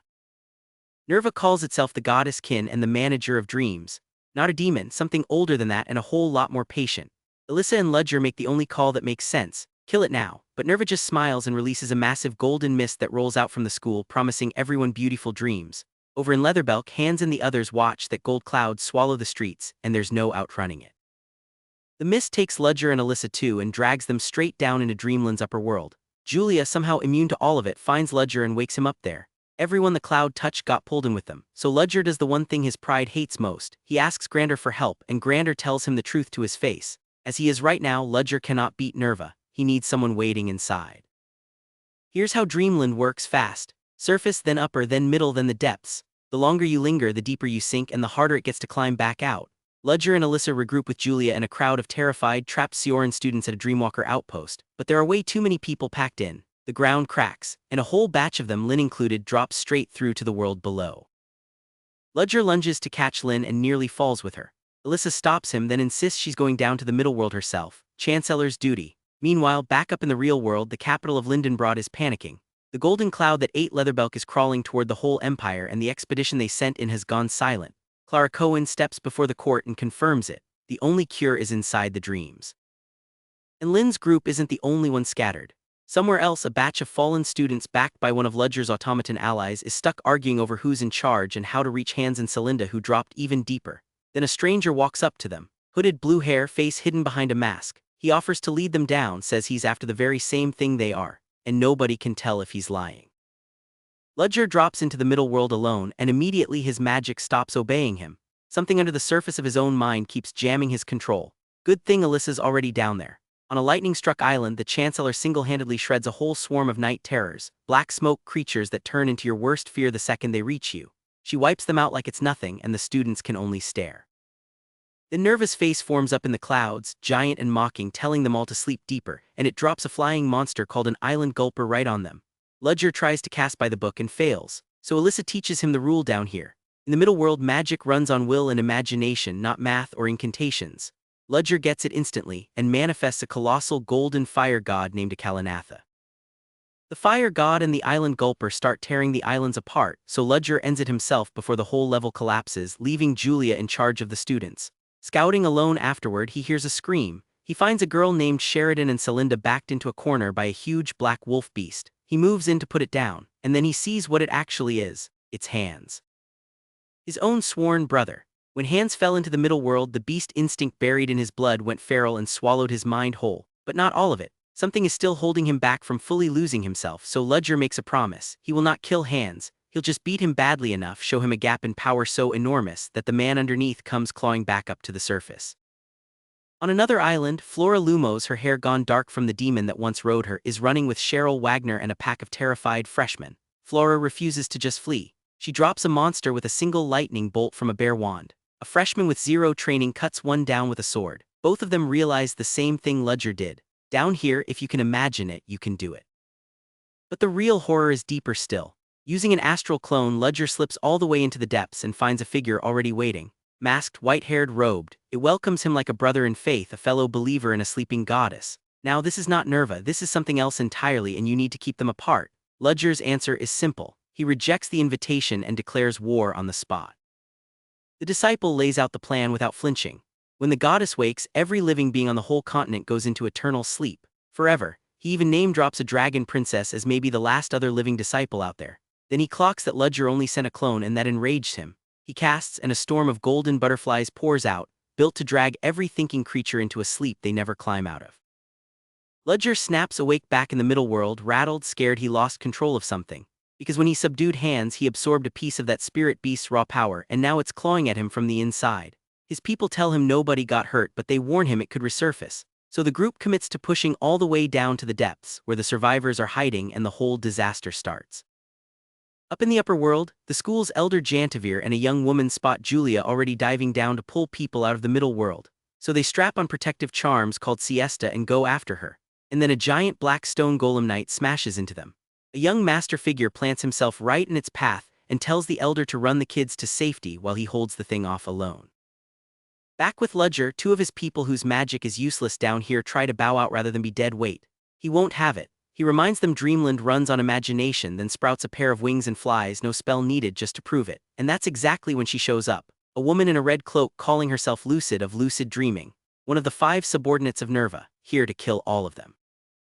Lucid offers Ludger a mercy deal, spare his friends if he surrenders. He laughs it right off, so they brawl and she dodges everything he throws because her power self-perception lets her see his attacks before they even land. He escalates to a rank 6 spell. She erases it in one hit with a second power called Dreaming State and drops him flat, and then Ludger just stands back up, completely unbothered.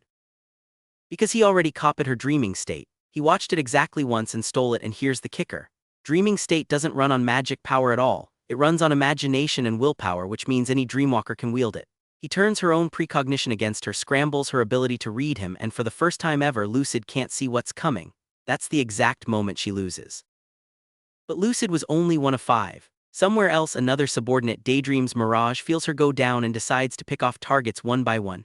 He grabs Professor Selena straight out of a cluster of Ceoren students and chains her up, and she burns clean through them in a sudden burst of fire. He goes cold because he knows that fire. He whispers the name of the dangerous one, Esmeralda.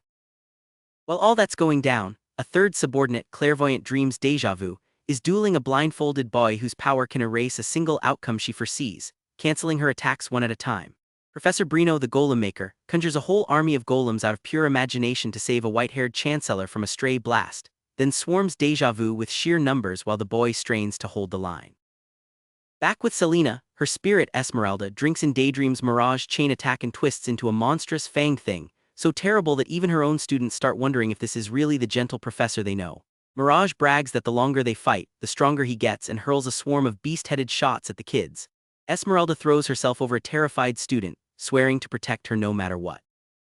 Then a reddish-haired woman comes out of nowhere and cracks him across the jaw, staggering him even through what he calls his ultimate attack. Between her and the monster fighting at her side, Daydream's Mirage is finished, and as he goes down he almost laughs. He was called a monster his whole life, and now a monster is putting him down. He decides that isn't such a bad way for it all to end. And then 2 more allies stroll in like it's nothing. A hooded man with a wolf-like beast and a blonde man leaning on a cane who apparently wrapped up their own fight in about 3 minutes flat.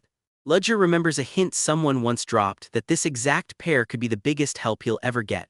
The 5 are falling one by one. It should feel like they're finally winning.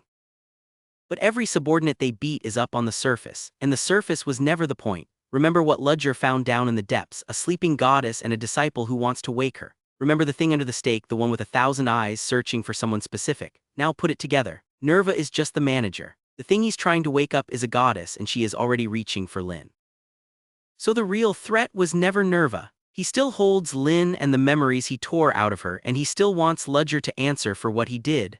But the goddess underneath him is done sleeping now, awake enough to shake the world apart. This is as far as the webtoon has taken us, and it does not end quietly. We open in the upper world of the Dreamland, and the whole place is falling apart. One elderly woman stands alone against a swarm of golden butterflies and enemies that just will not stay dead, and she clears out every last one of them by herself. This is Alyssa Willow, the Chancellor of Ceoren, and even she admits her body isn't what it used to be. Then she runs because the sky is coming down. Somewhere close by, near a throne that looks more like a gravestone, a robed figure murmurs to himself. He just has to hold on a little longer, he says, until the goddess wakes up. Everything will soon end. Keep that face in mind because he is the reason all of this is happening. Down in the middle world, Ludger's group snaps hands out of a Dreamland daze before he drifts too far. That is the danger here. Lose focus for a second and you become one of those hollow wanderers stumbling around the ruins. A mage of the School of Dreams named Jantavir finds them and hands out protective charms called Siesta, so the dream pressure can't sweep them under. Ludger even gets handed a 10-person transport device, and he names it Rip Van Winkle, which is going to matter more than it sounds. Meanwhile, on a different island, Proyden Wolfberg is leading Lynn and a few other students, scouting the ground for danger. Lynn breaks off from the group to look further ahead, and that is exactly when a stranger finds her. His name is Cerna, and he has a glowing amber demon eye, one that looks a lot like the eye that once possessed Flora, except this one runs deeper. He tells Lynn he has been searching for her and he offers to show her the root source of her power. Ludger arrives and cuts it off cold. Ceoren already knows his cover identity, hints they've met before, then backs off because this is Nerva's home turf. Walking away, Ludger is eating himself alive on the inside. He keeps hiding the same thing from Lynn over and over, that he killed her mother and he's the one who wiped her memories clean. He's terrified the truth would shatter whatever they have. And then before he can decide anything, a massive creature erupts out of nowhere, snatches a student named Henry, and grabs Lynn right in front of him while he screams her name. The survivors regroup on an island near the upper world's central entrance, and the crowd greets Alyssa as Chancellor. She confirms the spirit professor Selena made it out too. The disciples of the School of Dreams are bickering about leaving their master behind, only to turn around and find she has already appeared silent, right behind them, calling everyone together. Then the bad news lands. The entire upper world has collapsed and dropped everyone down here.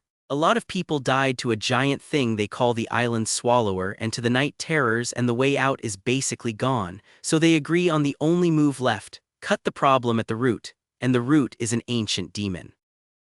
The dream scholars have a dozen names for him. The Sandman, Jan Blunt. He has haunted these lands for a very long time, dragging people down towards something called the depths. To reach him they cross the Sanctus Bibliotheca, the Library of Dreams, where every dream a person ever had takes the shape of a book. Crack one open and it overwrites your whole mind with someone else's life, so they walk through without touching a single page. The demon ambushes them with a sandstorm that scatters the group and strands Ludger deep in the depths with just one winged companion. Ludger fights his way through walls of sand illusions. The demon tries to lock his mind inside a special dream, but the Rip Van Winkle device blocks the whole attack, and you can feel the surprise coming off this thing. That wasn't supposed to happen.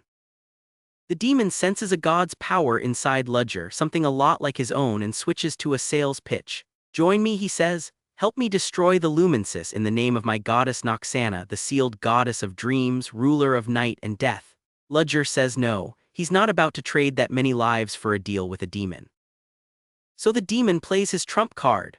While he was digging around in Ludger's head, he found one particularly interesting child, and he peeked at the sealed memories buried inside her through her dreams.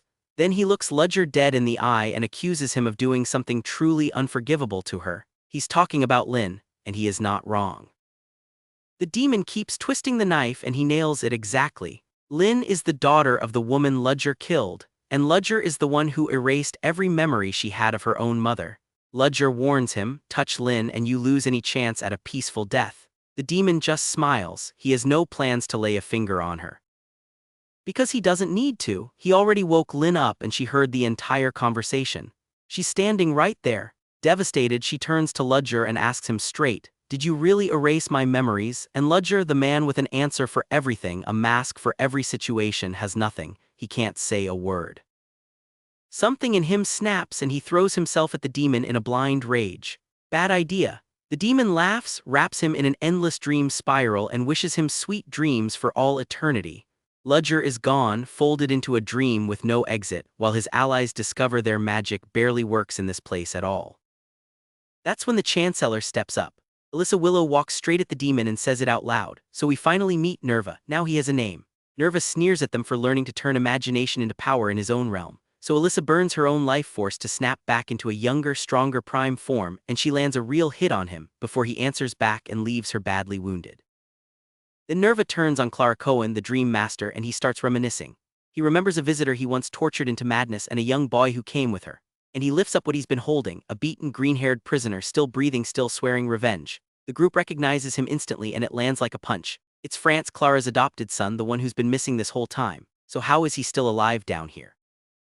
France is not the boy they lost. He squares off against a masked enemy who taunts him for still blaming himself over his foster father's death, and mid-fight this enemy warps into a skeletal, robed shape. Two hooded allies drop in to back France up. Then a wounded enemy shakes off some kind of restraint, thanks the goddess for the opening, and unloads a massive attack. A giant magic seal flares to life, the endless prison of infinity, and it swallows the entire group whole. They wake up scattered inside what they call Nerva's prison. Janivir comes to, and France finally reunites with the one who raised him, an elder dream authority he calls the Master, who greets him warmly and asks the softest possible question: "Have you been eating well?" Here's the lore that ties it together. There's a thing called the Fragment, a shard of an ancient relic that the Holy Nation shattered long ago. It got hidden and handed down through generations of Dream Masters. France's foster father Nathaniel wanted to bury it deep in the depths against Jantivir's warning, but the fragment reacted and it pulled France down into the depths alone. Nathaniel went after him to save him, and that is where he was lost. Genevieve blames himself for not stopping it sooner. France blames himself. The two of them argue over whose fault it really was, and one of the hooded allies cuts right through it. None of that matters now. Whoever's to blame, they still have to kill Nerva. Hold onto that fragment, by the way. It comes back around. Back where Ludger fell, the students can't wake him. No spell they have touches it. This is past a normal curse. Flora Lumos heads off to scout while the others stand guard. Elsewhere, a monstrous wolf beast, the same kind of shape as the beast of Gevaudan, comes howling at the masked villain, and he flees rather than burn power on a fight he calls a bad matchup. France, hunting that villain through the prison, plants his flag. He declares himself the next Dream Master and casts a spell that turns every unopened door in the place into a connecting passage, so he can gather all the scattered allies into one spot. But the villain senses something too, a human nearby overflowing with demonic energy, and he decides to hunt her down and drain her to recover his own power. That human is Flora. He corners her. Back at Ludger's bedside, the moment the group hears Flora's in danger, they lose it, begging their unconscious professor to wake up. And inside Ludger's mind, we get a memory. He's a boy hearing desperate voices crying for help on the far side of a door. His father tells him to go help them, even if it means he might never see him again. The boy reaches out and opens the door. And Ludger comes roaring back into reality right on top of the villain, ripping Flora out of his grip. How dare you mess with my student? He is awake. He is furious. And this thing has no idea what just walked into its prison. So how does a man locked in a dream with no exit break himself out? The villain can't process it. Ludger just shrugs, says he slept like a log, and the students go wild that their professor is finally up. Then Ludger takes him apart. The demon cannot believe how much stronger this man got while he was supposedly helpless and dreaming. And that's the twist Ludger's been sitting on the whole time. The dream Nerva trapped him in wasn't a prison. It was a gift. Ludger lived countless entire lives inside it, and when he woke up he kept a piece of all of that knowledge and experience with him. So he looks Nerva right in the face and thanks him genuinely for making him this strong. You wanted to bury him, you leveled him up instead. Now Nerva's prison is coming apart because its maker is pouring out the last of his power just to stay standing. France feels Ludger's faint energy flare and rushes off to finish Nerva himself, and the wounded demon starts talking. He claims the god Lumensis deliberately keeps human potential capped, and he drops that Ludger himself once conspired with him against Lumensis. Ludger denies serving Lumensis at all. He says he's only against Nerva for one reason, for hurting people. Nerva admits he could never actually read Ludger's dreams because Ludger doesn't have any, so he built his whole read of the man out of everyone else's memories. And then he calls Ludger the bowl of Lumensis's power, hinting Ludger was meant to become the Holy Kingdom's next pope, before a power struggle got in the way. Then comes the big world lore. The gods swore an oath never to touch the world directly, a law even Lumensis can't break. But that seal weakened after the mysterious death of a world saintess, someone tied to the Zero Order, right around the Holy Kingdom's 20-year lockdown. And Ludger goes quiet because that lines up exactly with when he left the Holy Kingdom with his own master. Nerva throws everything into one last desperate strike, trying to fill the goddess's bowl and drown the whole world in dreams. Ludger ends him. It's over, Nerva. And as the demon dies, he says one strange, quiet word, thanks. Then he sacrifices himself into a rising black obelisk called the Stake, and you realize this was never about surviving. He was trying to bring the goddess back. So what exactly did he just wake up? The survivors barely have time to breathe before they realize the fight isn't over. A colossal winged black shape claws its way up out of the ground, so huge that people are seriously asking whether it's a monster or an actual god. Ludger knows exactly what he's looking at. It's Noxana. The goddess is fully resurrected, her seal completely undone. Alyssa the Chancellor rallies the frozen crowd and points at one thing, a dark structure still jammed into Noxana's chest. That, she says, is proof the seal isn't all the way broken. It's a weak point. In a flash of vision, Ludger hears his master Grander warning him, you have to stop them there, if you fail then, and he snaps awake to find everyone around him flattened in an instant by the power she just let loose. Ludger weighs releasing his own sealed power, the second and third seals he keeps locked, but doing that could expose his hidden identity to the Lumensis Church, so he holds back. The plan they land on is insane.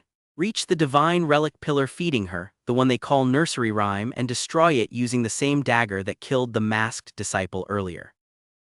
Flying at her one by one would just get everybody shot out of the sky, so instead they build an airship, using Professor Brino's golem expertise and salvaged blueprints, with student volunteers hammering it together. Ludger links the whole group's minds so his awakening power can reach across Leatherbelk and stir the sleeping citizens trapped in her dream fog. Clara sends Cylinder Rosen to guard Julia and stay behind, and the finished ship lifts off toward Noxana. The airship opens with a full cannon volley straight at the pillar and it does nothing, but it does get her attention. Noxana, now successfully distracted, wheels around to smash the ship head-on. Ludger throws up huge defensive and offensive magic to shield the hull, even manifesting a giant drill right on the bow. This is going to be a slugfest. Ceoren's Chancellor, Alyssa, backed by Wilford, cuts loose a massive spell called Dawn's Star that illuminates paradise right into Noxana's face. And it isn't enough. She barrels straight for the bell, cracking the ship's honeycomb shield while Chris Benimor and the others scramble to punch through with that drill before she counters. Then the heart of it, France shoves his adoptive mother, Clara, clear out of the path of an explosive hit and eats it himself. When he comes to, something breaks open in him and he calls her mother for the very first time. This whole time he'd only ever called her the master. Of course, the timing could not possibly be worse. Because right then, Noxana winds up something even bigger, and Clara makes a decision. She'll take the blast herself, redirect it, absorb it, and blow the shield with her own body. France begs her not to. He reminds her this is the exact way his father Nathaniel died. She tells him she cannot survive losing her son too, and after one last protest he lets go of her hand. She doesn't go alone. Jantavir, elder of the School of Dreams, steps up beside her rather than let her do it by herself. The two dreamwalkers trade goodbyes with a smile and Clara leaves parting words for her youngest, Julia. Then the two of them pour every last drop of their combined power straight into Noxana's shield in one enormous blast. Did it even work? France is screaming for his mother. A shrouded body flickers past in the wreckage and the Manhwa refuses to confirm it either way. What it does confirm is worse. The shield is already healing itself. Sheridan is told to keep the battered airship moving and then the main engine takes a hit. Everything is going wrong at once. And then a voice you were hoping was gone comes crawling back. Through a grinning, purple-haired host, something thanks Goddess Noxana for a second chance to fight and swears to destroy every one of them. Ludger's side knows that voice instantly. It's Nerva, he is not as dead as they thought. Meanwhile, off to the side, a spirit corners Selena and drops a bomb on her. Every memory she has from before Ceoren is fake.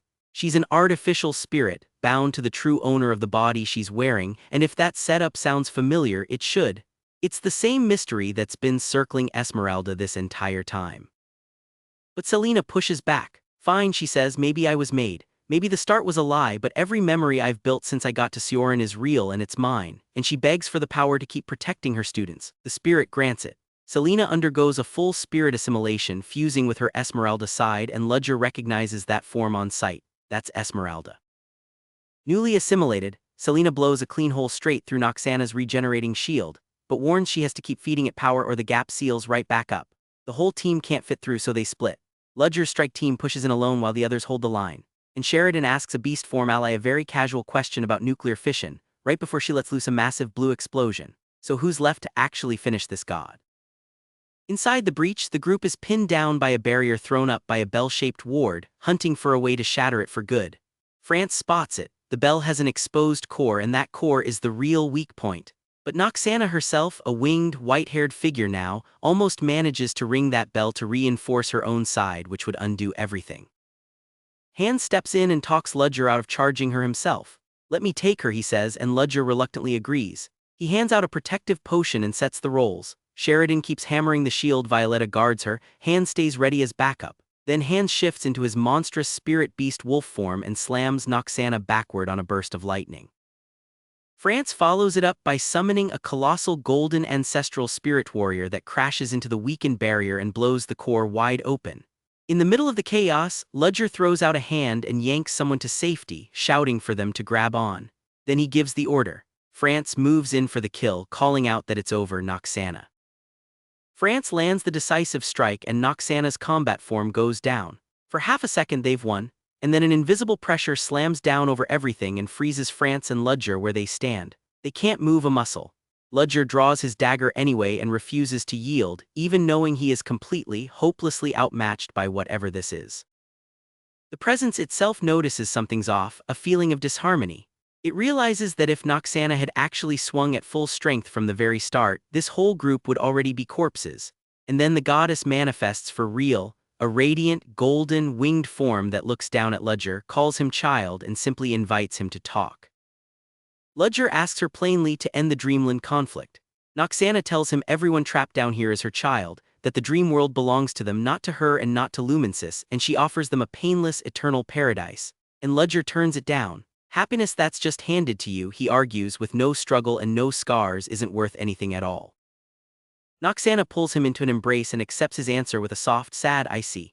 But privately Ludger has already made up his mind. Affection or not, she's never truly going to stop, so he has to put her down. He channels a golden sealing spell and sends her back to sleep. The group is celebrating a win when one ally suddenly screams, "Why did you give up?" and bolts, who breaks down at the exact moment they won.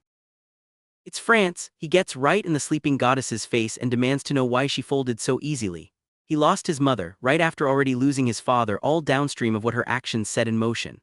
And Noxana, half-awake, apologizes. Even her lightest touch, she says, hits mortals like a natural disaster. Her own carelessness with a single relic fragment is what cost France the people he loved. And France deflates because you can't aim hatred at someone who never meant you any harm. His mother, he admits, never wanted revenge either. So as compensation, Noxana gives him a piece of her own power and his eyes turn gold. Then France turns to Ludger, hands him something and says 4 quiet words. "This is yours now." Noxana says her goodbyes and drifts back to sleep, to dream a long dream all over again. And alone in a forest, back in the real world, Ludger looks at what's in his hand and confirms it. That's the last piece. The final fragment of the 7-piece relic he has been chasing under every single alias he ever wore. Remember way back when he'd found only 3 of 7 and every mask, every con, every identity was secretly about this. It is finally completely whole. And then the Manhwa pulls the rug out. Back in the depths, an old devotee is weeping over Nerva's dormant body, desperate to wake it before it's too late. A new winged attacker appears, coldly calls the old man Nerva and taunts him for using his own Noxana as bait. Wait, bait. After everything we just watched, that one word quietly reframes the whole war. Because here's what Ludger lays bare. This entire scheme was France's plan, with Ludger's help every step of the way. And remember Basara, the demon that broke loose and possessed Flora back in the day, the one everyone assumed just went feral on its own? Ludger woke that thing up early on purpose and used it as a weapon to smash things apart and steer their enemies wherever he wanted them. Then Ludger kills the old vessel without blinking and turns to France to congratulate him on receiving the goddess Noxana's blessing, telling him to go ahead with some contract on the promised day. Whatever these two are actually building toward, the goddess and the relic were only the opening move, and they are just getting started. Back at Ceoren, the students wake out of the Dreamland shaken and relieved. Aiden admits he can't be all the way happy about it because some people never came back. And then Lynn, without a word to anyone, suddenly bolts, alone, straight off into the woods. Something in her is running from something she can't quite name. She runs until she finds him.